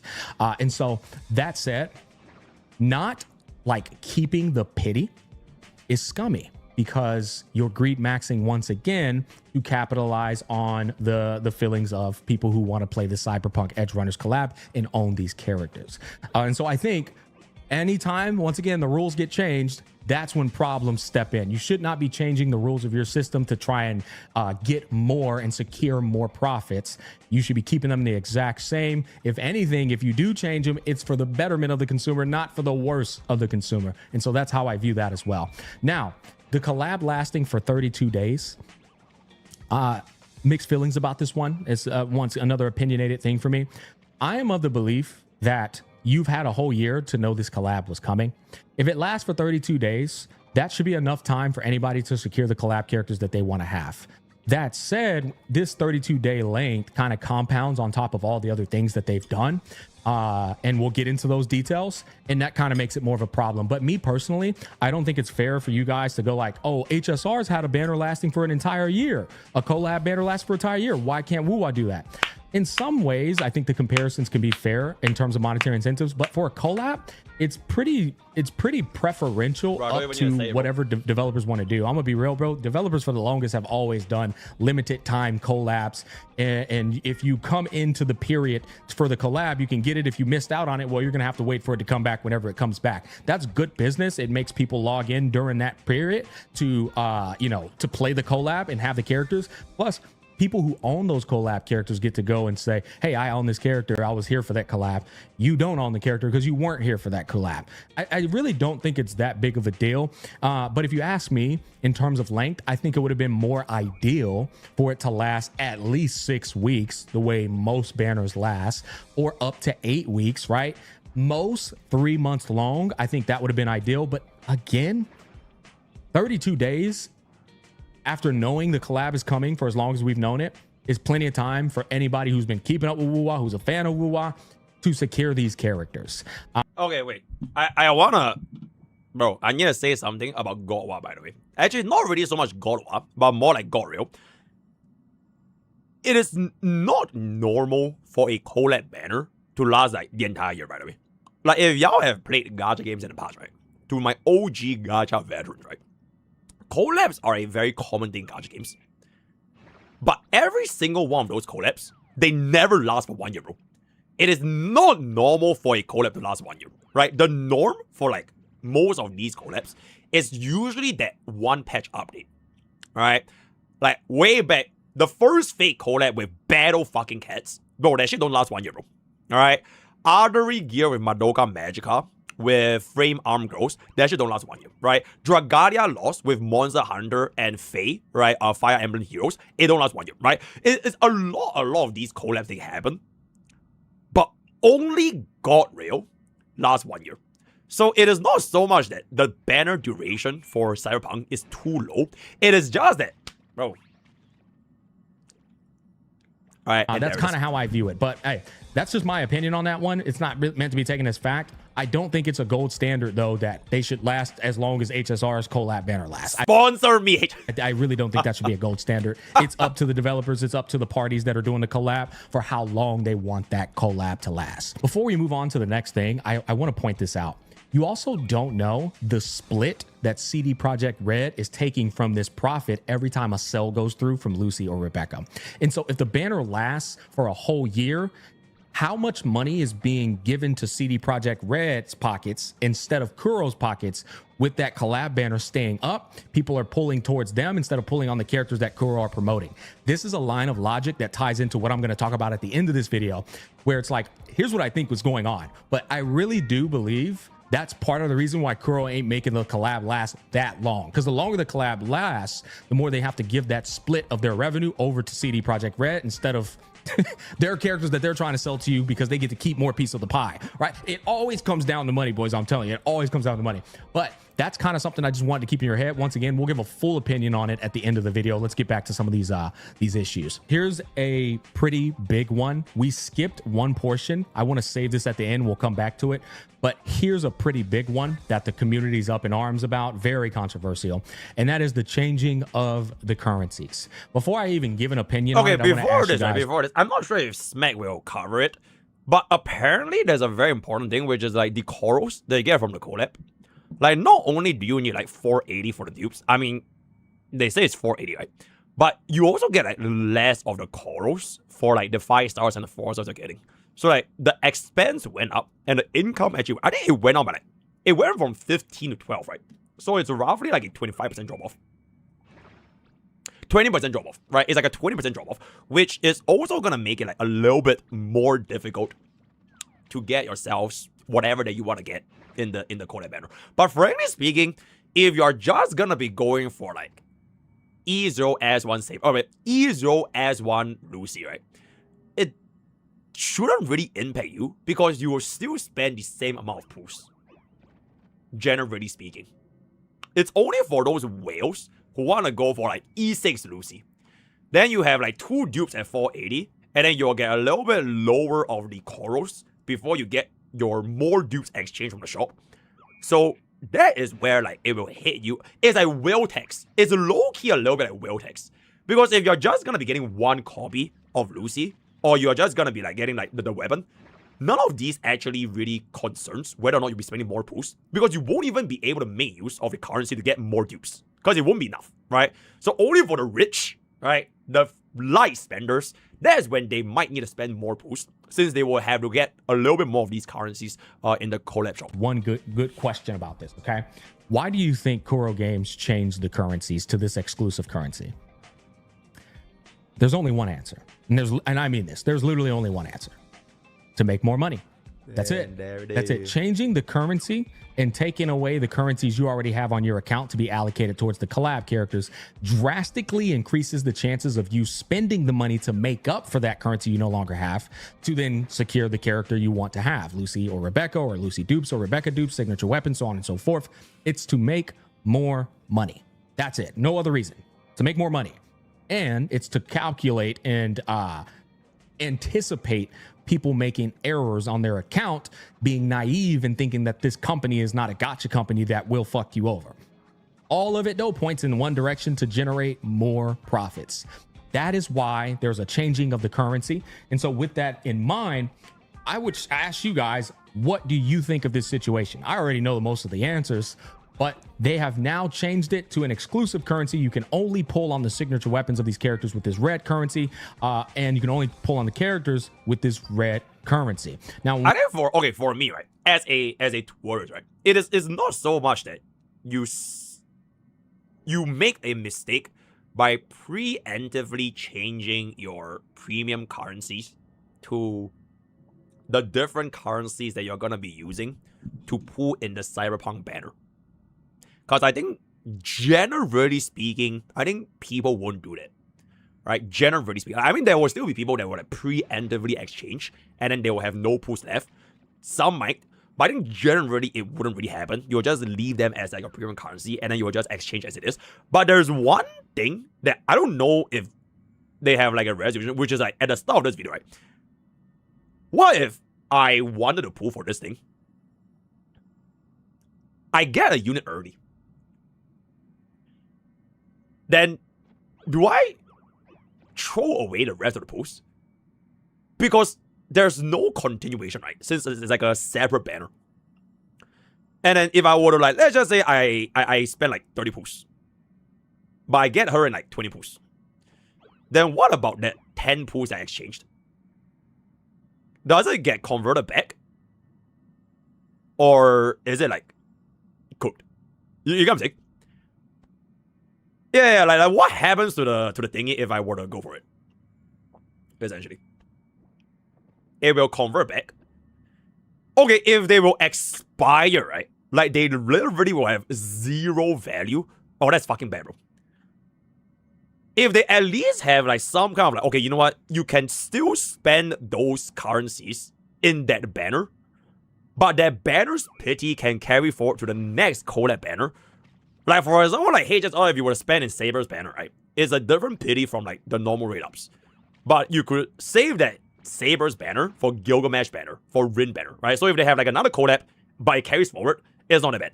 But like, if this banner is, like, the only Cyberpunk collab banner, and whatever pools you get here, it's literally zero value.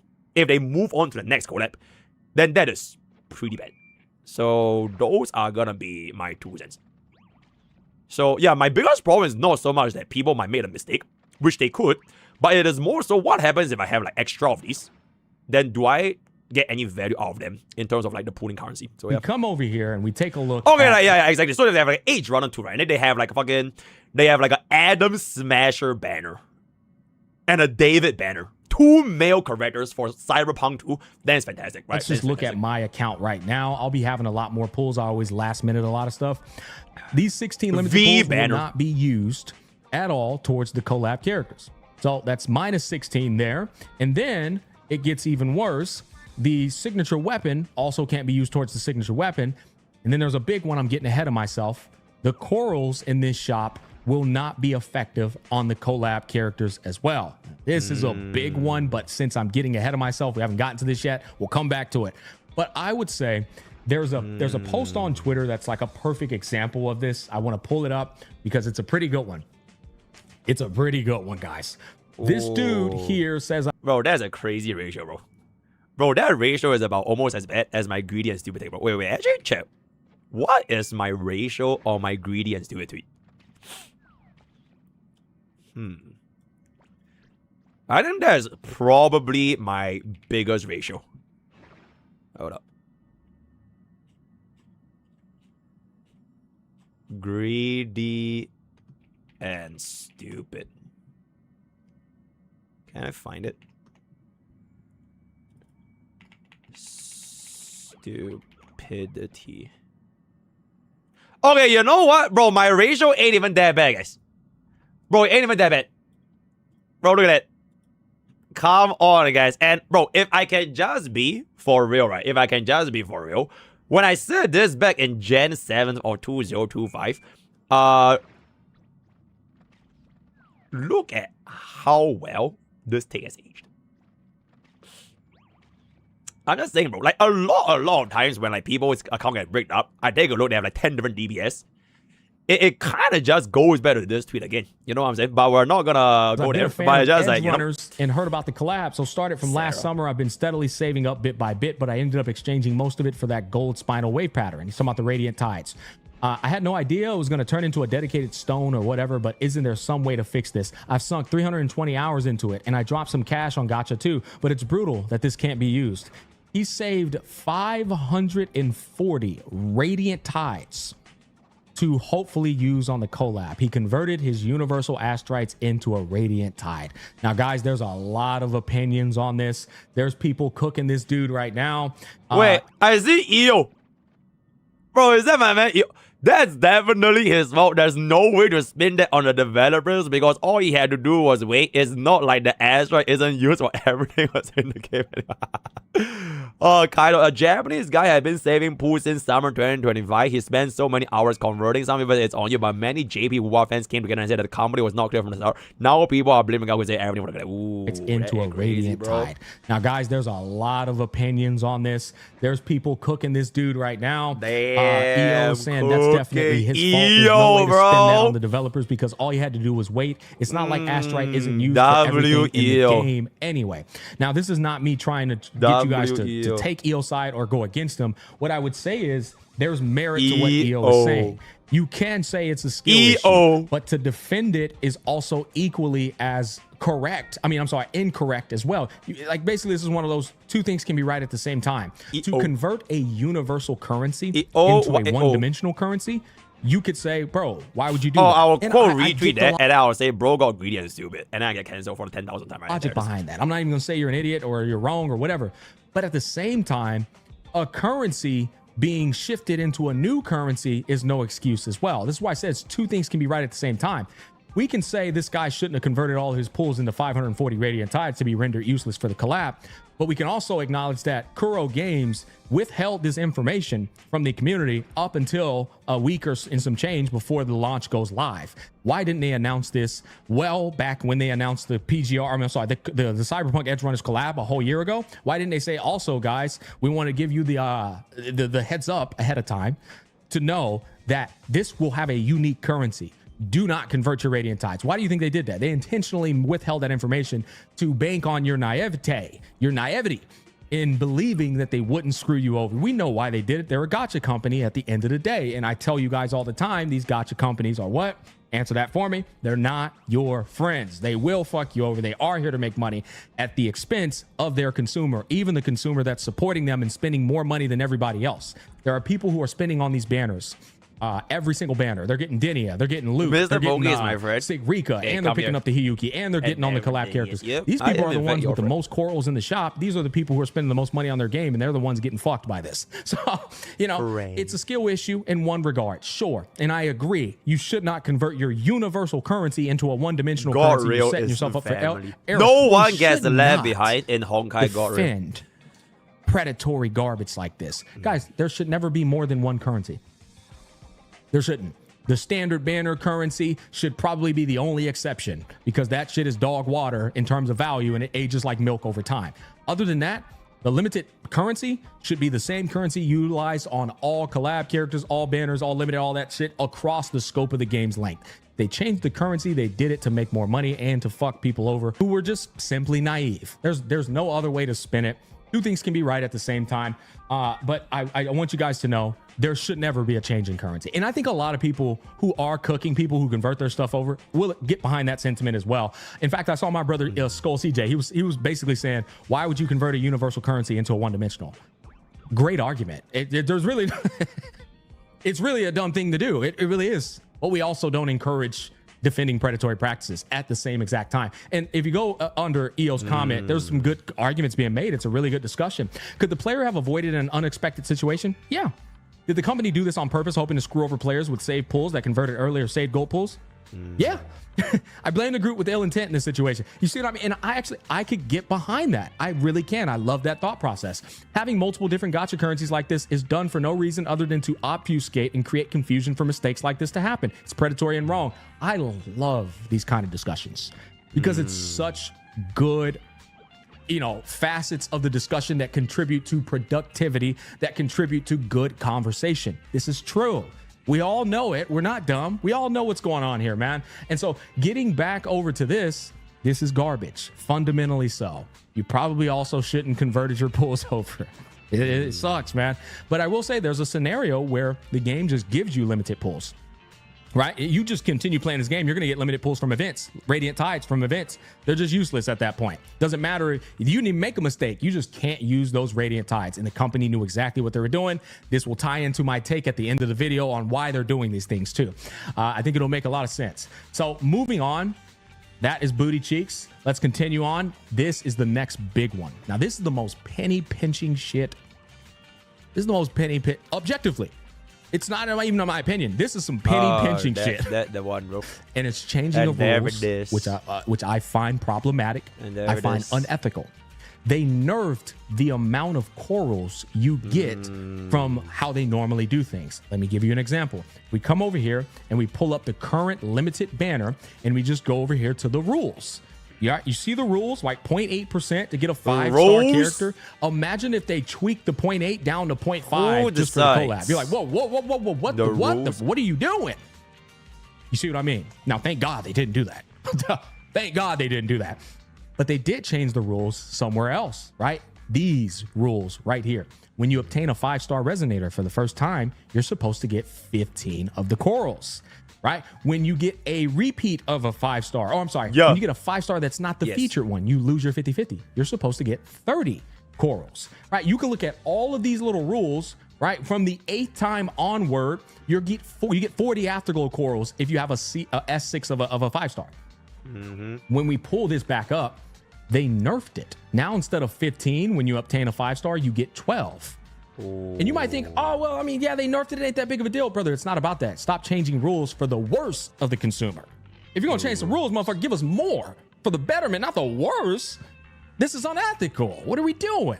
And then, to make matters worse, once you take all that into consideration, getting 4-star weapons, getting 4-star characters and all that, pause, right? and you are there people like supporting this, like defending this?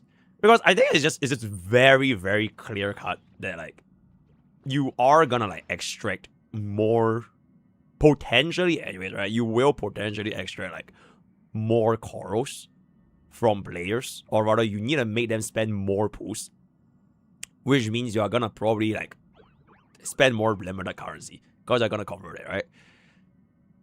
I don't think there's any like justification, bro. Like, okay, for example, if you were to say, okay, you should know this event is gonna come like 1 year ago, because they announced Cyberpunk collab 1 year ago, right? They announced it, so you should have prepared for it. But even as someone that prepared for this, right? So let's say I saved up all of my free-to-play currency, I saved up every single, I did not preemptively exchange, so I have like let's say 100,000 airstrikes, right? I saved everything, right? Even so, this is still not a good thing, because like when I spend those 100,000 airstrikes on this banner, I will get less of these currencies, which means I will have to spend more of the equivalent limited premium currency to get what is essentially like a dupe at a higher price point. So I just don't really see like a way to like this is a good moment, essentially. What are we doing? And then, to make matters worse, once you take all that into consideration, getting 4-star weapons, getting 4-star characters and all that, and you come back up here to the top, where you got to get 480 elusive corals to buy the 362. Now you see them 12 corals at the bottom. Okay, so like previously, right, it was like what, 15? What, 360 out of 15, right? Like 24. You need to put 24 5-stars, right? You put 24 5-stars. to get 1 dupe. So this is 480 out of 12. You need 45 stars, bro. That is kind of crazy, bro. It'll look differently. And you can't even bring forward like your saved corals, right? Because it's like a event exclusive coral. You cannot use your previous corals that you saved up for your event exclusive coral. So you either pull in that event using the worst odds, or you cannot get that dupe plain and simple. All right, that is pretty much it. And so this will all tie into my guaranteed weapon beginning of the video, true. but it seems like they're penny pinching, and they are grabbing things and changing things, tweaking here and here, all for the sake of making a little extra money, right? This is why, by the way, I skipped this, because I was one of the people that got duped. I was like, this is amazing, and I still think it's amazing. Don't get it twisted. I actually still think this is amazing. But the value of this is diminishing each time I point out these ways that they have extrapolated from their current consumers' resources they've been saving to use towards the collab. It's like, damn, when you add all this up, well, now this dupe up here ain't looking as sweet no more. It's like some people had enough currency to get this dupe with the resources they've been saving for the collab. But you took all those options away, and so now this is still valuable, but not as valuable. You know what I mean? Some people had enough corals on their account to buy 2 dupes, 1 dupe, 2 dupes. You knew what you was doing when you took that coral away and made it a different currency. Shame on you. That's some slimy garbage practice. This is coming from somebody who's excited by the collab, by the way. I'm not a Kuro Doom poster. Go check the last 2 videos, my live stream. I'm glazing the living hell out of them. This is just me, as I told you, being fair, shooting it down the middle, being pragmatic, trying to take into account the different perspectives from different players in different circumstances. There's no hate in my blood when I'm pointing this stuff out. It's just pointing it out. You know. Now, if you ask me, collab is still so exceptional in quality that I think it's garbage. I hope you guys complain enough for them to change it. But if they don't, I'm still playing the collab. I am. Now, if everybody got together and was like, nah, bro, all of us, everybody together, we're going to tell them we will uninstall unless they fix it. I mean, every Kuro player under the sun, I'd be down. I'd be leading that charge. Hell yeah, bro. It's about time the consumer took control. Bro, it's about time y'all knew that the power has always been in y'all's hands. But we know about you, players. Boy, y'all ain't about that life. All right, so let's continue on. I'm just having a little fun here, man, trying to lighten the mood. This is like a little nitpick. It's a minor nitpick. 10 days for 10 pulls. Bro, just get the 10 pulls on day 1. Why? Why am I complaining about this? Why are you complaining about getting things for free?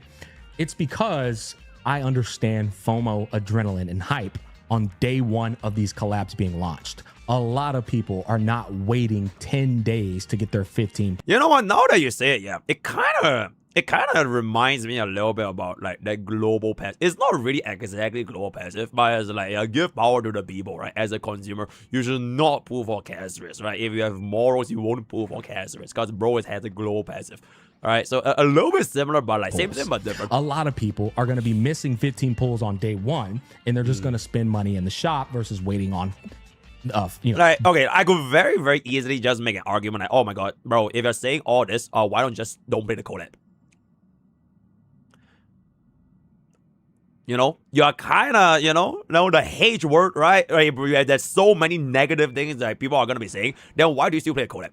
But obviously, I'm not going to say that because I have something called nuance, bro. Right? It's called common sense, right? You want to play a game, you want to enjoy it, go and fucking enjoy it. But unfortunately, that nuance was not given to me last year. Until this day, I still do not have a caster. So, day 7 for 5 pulls and day 10 for 15 in total.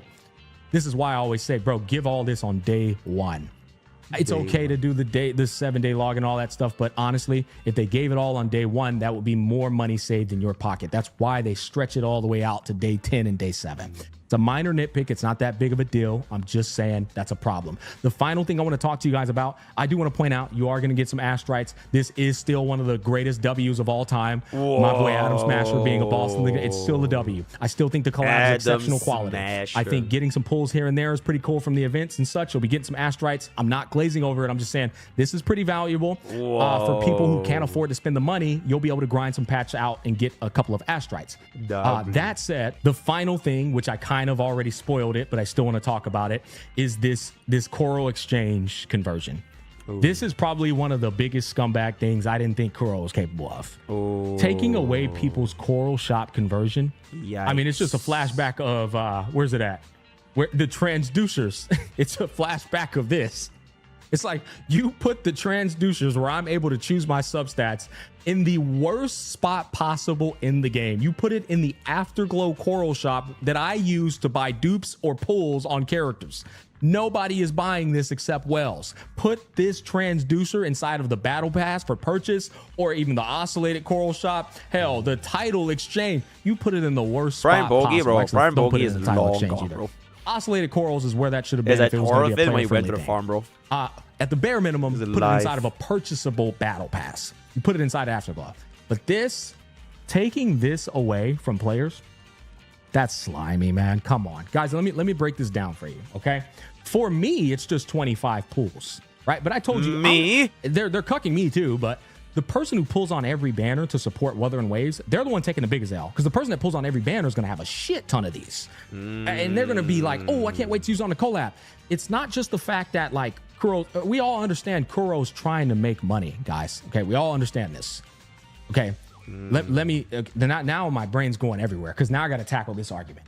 There are people out there who use the most broad paintbrush stroke argument. Well, duh, they're a company, they're gonna make money. It's like, brother, sure, but do you understand how horrible that rebuttal is to bad business practices, unethical practices? Like, you can use that rebuttal on literally anything out there in business. Hey guys, Walmart's now charging $15 a month for people to enter their store to shop. What the are you serious? That's horrible. And some guy comes along and says, well, bro, they're a company, they got to make money. It's like, bro, what kind of argument is that, bro? Get out, stay in the back with Amber, little bro. It's like, oh, I'm charging $1 now for people to watch my YouTube videos because I'm a business, I got to make money. You see what I'm saying? We don't just use that excuse to just defend garbage business implementations in terms of trying to turn a profit. There's a time to use it and there's a time to not use it. This is not one of those times. It's a terrible argument, bro. Because that also implies they're not making enough money, that they're not making a heaping amount of money, that they're not making 50 million to 200 million a month. You see, the problem is people don't know how much money these companies make on the PC because they don't disclose it, because they're private companies too. Y'all have no idea. You only see mobile revenue and little leaks of their profits. But if you only knew how much money they really make from PC and mobile and console, then you would go, oh, these guys are making egregious amounts of money. They're making billions. Like, it's wild when you process that. Oh, actually, I almost forgot to cover the Sweet Dream tuning. This is a W. This is a W. It's literally icing on the cake, guys. I'm gonna be real. Like, I understand all the other stuff I just pointed out was bad, but that doesn't mean that this is not good.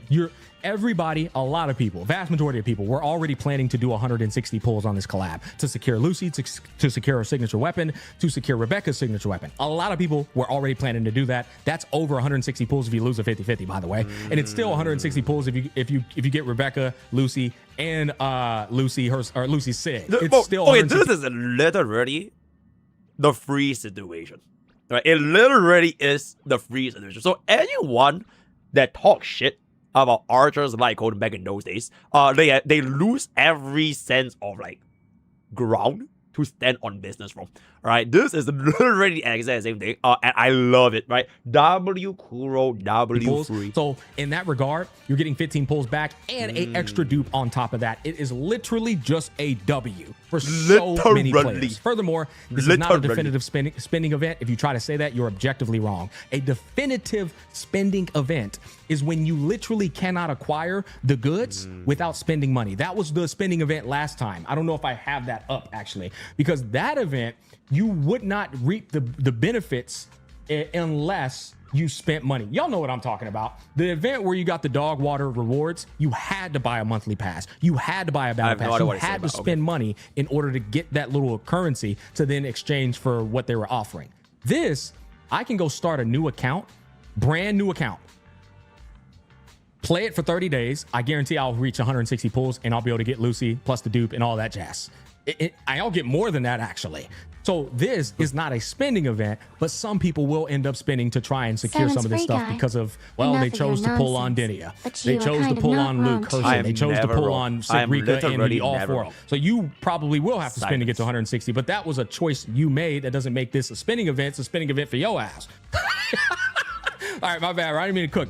Now, this back end part, it falls off a cliff. However, still, A lot of people saved up and they were trying to get an S6 Lucy. Some of them be able to get this for free. Some people have 420 worth of Astrites. Okay, wait, that is a good point of total money.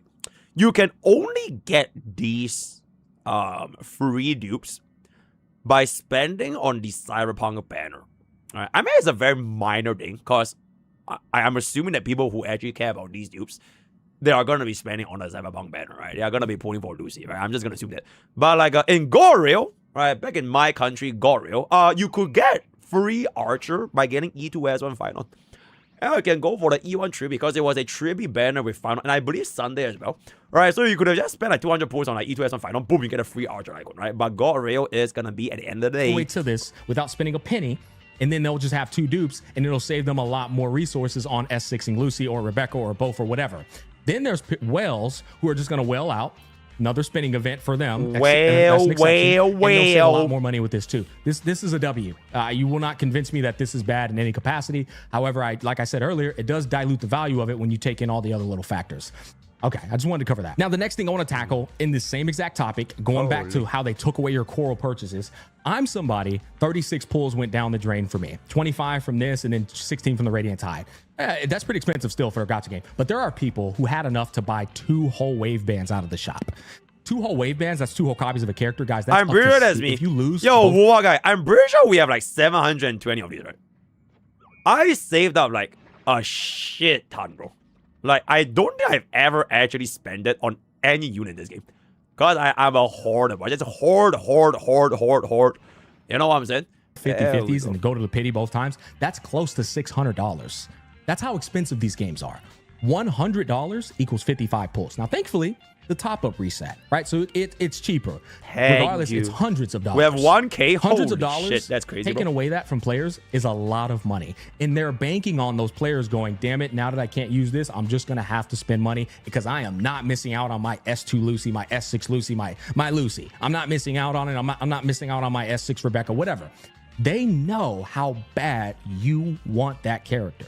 They look at your spending habits. They have the data on you guys and how often you spend money on things. They know Cyberpunk Edge Runners is a hit. That's why this collab is such a huge and big deal. And so what's happening, and this is my anecdotal, I can't prove any of this stuff, right? But what's happening is they are taking in account how many players are going to end up spending money.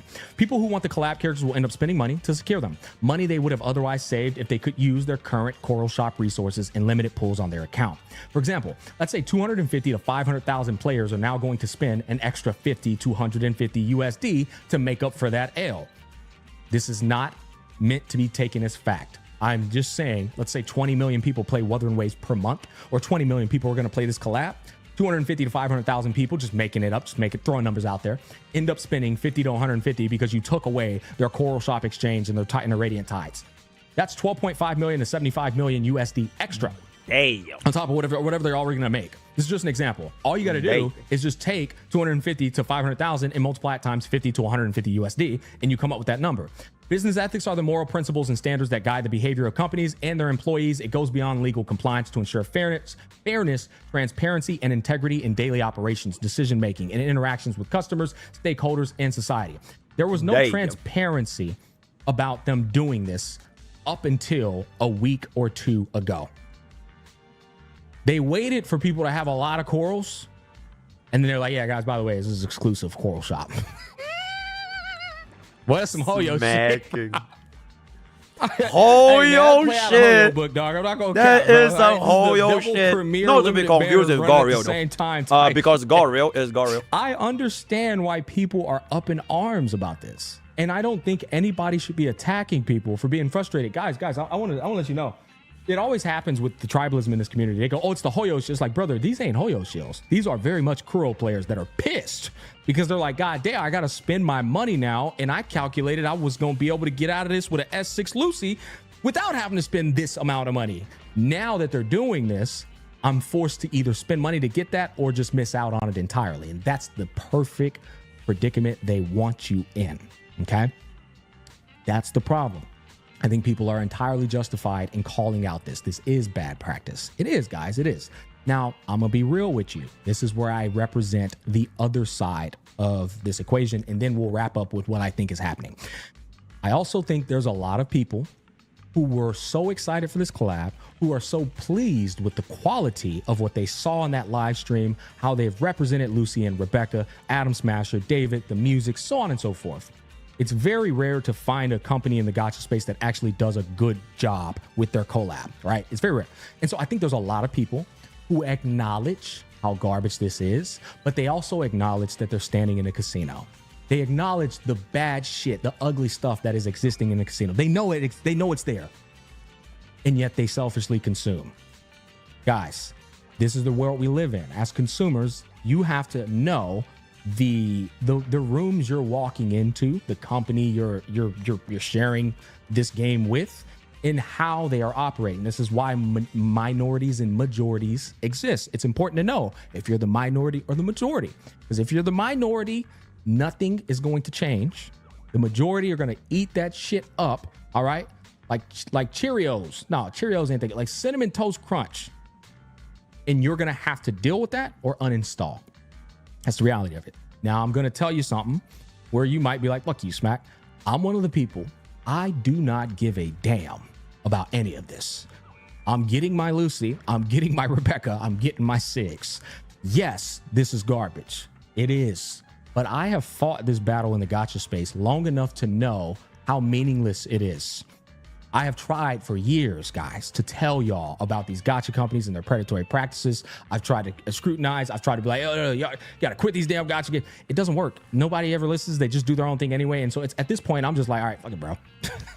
I'm done with it. We will call out the things. We'll be as fair as we can, but I'm just going to enjoy myself because none of this ever bothers me. I make damn good Bro, money. if I pulled for Kazarus back then, I was done, by the way. It's not a flex, that's a fact. I would have been done back in my days. That's how I get down, but I'm here to tell you, Bro, none of it bothers me. back in It my doesn't make a days. difference to me. I get my S6 Lucy and carry on with my day. I say these things because I just try and be as fair as I can. But I have lost my passion for getting on the horse and trying to call out every bad practice. Hey guys, don't do this, because I realize I'm also a bit of a hypocrite if I do that, because I'm still covering gacha games. I'm a bit of a hypocrite. I'm still covering these gacha games. I'm still reaping the full benefits of the sponsorships, of all these other things. I will call them out, but I won't really get up in arms about it because I know I'm still in the space consuming this stuff, promoting it and covering it. That's my honest thoughts on everything. Now, what do I think is going on? Why is Kuro all of a sudden Hoyo Maxing? All right, why are they doing that? Look, some of y'all might even think Hoyo's doing a little better in some regards. Nah, hey, listen, I ain't gonna go that far. That's up to you guys. Y'all can fight it out. I try my best these days actually to not create tribalism, but it seems impossible. Rent-free is the perfect term of these gacha players. All right, you could say anything. They'll find a way to make it tribalism. I think what's happening is Kuro Games entered bed with CD Projekt Red, and they underestimated the budget. They underestimated the split with CD Projekt Red. I think what's happening is it was a very expensive collab. Not only was it a very expensive collab up front and throughout the year of making it, it's also expensive in the cake. And I can't prove any of this. This is another anecdotal.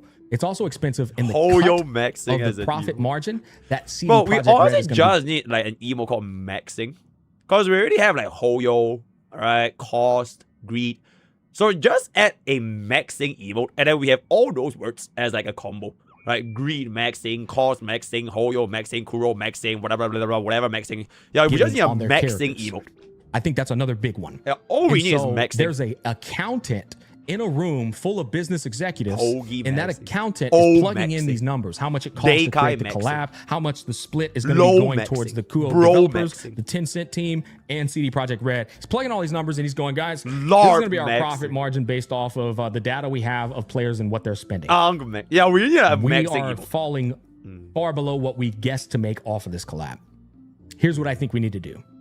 Instead of 360 corals, make it 480. That's 120 corals. That effectively costs this much in USD, 120 corals if you convert it over. If players were to spend to make up that difference, this is how much we would generate. That would put us here. All right. Now, the coral conversion that you currently have in your game, if we were to take that from 15 down to 12, and we were to take this, it's all getting plugged in. This is how much they would have, and this is how much they would realistically spend if they were to try to cover that discrepancy. That would now put us here. Right now, the Coral Shop exchange you have, if you were to make that uniquely a new exchange, That's going to cause players to spend this much money on average based off the data you have. If we were to do all of this, this is how much money we're going to make. I think we should do it that way. Everyone's going to get the piece of their pie that they want. We all leave happy. The collab still ends up being a banger because we made an exceptional quality collab. We all walk away. There'll be a little pushback, but they'll be all right. They'll get over it. That is my tinfoil theory hat, because all it is looks like penny pinching. It all looks like an accountant just plugs some numbers in and just deductive shit. I can't prove none of it, man, but hey, that's my tinfoil theory hat, bro. Y'all comment down below. Let me know what you think. I want you to know once again, I don't really care about any of this stuff. I think it's interesting conversation. I love critical thought conversations. I love putting critical thought inside of my community viewers. Ultimately, though, at the end of the day, gotcha companies are going to do what gotcha companies do. I've been saying that since frame one. They're not your friends. They're there to make a profit. They are. This is the appropriate time to say it. They are there to make a profit, but it's important that you guys call it out. And if enough of y'all call it out, we have come to the end of peace, love, and happiness. I'll catch you guys on the flip side. Kuro maxing. Thank you for the Kuro maxing. Let me take a video. Kuro maxing, guys. All right, see you guys on the clip channel. We are now going to hop back into Honkai God real quick. Before I hop on, usually I feel like the penny pinching stuff, right? If it was actually an indie game company, then alright, bro, right? You got bottom line to make. But like, as well as Smack have pointed out, it is with a B, bro. Right, it is a gacha game with a B. So I think at the end of the day, it is gonna be a little bit. Ooh. God rail is God rail. Yo, let me take a piss real quick while I come back. We'll finish up the Mblade stuff. So let me hop up. Yeah, let me get a quick jog as well.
Is that so?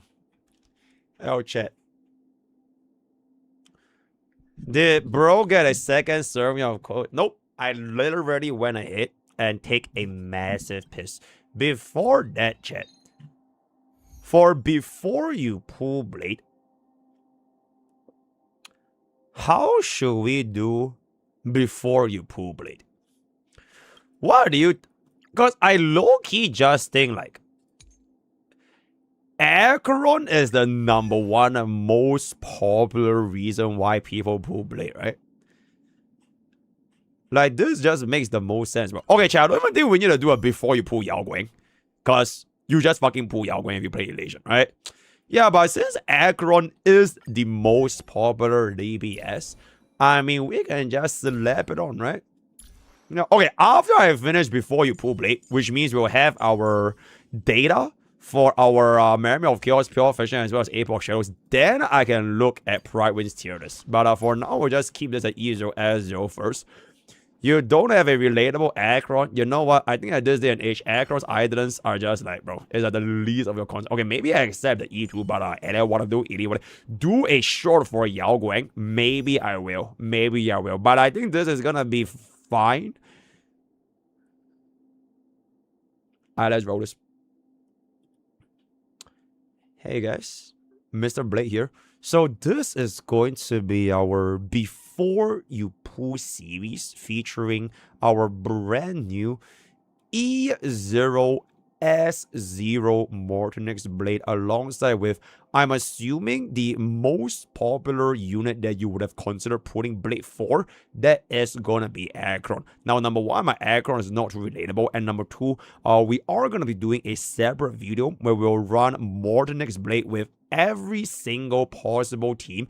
Okay, maybe not every single possible team, but I will try my best to run bro with a lot of different teams at their respective cost points to see who is gonna be the best performance, and that should wrap up our Mortonix Blade's overall findings. And then we're gonna be able to hop on to Anomaly arbitration. Then the day after is also gonna be some 4.3 story, right? So without any other stalling, we are just gonna immediately slap on MOC first half. This is gonna be a E1 Tribi E0S0 Blade tutorial, as well as the E0S1 Hyacinth. Without further ado, bada boom, bada bing, bada bing. Yeah, and the day when the Hoyoverse adds a feature that lets me toggle Eidolons is the day in which I come. You'll sharpen my blade.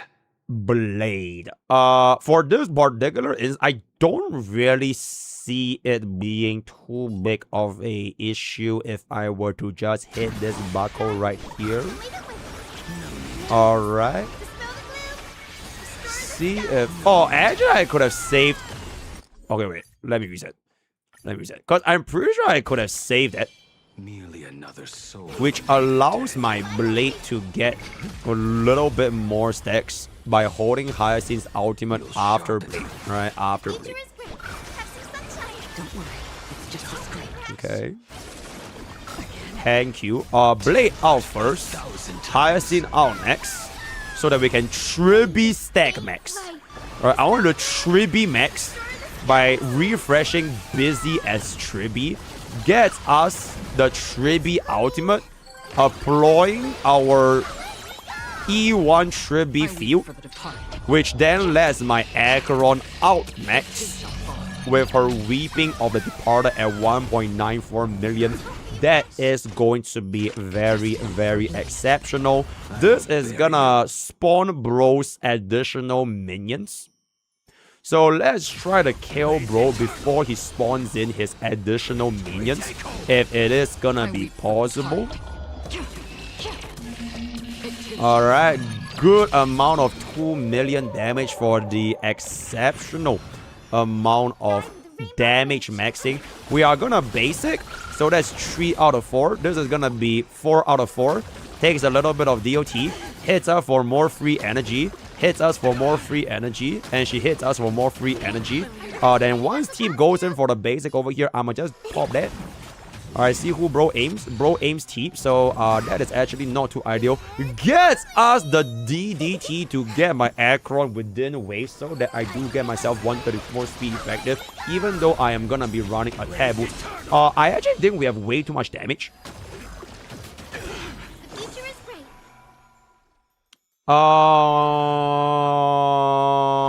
know what? I'm gonna Acheron out first. Hopefully this doesn't kill everyone.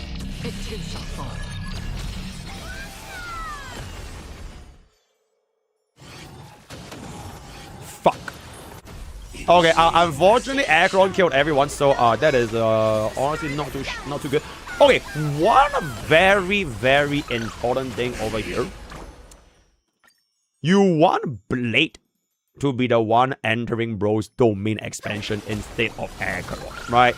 Just pretend that my Acheron is E0, if they were both in a E0 scenario, you actually want Blade to enter the domain because Blade's AoE damage if it's out is absolutely exceptional. Whereas for Aggron's ultimate, it will kind of bounce between the bugs, which is not too ideal if you want to deal the highest possible amount of damage to all of them little buggers, right? So for that, we are just gonna slap this in.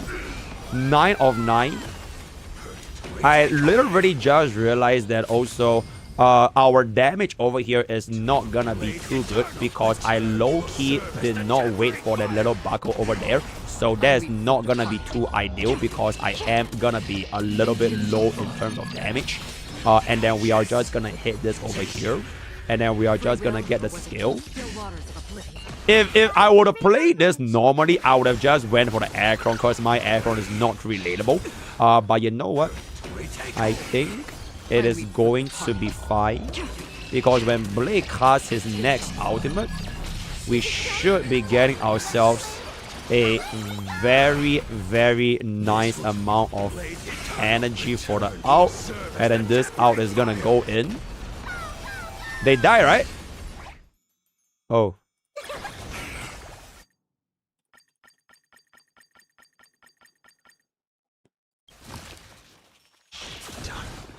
The future is bright. We take hold. I weep for the departed. It too shall fall. I just want to say I am only doing this because I'm trying to be relatable, by the way. Alright, I'm only doing this because I'm trying to be relatable. So that is basically the only reason why we're doing this. Can we please get ourselves an ultimate? I'm gonna cry, bro. I'm gonna cry. Okay, you know what? MOC debuff. Thank you for giving us the MOC debuff, which will then give me the additional stacks for Aggron. And frankly speaking, it's also because just now we kind of overkilled with our Aggron out. So if we were actually using an E0 Aggron, I could have built a little bit more stacks previously. So it is what it is. But that will be a very, very nice one cycle dispatch as I apply the heals into this, into a skill. And then DDD is gonna pull up my blade. And then we are gonna easily get us this one cycle dispatch right now. Because this is gonna be a one cycle dispatch.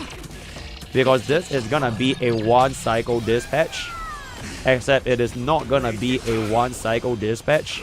Because it is not gonna be a one cycle dispatch, but it actually is a one cycle dispatch. So that is gonna be our E0 S0 Blade running alongside for a one cycle dispatch against him. We are now gonna just take this to the second half and we'll just see how it goes. Give me 1 second as I summon the world's rank 1 team to swiftly dispatch my enemies. Thank you, chat. Right, bro, it does say once. Wait, let me pause this.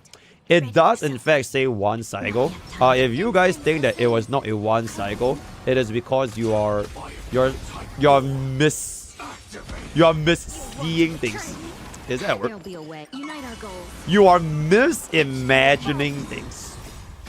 You are not in a very clear state of mind if you think that was not a one cycle dispatch. We will do all of the Blade teams, but I don't really know how many of these are we gonna be able to cook up. Because there's, frankly speaking, quite a lot, right? Actually, as a matter of fact, I think almost every single clear. Cloud scatter. Let us dance once more. Be of your body and mind. I think almost every single clear here.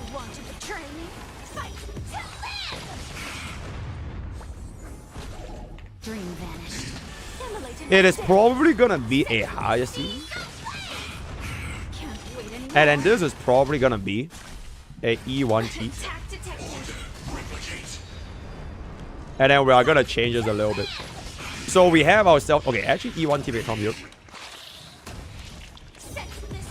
Acheron. Facial. Time to cleanse the filth. Everything in this Ashvale. world is bleeding. Archer. Oh, that will be crazy though. Wait, hold up. Okay, so that is basically a 0 cycle, right? But in any case, let's continue on with our testing right now on the second half against Pombo. Alright. Yeah, AI was feeling a little bit silly, which is just quite unfortunate. I do need to cast this right now. Thank you for allowing me to cast this. Then we are gonna ultimate max with Trippy. Get this here. Alright, then we bring this up.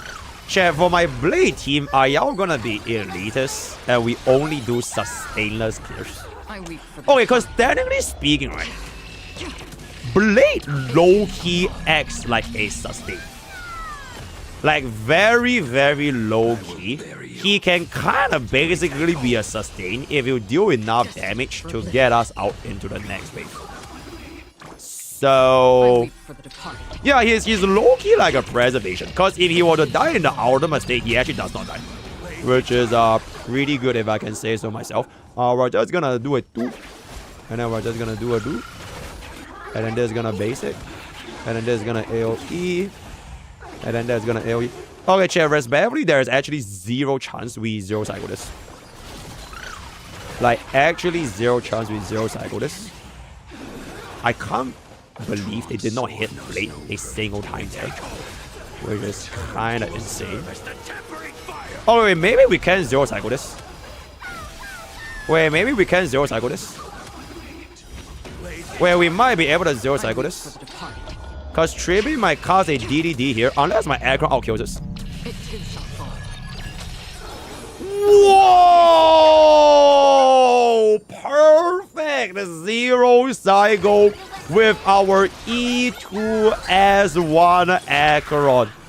That was, in fact, a perfect 0 cycle. So we are just gonna bring this up because oh my goodness, please hit my Hyacinth. Please hit my Hyacinth. Please hit my fucking Hyacinth, bro. I am going to cry.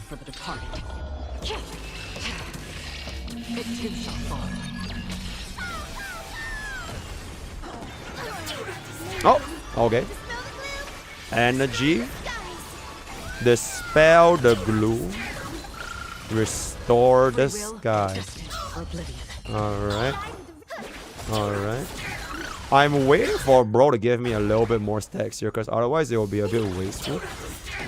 Okay, you know what? I'd rather just let go of my Acheron out than waste Acheron out stacks. Because this ain't gonna hit 20 anytime soon anyways.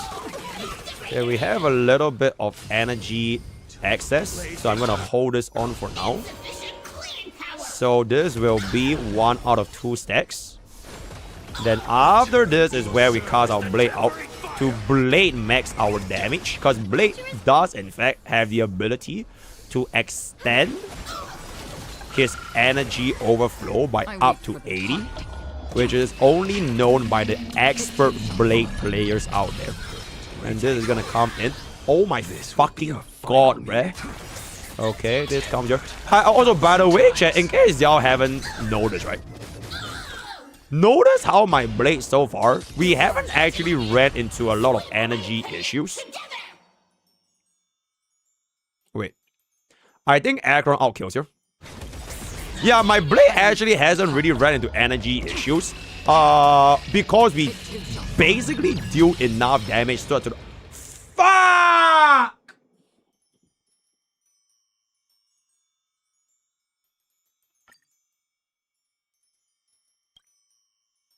Fuck. Fuck, bro. Oh my god, that's so bad. That is so bad. Oh my god, that is so fucking bad, bro. That is so fucking bad. I'm gonna cry, bro. That is so fucking bad, bro. Oh, for fuck's sake. Oh, that is so fucking bad. But it is what it is, guys. Alright. It is what it is. We're just... Oh my god, that's so bad. That is so bad. You know what? I'm literally just gonna base with Blade. Because I need my punchlines, bro. I need my punchlines, bro. 18. Oh my god, that is so bad, guys. Okay, can we just give this -1 cycle at the end? Yes? Okay, so we'll just give this -1 cycle. Because, bro, that was so fucking bad. Like, it could not have possibly gone even worse than just now. So we're gonna give this a 3+1 cycle, okay? Okay. I like how chat is unanimously agreeing with me right now, which does in fact make me very, very happy. So we are just gonna give this a -1 cycle. So this is actually gonna be a 2-cycle dispatch, it would seem, right? It would seem to be a 2-cycle dispatch. Except that it is not a 2-cycle dispatch. Hello? Let's hold it. Okay. Dispel. Okay, then we get our ultimate. And look at the chat. Look at this 4-piece Eagle Blade getting the 25% AV advance, advancing me before the summons. So that this skill is gonna be pure single target damage for maximum value in my Acheron out right here. Right, before bro summons his goons, because his skill is a bounce on AoE, so I really want to keep that single target. So now that we have achieved that, we are gonna take a bit of hit here, which is gonna be fine. And then Hyacinth is just gonna get ourselves the ultimate. So a very, very nice Firefighter 1. Okay, so this is a 2-cycle. Right, this is a 2-cycle. Bro. So this is gonna be a 2-cycle clear. But we do have that -1 from just now. So essentially, Blade E0 S0 Blade allowed my Acheron to 1 cycle first half as well as 1 cycle second half. Any violent objections? It's not 3 because Firefly 1 cycle the first half. No violent objections. You see? Okay, so that's gonna be 1-1 for Memory of Chaos. We are now gonna immediately jump into Pure Fiction. Alright, immediately. No. What is there to not discuss, bro? What is there to not discuss? Oh, Nikodor. Wait, Nikodor might be a pretty good matchup for Blade, guys. I am pretty... Bro, I keep picking the wrong Blade.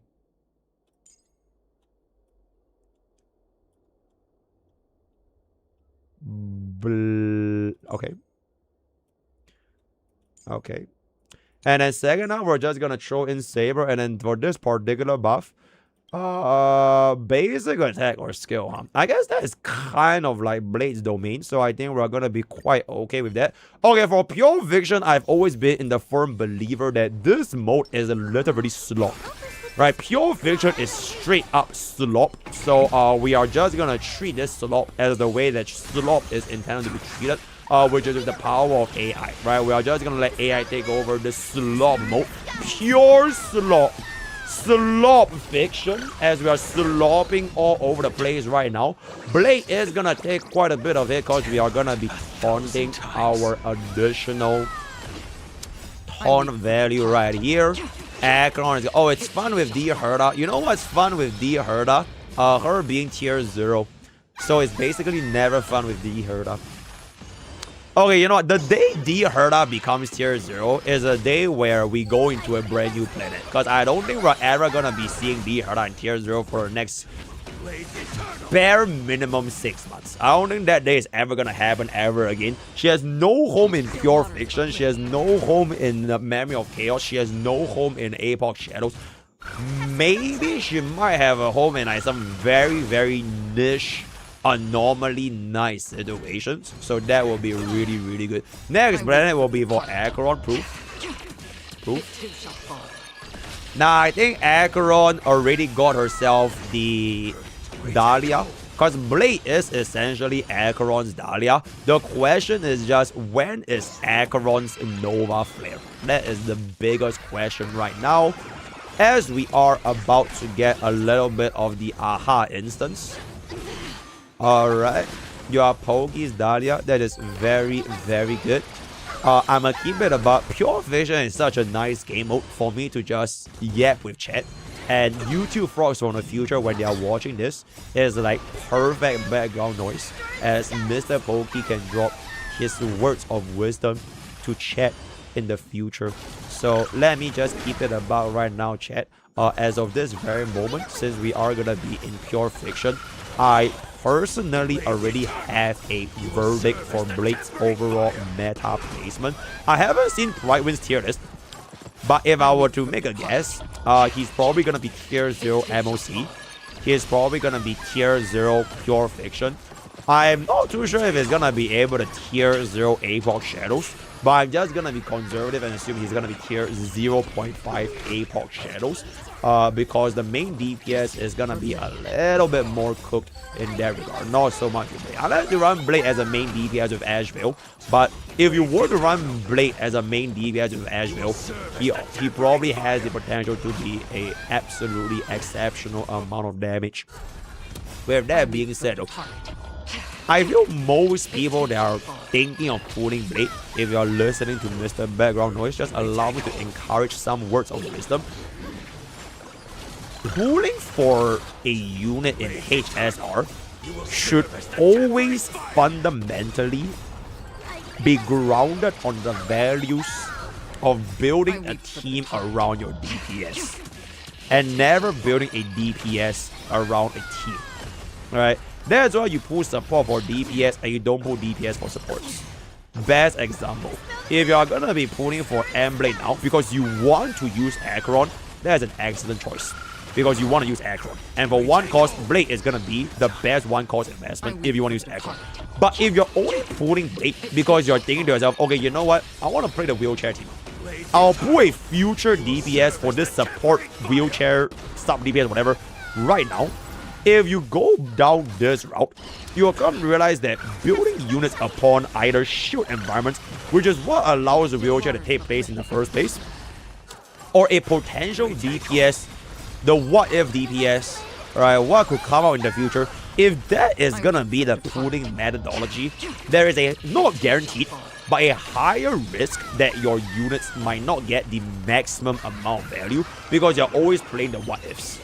Alright, you're always thinking of the theoretical situations where my theoretical DPS is gonna be theoretically tier 0. Now, Limbe plays HSR to not be theoretical, right? I play this game to be practical. Naturally speaking, as a practical gamer, I would say that Blade's value is not so much as a straightforward pool, even if he is gonna end up as a tier 0. And all this, I'm saying it completely not scripted. That's how you know your streamer has perfect knowledge and understanding about Honkai God Will, especially when it comes to unbricking your player's shitty art account. Drop a subscribe, drop a sub, drop 100 BDs right now if you think this advice was very sound. Hey chat, would you look at that though? Wait chat, would you look at that though? I do believe this is gonna be a 1 cycle 40k on our E2S1 Acheron. Except that it is not a 1 cycle. It is gonna be a 2 cycle? 2? It is gonna be a 2 cycle 40k with our E2S1 Acheron. And I just realized the AI is actually completely fucking... Okay, I have no idea what the AI is actually doing. I think Triby's AI, whenever you combine it with higher scene, is the most dumb AI in the history of all AI. But 40k nonetheless though. Right? 40k nonetheless. 40k nonetheless. So let's move on into the second half. Right here. War is here. What war? What war? What war is here? Wait, let me kill her down real quick. Okay. What war are you talking about, Chodomade? Oh, today is gacha revenue? Bro, I completely fucking forgot, guys. Wait, I am not even kidding. I completely fucking forgot about gacha revenue. That's how you know your streamer became Uncle Pony, bro. I legitimately have zero clue that today was gacha revenue. I legit was, okay, you know what? Mblade, and then there. Okay, before we go on to the second half of Pure Fiction, I'm gonna pause my recording real quick and I'll be right back because my chat doesn't care about Mblade. They only care about gacha revenue. Be right back. Alright. Bro, chat, I'm not even kidding. I legitimately, on my soul, I completely forgot about gacha revenue. On my soul, by the way. What do we have? Okay, I'm gonna just bring us all the way down. All the way down. So, chat, does that mean that y'all are the ones that likes the war? Y'all are the ones that thrive on drama. Y'all are the ones, despite pretending to... Oh my god, drama is so lame. Drama is so... No, let's play more. Oh, but at the end, who is the one that still remembers Gacha War? Also, bro, as much as I want to view this site, it doesn't appear to load, guys. It's like no loading, guys. Is that normal? It takes a while to load. Why? Holy shit. Okay, give me a sec. Why is Akron moaning? Oh, you good? Damn, bro.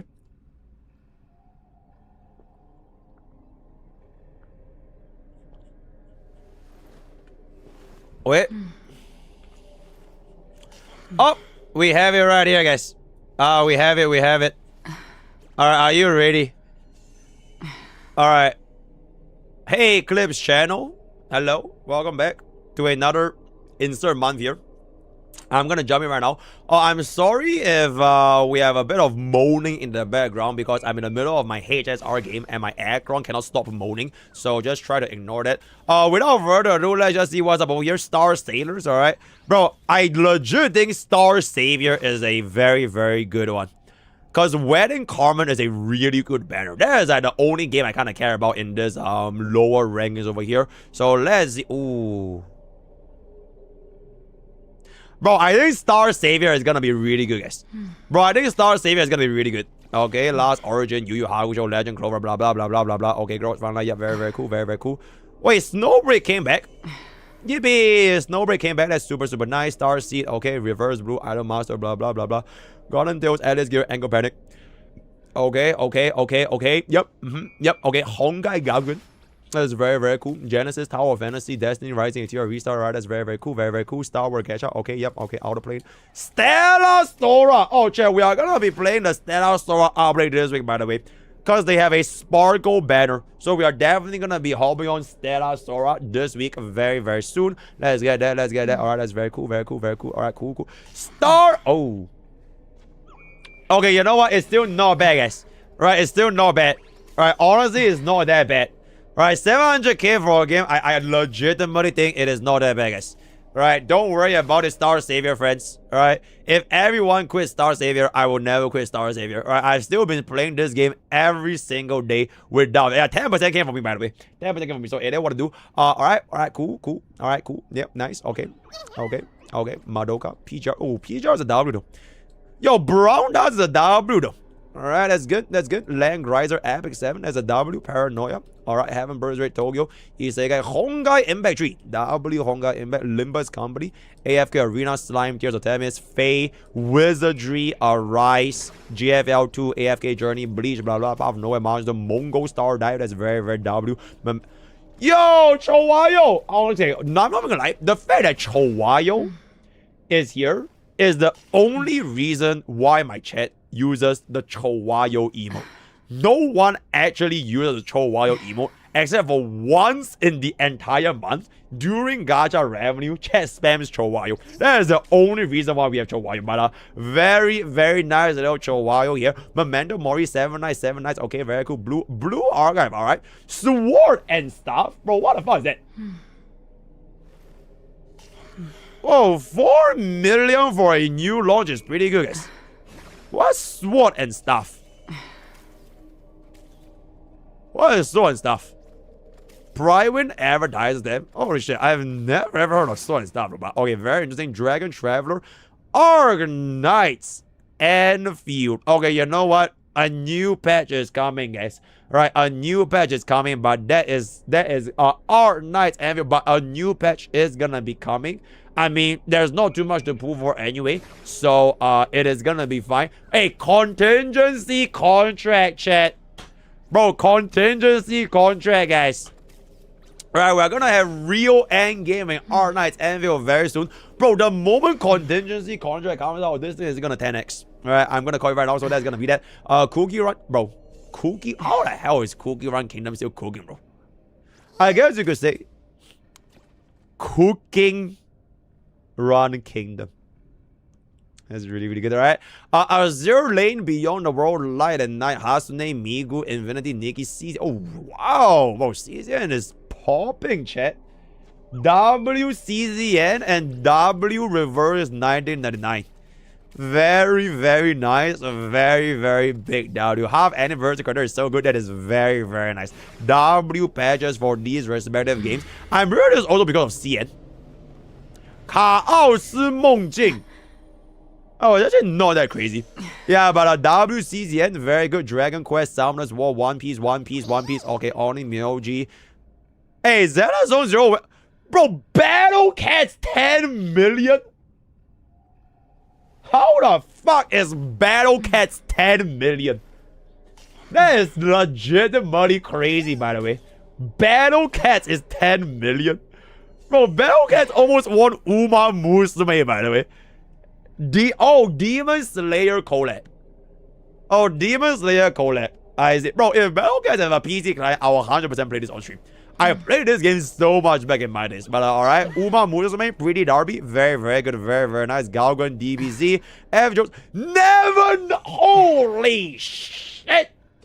22 million Neverness to Everness. From 6.7 million to 22 million, bro. Bro, the whole Tori banner is crazy, bro. Absolutely insane. NTE right here. Looking forward to the Lacrimosa pools, which is gonna be very, very soon as well. PCG, alright, Naruto Mobile, Goddess of Victory, Nikkei. That is really, really good. Argonauts. That is really, really good. Watery Waves. Oh, Watery Waves. Honkai Star Realm, Genshin Impact. So I'm guessing rank 1 is going to be Love and Deep Space. And there it is. So with that, we are gonna come into the end of our monthly gacha revenue. Rank 1 by Love and Deep Space. God Shin Impact with a 41. God Rail with a 37. Unfortunately, it does appear that the main push banner's budget is gonna be a little bit higher than when she decides the rules of the game, right? And Watery Wave, bro, considering this is even before the Cyberpunk collab, I think when the Cyberpunk collab drops, bro, this is gonna be like 50 million. I'm gonna call it right now. Watery Wave is probably gonna go 50 mil next month. Because this is even before, by the way. So, Godwa is gonna be Godwa. Let me know what y'all think in the thoughts and comments down below. And I'll see you guys. Oh, it won't? It won't? Bro, you sound like Jiao Qiu mains, bro. It won't. It won't. It won't. This is anniversary with reset. Okay, but even if this was anniversary reset, it's Cyberpunk collab, guys. But the last time God Real had a collab is 100 million, by the way. I am calling Water Waves at least 50 mil. Alright, no matter what it's gonna be, it is gonna be 50 mil, right? So, done. See you guys on the Crypto channel. Bye-bye. Nah, chat. Bro, be for real, guys. It is gonna hit 50, right? It is gonna be more than 50. More than 50. In any case, let's just hop on over to our second half with Slop Fiction. As I'm gonna activate my Slop mode right here. Alright. And then this is gonna hit it back up and over there with a little bit of hyacinth. Well, okay, while Slop Fiction is going on, let me just make a little bit of predictions in the month of June for your various favorite gacha games. So my prediction number 1, contingency contract is gonna change everything. Prediction number 2, the Porsche collab with Lacrimosa is gonna change everything. Prediction number 3, PGR's event is gonna change everything. Prediction number 4, Duet Night Abyss is gonna change everything. Prediction number 5, Stella Sora is gonna change everything. And prediction number 6, Star Savior is gonna change everything. And prediction number 7, we are gonna be playing more Roko Kingdom when we have a little bit more time. So that's gonna change everything. Prediction number 8, later on after I end stream tonight, I'm gonna have a really, really good time because I can finally... I weep for the departed. That's gonna be that.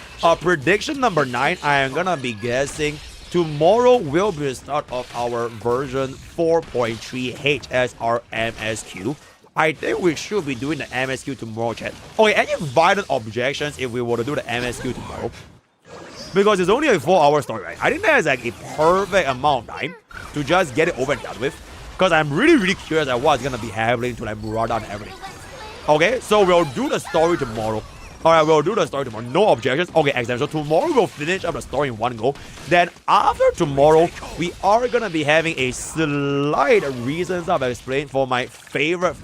I don't remember what game I'm doing tomorrow, but we are gonna be having quite a bit of them reasons I've explained alongside with God Rail. So it will be a relatively busy week, if I can say so myself. And that is pretty much gonna be done. I hope to clear out all of my Blades content video by this week.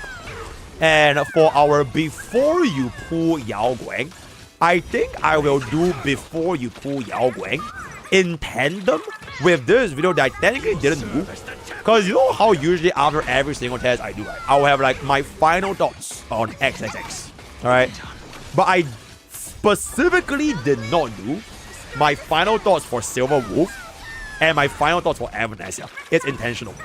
Because I want to wait for the Yao Guang rerun to get in the Yao Guang rerun and do that in tandem with my final thoughts on the Elation flagship. And then the thumbnail is gonna be Silver Wolf, Evanescence, and then Yao Guang Pits is gonna be right smack in the middle of the thumbnail, right? So that is gonna be our future update plan once we are gonna be having a little bit of time. Then by the end of this week, we should be able to clear everything. Yao Yi Yao, right? Also, just a quick little reminder for my... Bro, it feels like I'm streaming, right? Because I am streaming, obviously I'm streaming. But like, because this is gonna be a YouTube video, it is such insane background noise that like, I don't even know what the fuck is going on. Because all this is gonna be part of the showcase for our slot fiction featuring E0 S0 Morning's Blade with our relatable Akron Hyacinth Streamy. Oh yeah, but as I was saying, chat, just a little heads up, I will not be seeing you guys on the 12th to 14th of June, right? On the 12th to 14th of June, I am gonna be going overseas for 3 days with Facial. It's gonna be a little weekend getaway. We are gonna be traveling, and I will bring you guys back with a lot of you know, stories, right, if I can say so. So 12th to 14th of June, I'm not gonna be streaming. So and I want to do. Oh yeah, I basically retired, guys. Yeah, I am basically I am officially retiring with $20 in my bank account. Absolutely. Bring chat back gifts. Yo, here's a gift. Here's a gift. In any case, looks like our Judge of Oblivion is gonna be doing very well right now, because my blade is doing 1.3 million damage, which is gonna be just very nice, if I can say so myself. Also, chat, why do you think people keep saying the words, if I can say so myself? What if I can't say so myself? Why is it if I can say so myself, but not if you can say so yourself? That is a great question, isn't it? But it does appear that my Tribi knows how to use her skill, which is absolutely fantastic. And my blade is finally gonna get 9 out of 9. Gets us a beautiful ultimate. Alright, the previous Japan facial. Alright, my current facial knows about my Japan facial. It was pretty interesting, because I also plan to go to Japan with my current facial. So hopefully it will be a different kind of experience, if I can say so myself. Yep. Unfortunately, your streamer does have quite a few facials. But I think this is gonna be, yep. Bro, because that was the first time y'all heard Facial's voice, right? I have never let chat hear Facial's voice, like, ever, right? Objectively speaking, if I can say so myself. So, and then what I do, yep, this is it. Chat, this is it, right? This is it. Because today's one is gonna be, bro, that chicken was so fucking good, bro. Which Facial? Okay, you know what? I weep for the departed. Don't worry about it. If you don't know your streamer's parasocial life, you don't want to be parasocial, I'm just this guy that plays HSR, and everything else, frankly, doesn't really matter too much. So don't have to worry about it. Yeah, you don't have to worry about it, right? In any case, we are going to be getting ourselves the 3 DDD. It looks like we can get 40k, but we are going to be And a 1 cycle remaining for our 40k clear. Hopefully Blade is gonna be able to get this particular one. That is gonna be really, really good. Okay, after I'm done with before you pull Blade, we are gonna be taking a peek at private. So there we do. There we do. Oh, I am Mblade. Oh, absolutely. Obviously, I am Mblade. Bro, who the fuck is Omen? But in any case, it looks like our Mblade at E0S0 is able to get a 40k clear on the first half as well as the second half of Pure Fiction. As you can see, this is in fact gonna be an E0S0 Blade. We are now gonna be moving on into my second favorite endgame content. For this one, we don't really have to slop it about because Epoch Shadows is honestly pretty fun. Now, obviously, if you're gonna be playing Aggron, you're gonna be playing Aggron here, right? As a matter of fact, okay, can we just skip the first half?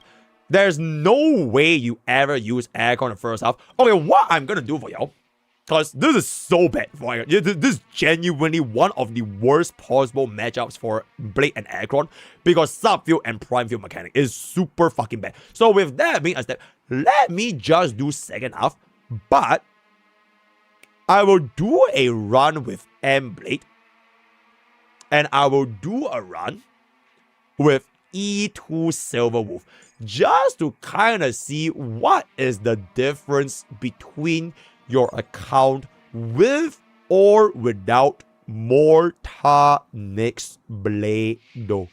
Where the hell is my hyacinth? Thank you. Thank you. Thank you. Oh, this is such bad buffs though. This is such bad buffs.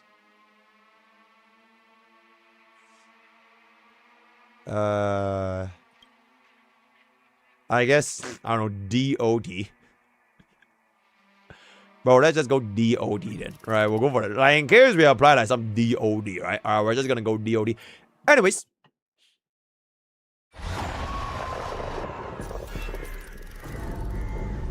Better surrender while you have the Sparkle. Skip that. And now we're gonna go into the second half. Alright, so this is gonna be the second last showcase. First clear with Blade, second clear without Blade. Hit this right now. Oh, Yao Yi Yao is a absolutely fantastic emote, if I can say so myself. Hopefully we get ourselves this right here. Global passive activates, which is really, really good. Gets us the Blade. Gets us the Hyacinth. Gets us the Acheron. Alright, gets us the Acheron. And after Acheron, we are gonna be getting ourselves our Tribi Ultimate for the S5 DDD.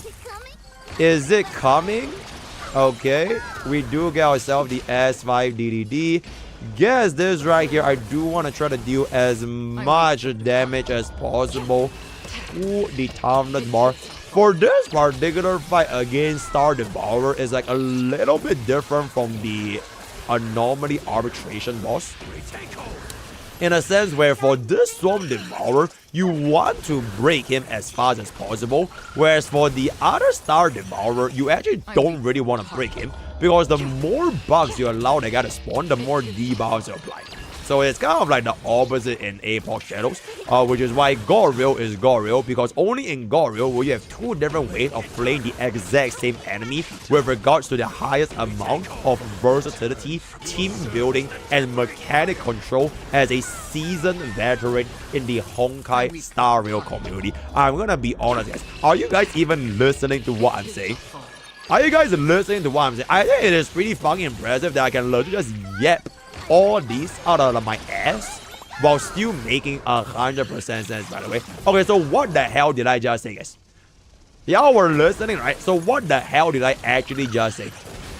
Yes, yes, oh yes, yes is very, very good. Let's hit that, let's hit that, and then we're just gonna hit it. Something about S. You know what? Close enough, right? Close enough. Gets us the break right here.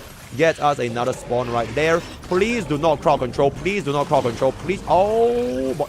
Okay, I guess it's not that bad because once my Blade casts his ultimate, he should full clear, right?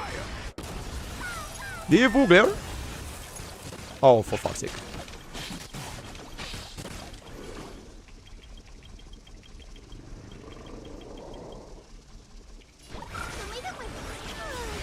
You know what? It's all good. It's all good. Alright, it's all good. Alright, it's all good. Alright, we do get ourselves the break right there. Alright, instantly gets us this right now. And then we're just gonna get our DDD. Wait, this might just be phase 2. Okay, if this is just gonna be phase 2, we are gonna get this. And then we are just gonna get that. I'm gonna save my aggro ultimate after bro dies.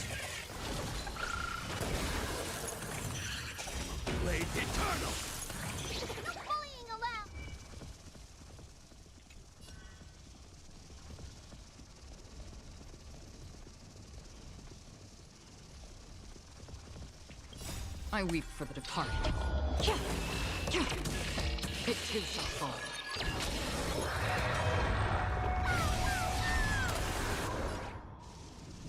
Return, you will serve as the tempering fire.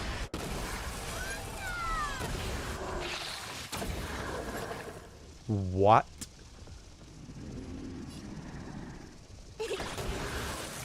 I will bury you.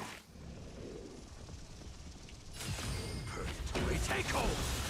I weep for the departed. Oh my god, he didn't? It too shall fall.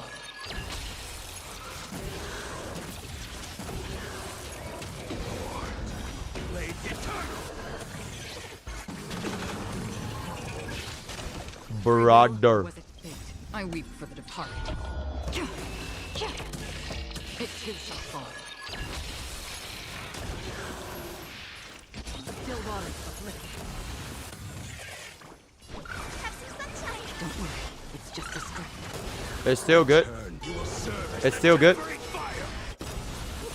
It's still good.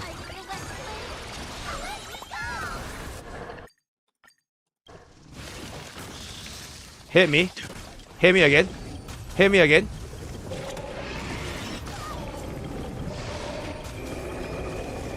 Fuck.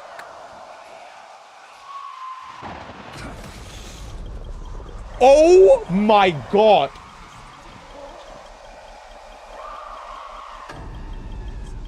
I weep for the departed. Bro, I swear that shit is like 179 or some shit, bro. It too shall fall. Oh, that 159.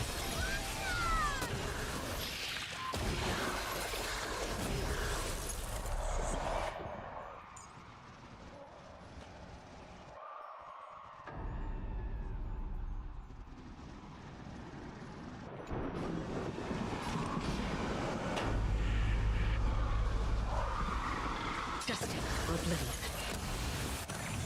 Future is clear.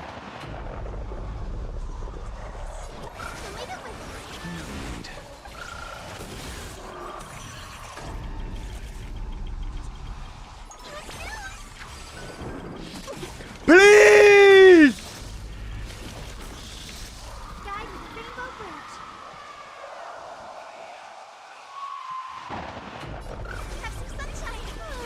Too late. Oh my fucking god, they hit everyone and their moms except for Blade, bro. That is legitimately so fucking stupid. Bro, it is actually legitimately so fucking stupid. Bro, I can't, bro. Bro, I can't, bro. I weep for the departed. It too shall fall. May this faint light Wait. dispel the gloom. We can still do it. We can still break him. 7, 8, 9 with Tribi Ultimate S5 DDD once again coming in to save my sweaty butt cheeks right now, bro. Thank you, S5 DDD. There we go. Pop, pop, pop. Oh my goodness, chat. Oh my goodness. Without that S5 DDD, actually it was kind of all trippy. But that is gonna be a 1708 clear using our E0S0 blade. If it was not an E0 but an E1 blade, as per the cost maxing guide by MrPokke, it would have changed everything. Before we end off this video, let's just take a look and see how E2 silver, oh wait, not E, where's the other silver? E2 Silver Wolf is gonna be able to perform with this particular setup. Let me first save this preset plan. Thank you for setting the preset plan. Damn, I have a lot of 4-piece ego, huh? That is pretty silly if I can say so myself. You know what I'm saying? Alright, E2S0 Silver Wolf. Let's take a peek right now. Alright, let's take a peek right now. And I'm gonna let Sparkle kill herself immediately. Alright, and then we are just gonna end battle and finalize. Alright. And longer swing. Down, down, down, down, down, down, down, down, down, down. Down, down, down, down. Down, down, down, down. Down, down, down, down, down, down, down, down, down, down. Hold up. We out with Hyacinth first, then out with Silver Wolf. So this will be 5 target defense down, right? 5 target defense down. I'm gonna sacrifice Akron stacks here because I do want the 24% true damage more. And it's gonna be way more important. Then we are gonna pop over the 24% true damage. Then Akron is gonna come in with the 24% true damage. Alright, that is good.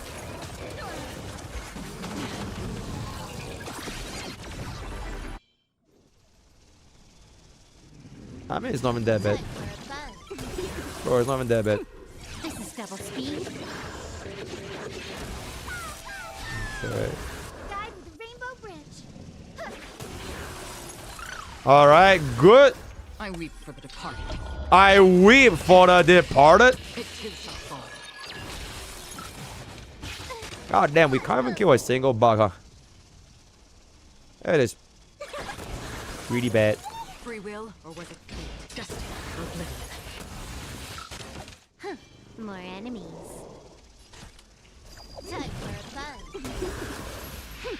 This is double speed.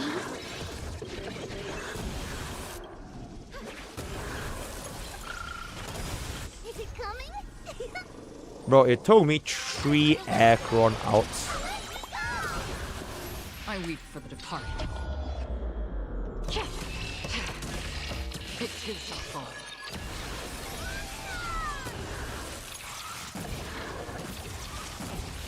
Bro, it took me 3 Akron outs, bro. Nah, that is just disrespectful, bro. That is actually just disrespectful as fuck. I need to wait for this defense down anyways, right? Can I have fun with this combat? This is double speed. Think this should break. I weep for the departed. It too shall fall.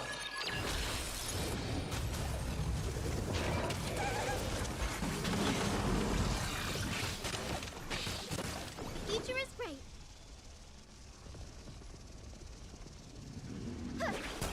May this faint light. Chat, the reason why we're so bad is because I got this stupid ass fucking song requested by Chodomate. This is like a 500% damage debuff, by the way. So, yep, that's the only reason why we're doing so bad. Yeah, like in any case.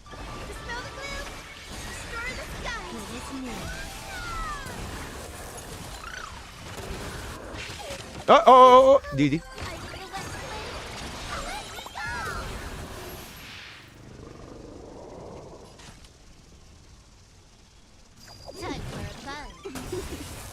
Nine. Break. Perfect break on Acheron, guys.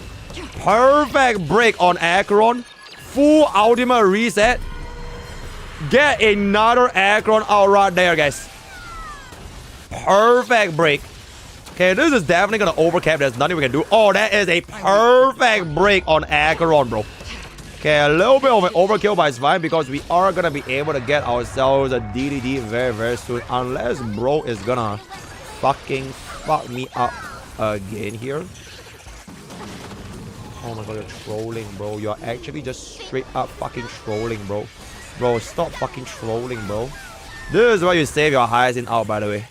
Alright, a pro gamer move by MrPokke. Now that we got our full defense down, we can then get ourselves the Acheron ultimate. I weep for the departed. I'm weeping for the departed.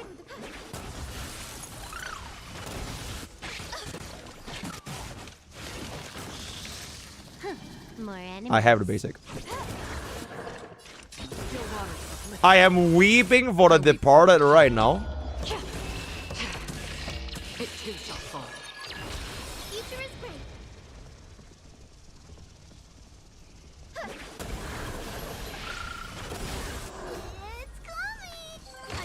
Bro, I need this out.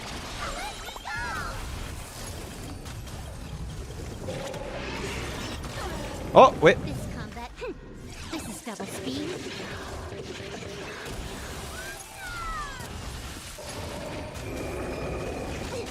Can I have fun this time?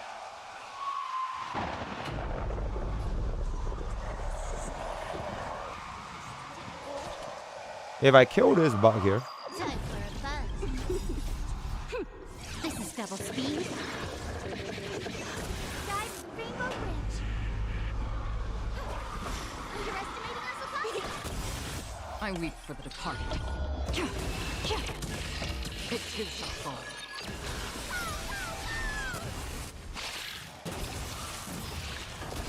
Yo, full clear is pretty good, guys.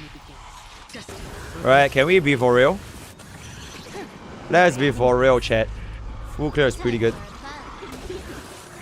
Gets us a DDD. Alright, get us the defense now. I weep for the departed. It too shall fall. Future is great. Bro. May this dispel the gloom, destroy the sky. It is me. Is it coming?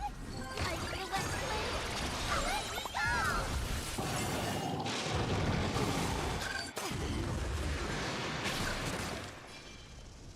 I mean, it's not that bad, guys. Right, it's not that bad. It's not that bad.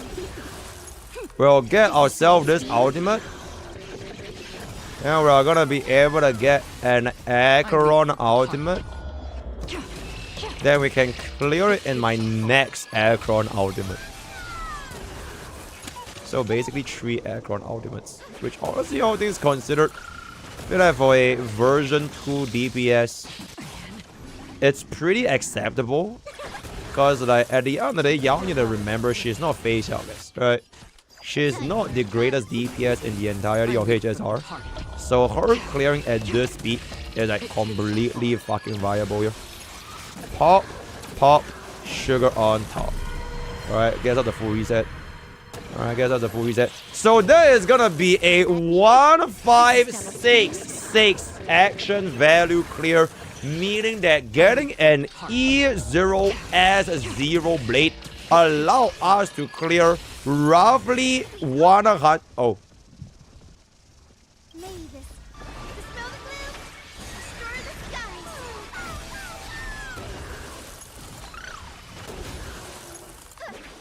Didn't I just die? A 1560 clear, which means that Mordunix Blade allowed to improve our performance by roughly 1 cycle, right? At the end of the day, it's a 1 cycle increase, chat. Are your lives gonna end in game with Acheron if you don't improve by 1 cycle? Probably not, right? So if you are still gonna be running E2 S0 Silver Wolf. Just know that Mordenix Blade at E0 S0 is about roughly 140 to 150 action value increase.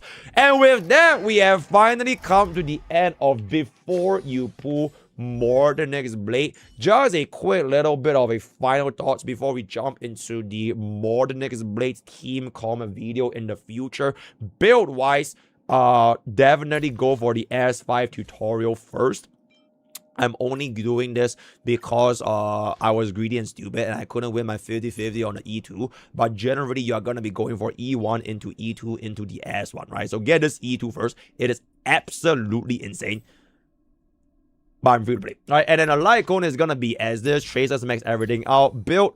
You could go for something like this to squeeze out additional action value, which I found to be extremely successful, which in my personal experience running 4-piece Eagle. Or you can just go for the classic Master Smith set, right? You can go for the classic Master Smith set. At this point, I think I'm just gonna tell my executive account managers every single ounce of stamina I have, I'm just gonna dump everything into 4-piece Eagle. Fuck everything else. Because, yo, imagine if Himeko uses 4-piece Eagle. You know what I'm saying? So that is going to be that team building option. Very good with Acheron. Best performing with Asheville. I will see you guys in a separate video where we try out Mordenix Blade with every other possible DPS available for us in HSR 4.3. So let me know what y'all guys thoughts in the comment, in the thoughts. Join Twitch, join YouTube, join Discord, use code POKE or 10% gamer subs. Word of the day is gonna be word of the day, and I'll see you guys next time. Thank you. Ooh. Yo, chat, I think we don't even need to show that our Acheron is not E2. I think people can kind of just get it, right? Bob Blade. There we go. Why does bro has 155 speed? Because that is the way to go. Right? That is the way to go. You want to slap bro on with an insane amount of speed to squeeze out an insane amount of action value. His personal damage, I don't give a fuck. I genuinely don't give a fuck. It is a very, very good amount. Okay, chat, I have a question here for y'all. Obviously, right, chat, obviously, there's no way we're gonna finish everything here.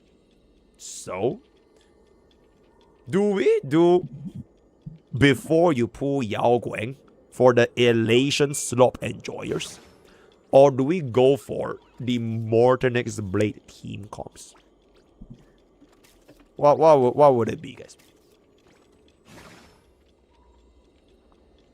Oh, nah, bro. We're not doing story today. We'll do story tomorrow. We'll definitely do story tomorrow.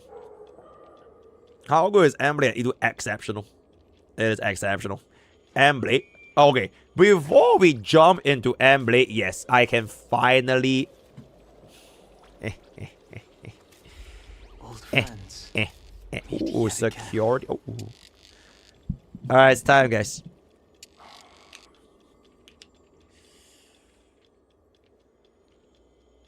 Oh my goodness, guys. I am so overworked. It's crazy, bro. Chat, why is your streamer so overworked? Bro, name me another Mako that is more overworked than your streamer. Bro, being a streamer, bro, it just be a really, really hard job. You know what I'm saying? And there it is. Me.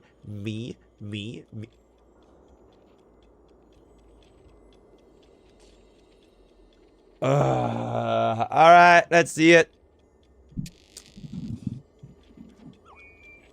Hey guys, Mr. Overworked here. So this is gonna be a much more lower cortisol video because we have been streaming for 10 hours consecutively and I am absolutely cooked. For today, we are finally gonna be able to take a look into our greatest source of information, pridewin.gg, and seeing how Mblade is going to be placing on the tier list update as well as any other relevant tier list update, right? So without further ado, what is the update that they made this time?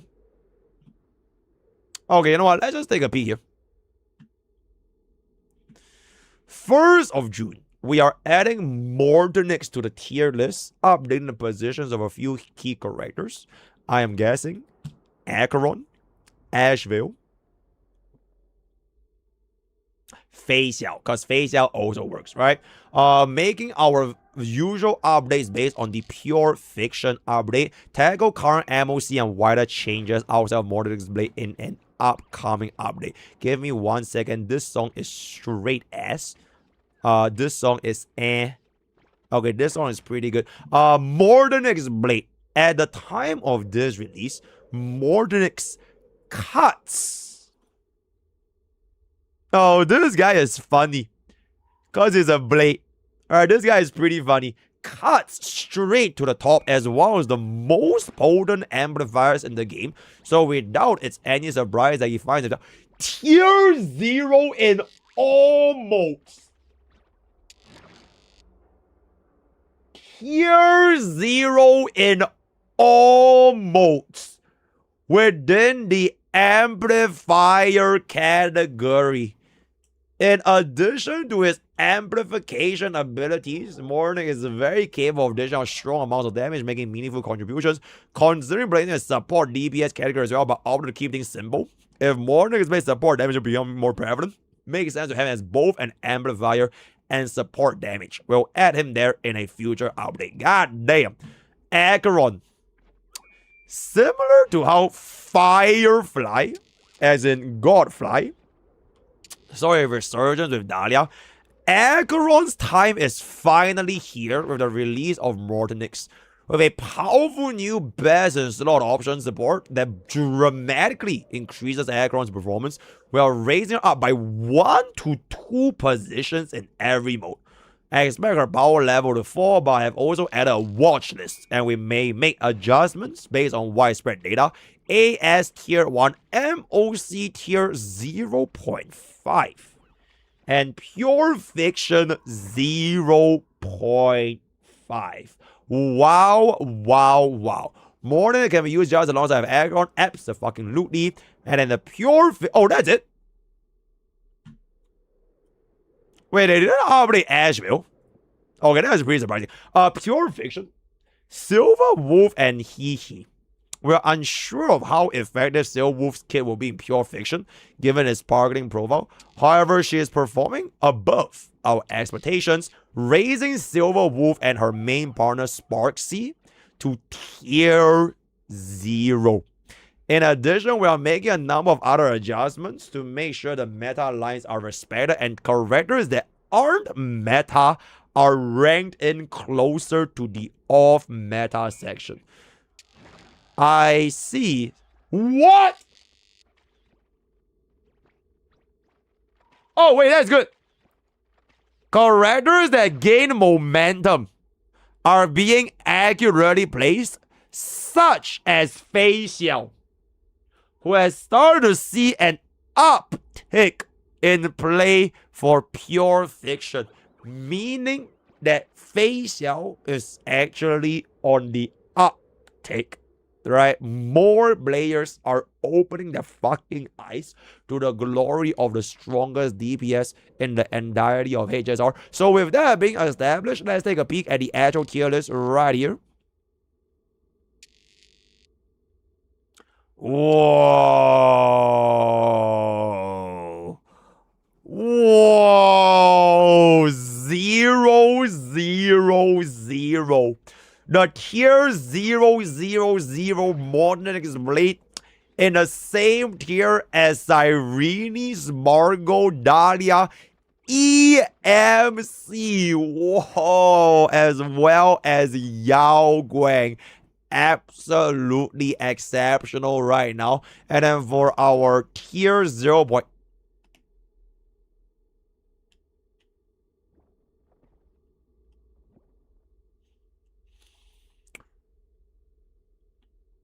Okay, I don't want to be that guy, right? I don't want to be that guy. But why didn't Facial get bumped up when Asheville came out?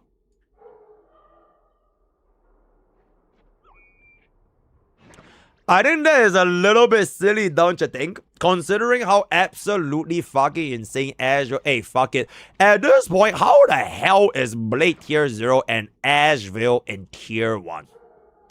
Because, bro, I'm getting a little bit pissed off, bro. I'm getting a little bit pissed off. Because by this definition where Asheville is getting dragged down by Facial, why the fuck is Blade not getting dragged down by Akron? Because Blade is definitely getting dragged down by Akron, since the highest performing damage with Blade is literally not Akron and is with Asheville. Right? So at the end of the day, chat, at the end of the day, right, I do believe if this is gonna be at a triple tier 0, how in the actual fuck is Facial gonna remain in tier 1 and Aggro remaining in tier 0.5?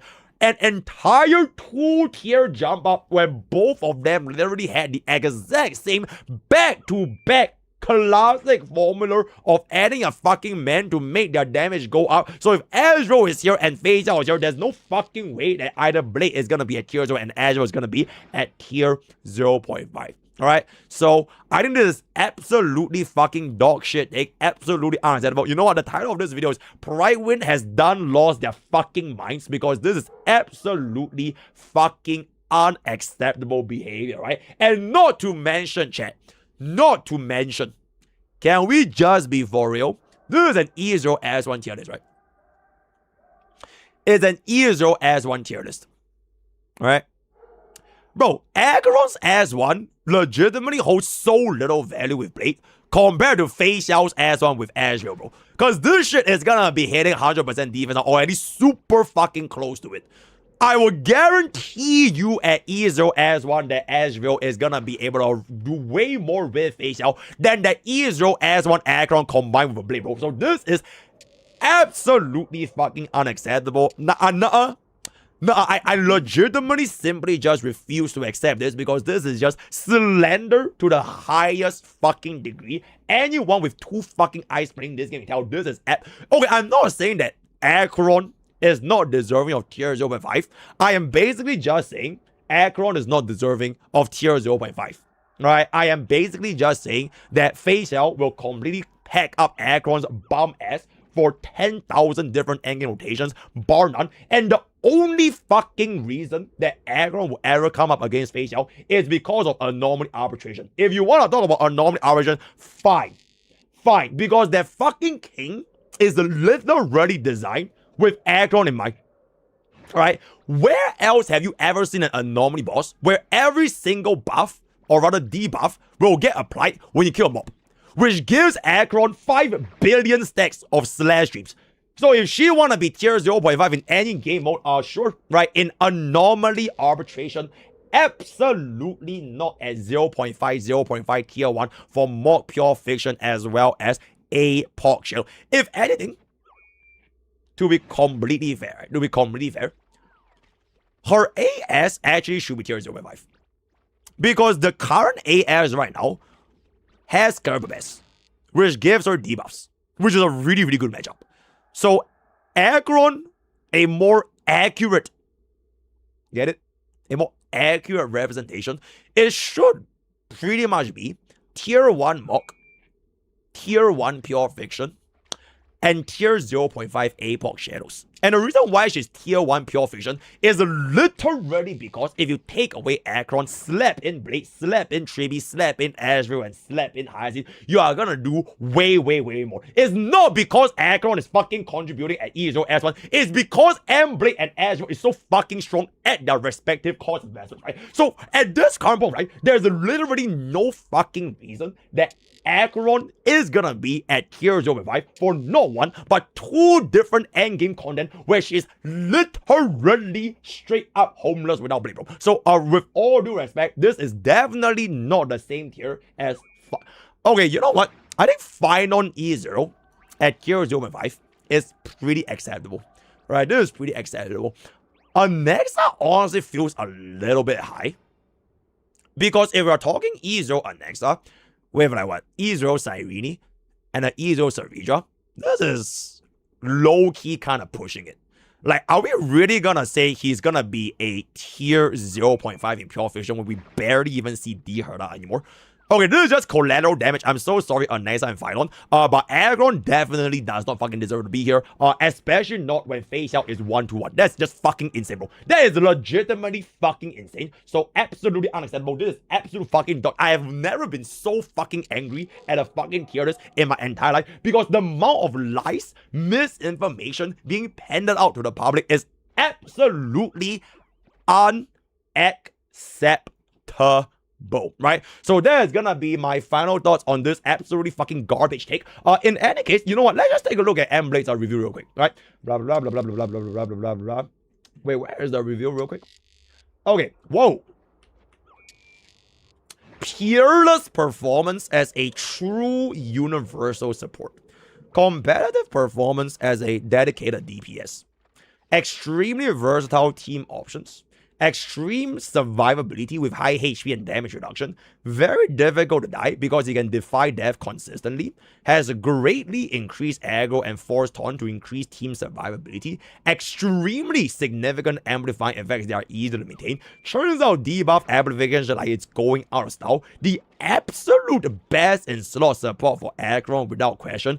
Excellent energy economy. Powerful vertical investment options. What do you mean Bro, who the fuck is this writer, bro?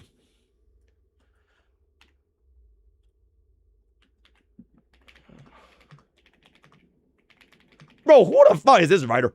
Bro, like, what the fuck am I actually reading, bro? Like, this guy is paid off literally by Dawei to glaze Blade like the rank 1 Blade glazer, bro. That is actually kinda... Okay, if I go back to Azure, right? I'm gonna look at Azure's review and see what Azure's review is gonna say right here. Right? Okay. Why is this so short?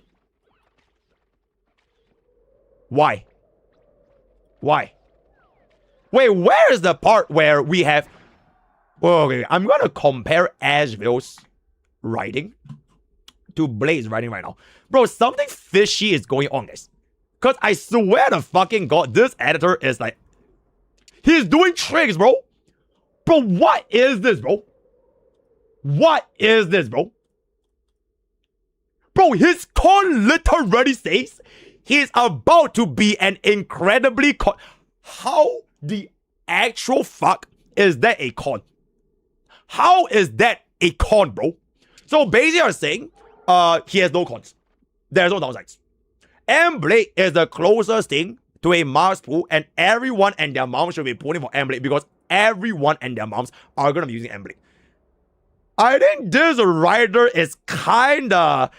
Bro, I don't know who the fuck this writer is. Yo, Andler, fire this guy. There's no fucking way this guy is giving you objective fucking reviews, which explains why we have a dog shit fucking tier list placement by slandering the best DPS in the entirety of HSR. And this is not even like Azure's fault or FaceOut's fault. It's just that the writer is on some crazy ass fucking shit, bro. Like the amount of writing that we're gonna be seeing over here. Oh wait, I see the writer, bro. Wait, is this the guy? Susho. Did you write the same thing for Asheville? Or was Asheville by another guy? Was Asheville by another guy?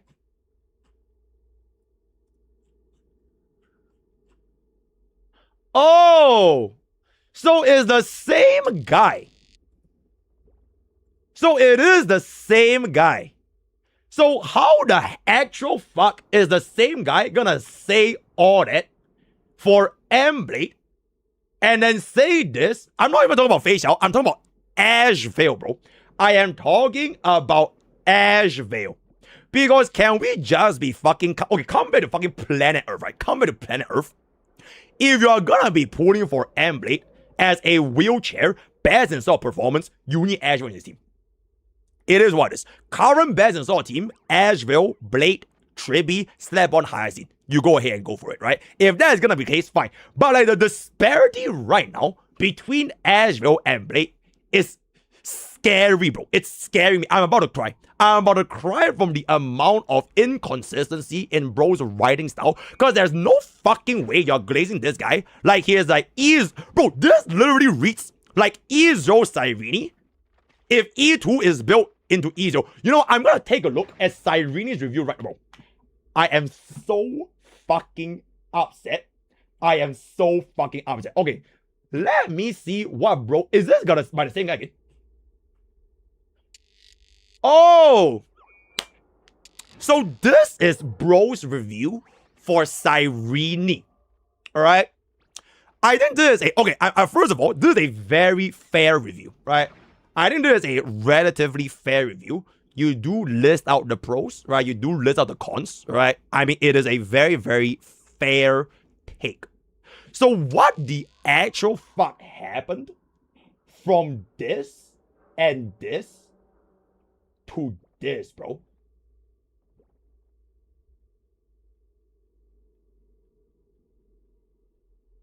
How do you justify this?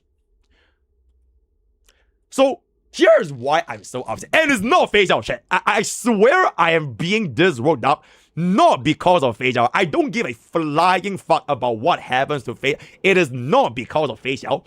Because number one, Fei Xiao can also use Blade. I should be happy that Fei Xiao is gonna be getting a Blade that can take bro to tier 0. Because we literally just did our first try 0 cycle run of Fei Xiao, right? I'm happy because Fei Xiao can use the exact same character that he is gonna be given to Acheron, to Asheville, to any other DPS, which frankly speaking, you're gonna be running Fei Xiao, Acheron, as well, or Fei Xiao, Asheville, and Blade anyways. But the reason why I'm so upset is because if any normal casual player, right, if they read this review, I'm not joking anymore, chat, right? Maybe just now I was like being a little bit over dramatic, right? I am not joking anymore. I'm saying this like very, very low causally. If any normal casual player sees this review, they are probably gonna pull him. Like, what the hell else? How can you not? How can you not pull a character by providing stamp of approval where he is about to become an incredibly contested character? So you're basically saying everyone and their moms are gonna be having some kind of value because everyone is gonna contest trying to use Mblade.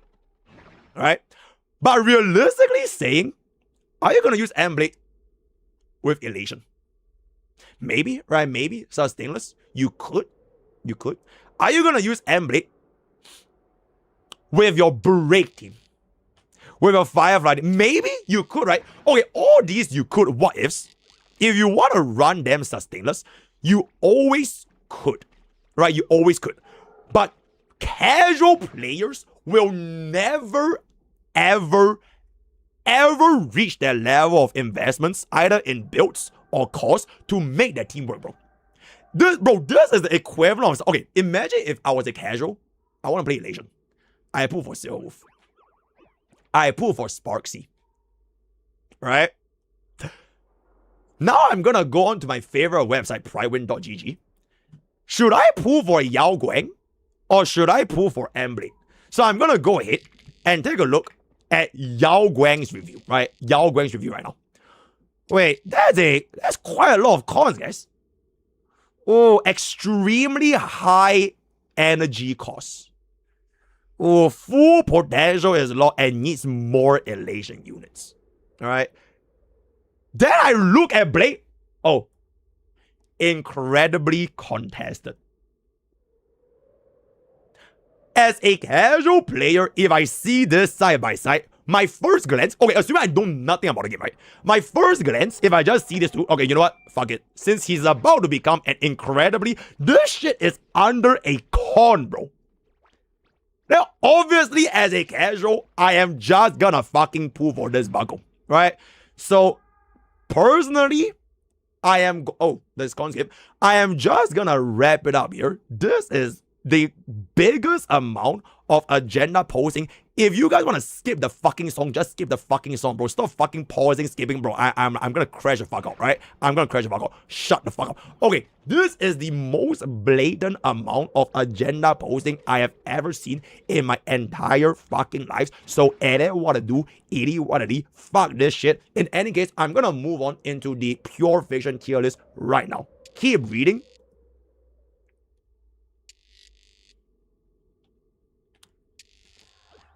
Okay, before I keep reading, is it gonna make me less angry and I will apologize to Susho? Or is it gonna make me more angry because his agenda posting even more? Oh, clueless.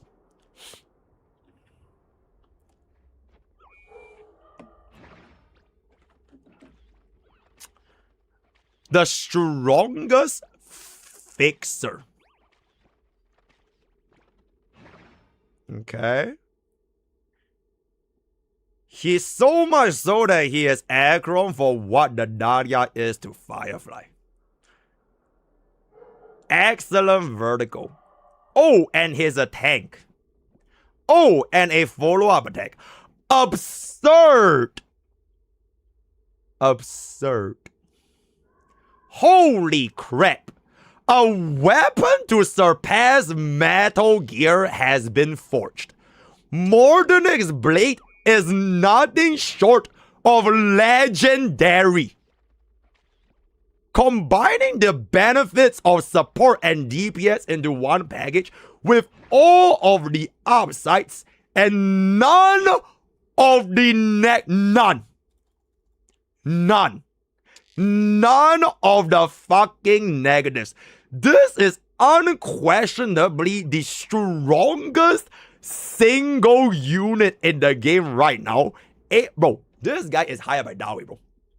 This is a Dawei's Ghost Rider, planted in by Prywin. Bro got paid $500,000 to write an article for Blade, and then bro gets 20% of all Blade sales commissions, because there's no fucking way there's this amount of dick sucking I've ever seen in any Prywin. Okay, Yao Gui.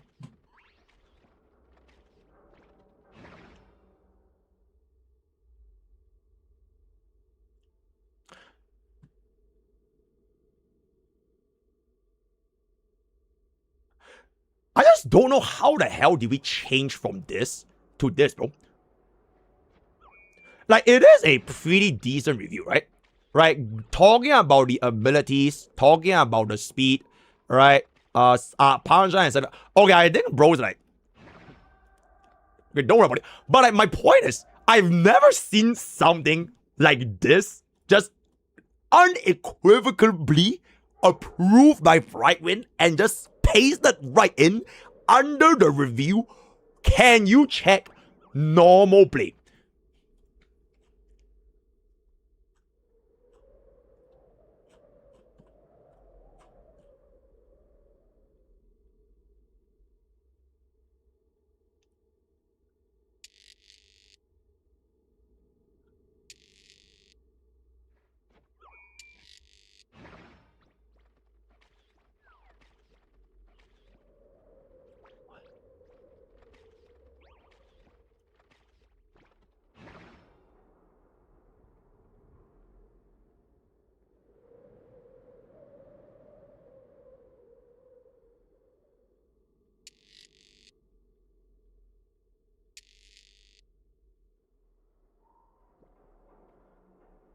Yeah.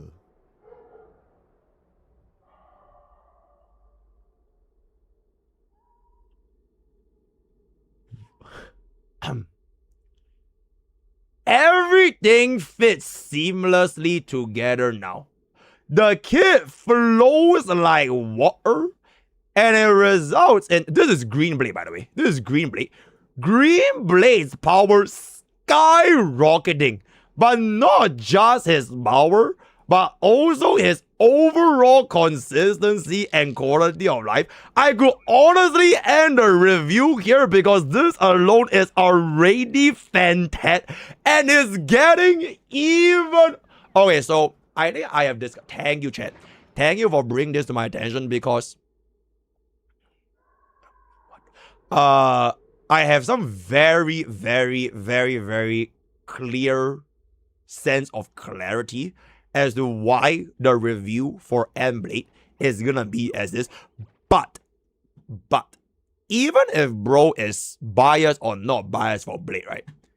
It doesn't change the fact that the actual tier list is relatively fair, right? I think the tier list for these units are like relatively fair.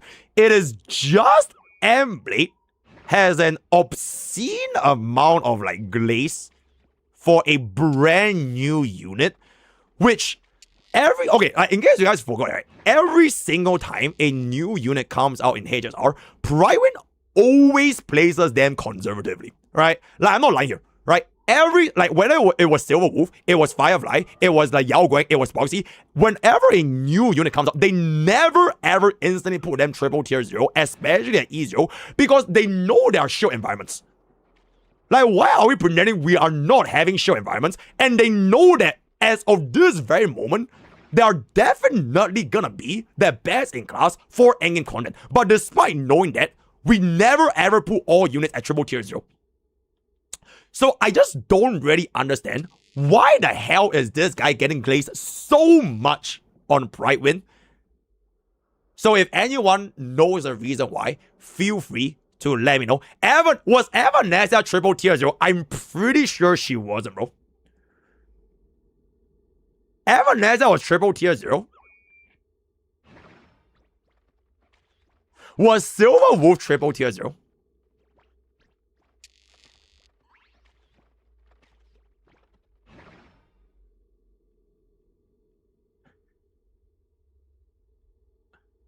Silver Wolf was 0.5 in pure fiction.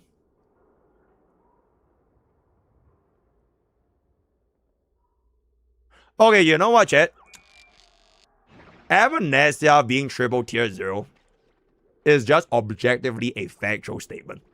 Because she is objectively triple tier 0 as of this current elation environment. But at the same time, Silver Wolf honestly should be objectively tier 0. Because it is literally an elation environment. So there really isn't too big of a lie here. But cost-wise, they are judging E0 as one Evanesia, right? Because this is E0 as one Evanesia. Bro, I really feel E0 as one Evanesia, if you compare it to E0 as one Silver Wolf, I would have just given them like the similar rating on launch, bro. Because Silver Wolf, I'm assuming that probably also just gave Silver Sparksy Yao Guang, right? And then they probably gave Evanesia just like Yao Guang EMZ or something. So if Silver Wolf couldn't get triple tier 0 on launch, it's like a little bit silly. Yeah, especially if Evanesia don't have it. Okay, why are we detrending again? Kinda go back to this particular thing. Wait, do you think the reason why this rating is here is because he thought Blade was E1? I think that might be a reason, right? Like, he probably ranked Blade as E1 as 0. Instead of E0 as 1. Maybe he misread. Or he mistyped. E1 as 0. I think if this was the case, I can kind of see this as to be like a little bit more fair. But our test after I'm done with this series, I kind of just feel, right?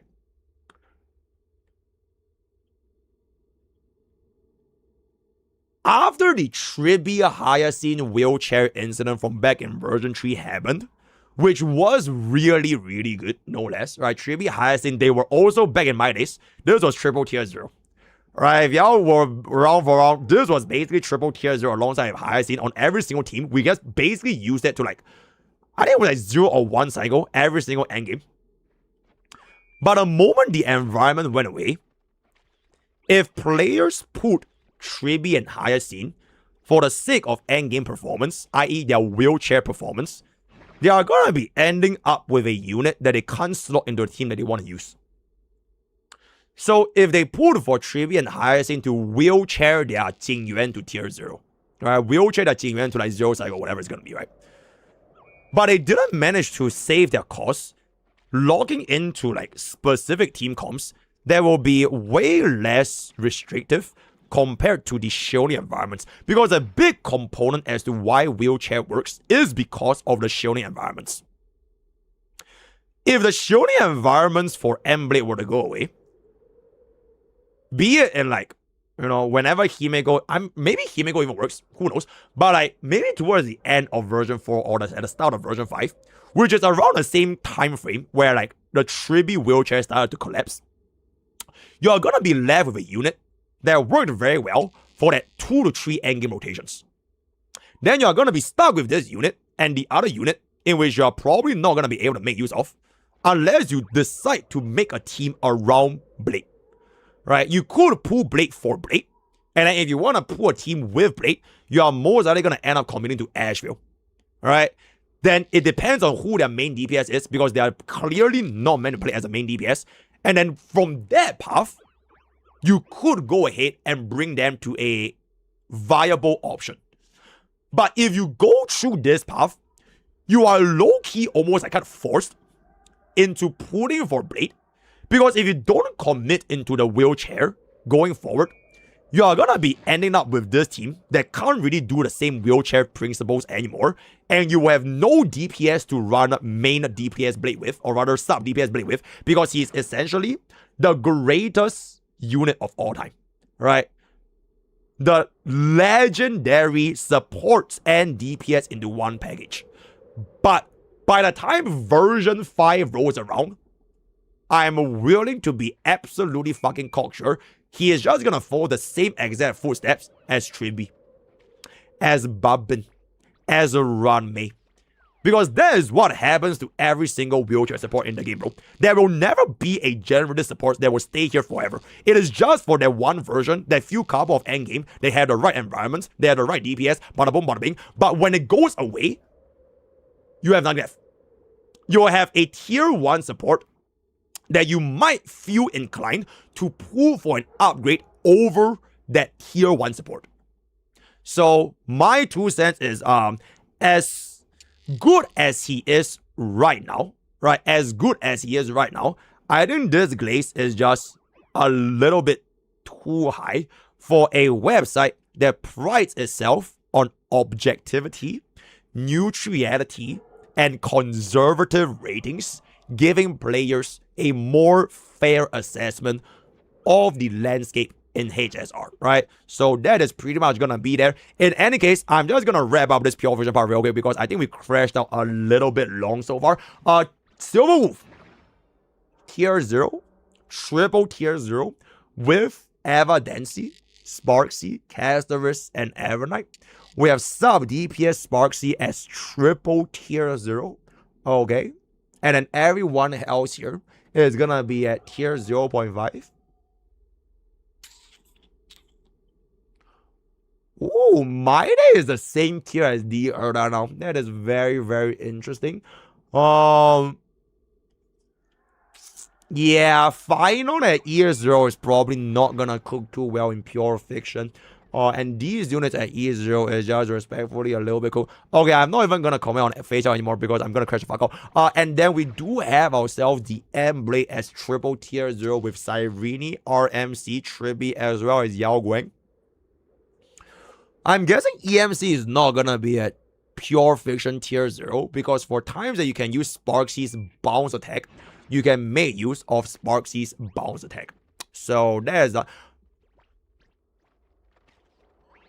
I would honestly review Car's placement a little bit. I genuinely cannot remember a time I was like, oh my god, Car would be like insanely good here. Unless you run Sustainless, right? But the thing with running Sustainless is you have a lot of options to run Sustainless. Like, you don't need to run Car, right? Bro, you have Blade Sustainless, right? You have Blade Sustain. Blade, Tribby, Asheville, right? Sustainless, Yao Guang. Sustainless, Elation. Sustainless, Break. None of them really uses Cypher.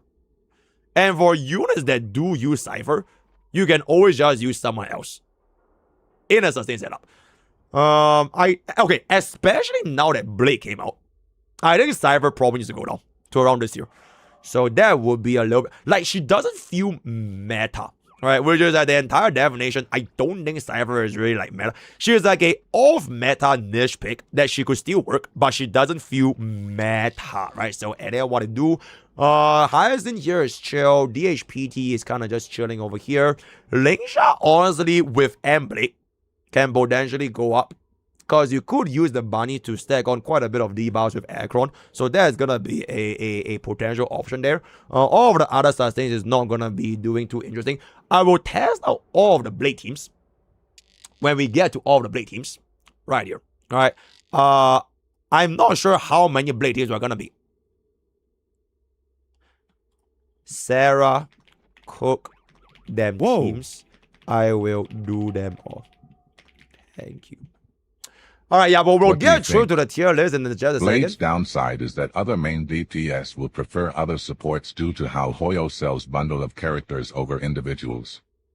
It's hard to deny his ridiculous overtuned amplifying kit.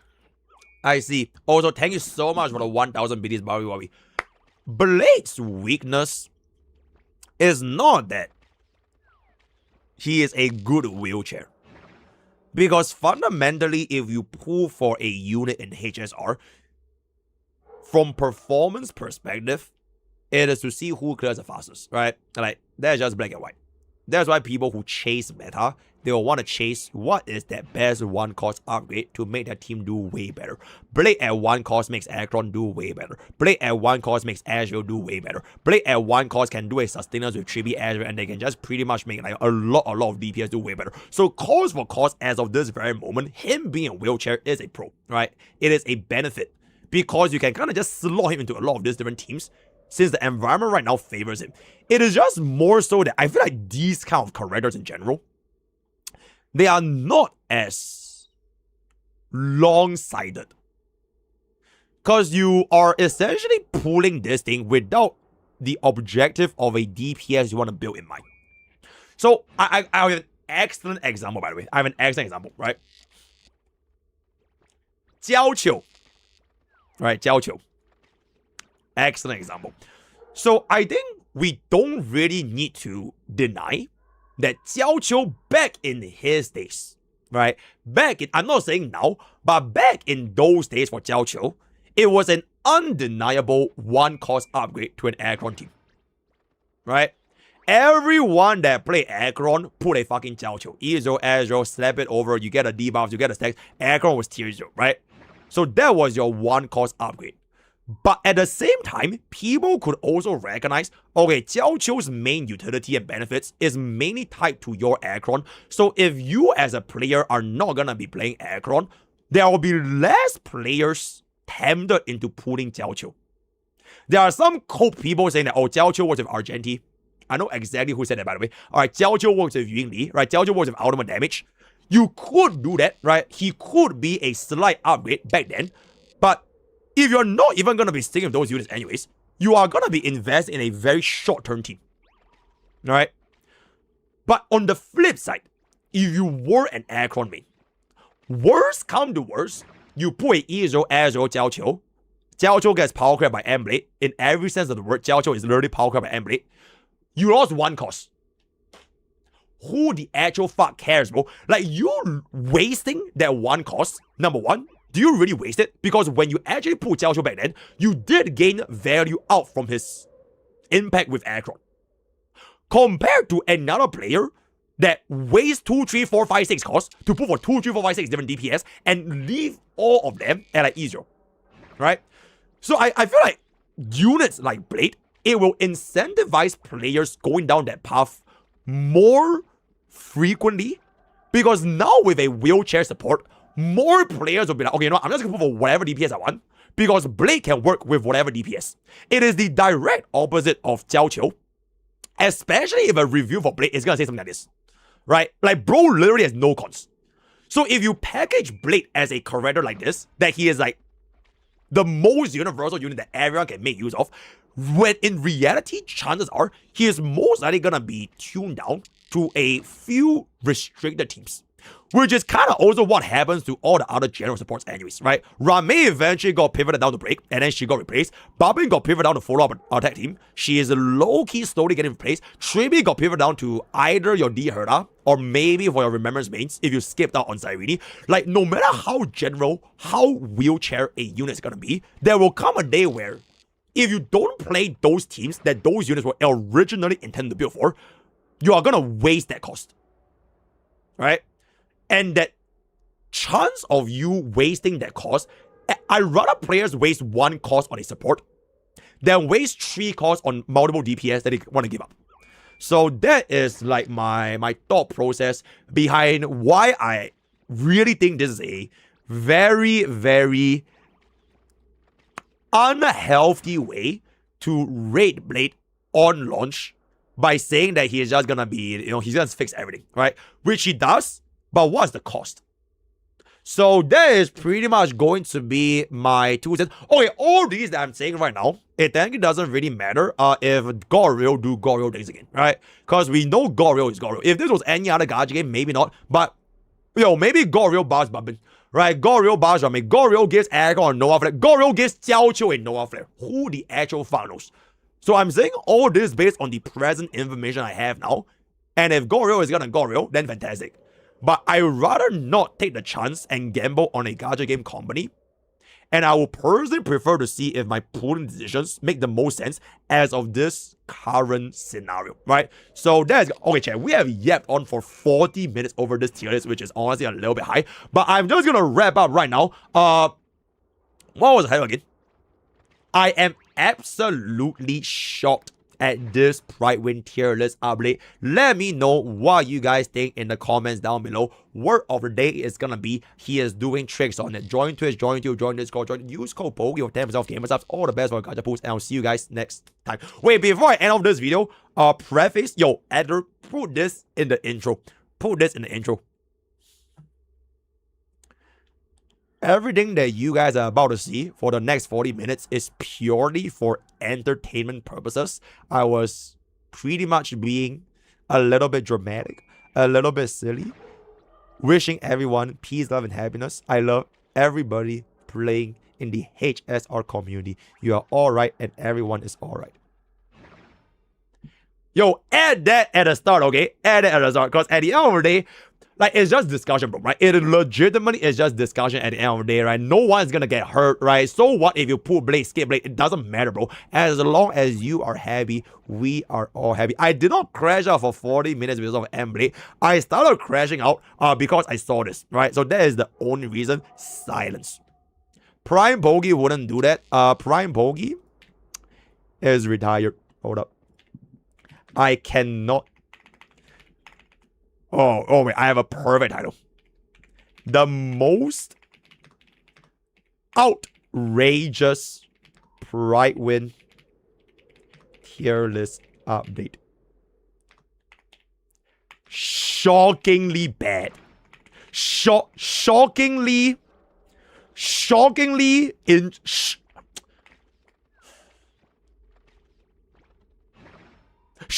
results. Yeah, I don't want to say bad because I want to keep it a little bit more neutral. So that is going to be done. Okay, Shadow. Again, all these are just for entertainment purposes. Shout out to Shusho. Excellent reviewee. Because if it's not for Shusho, we would not have content like this. So W Shusho, right? Hearts in the chat for Shusho. Very nice. I'll be looking forward to the future updates if there are gonna be any other updates. But join Kick Wen very soon. Chat. I will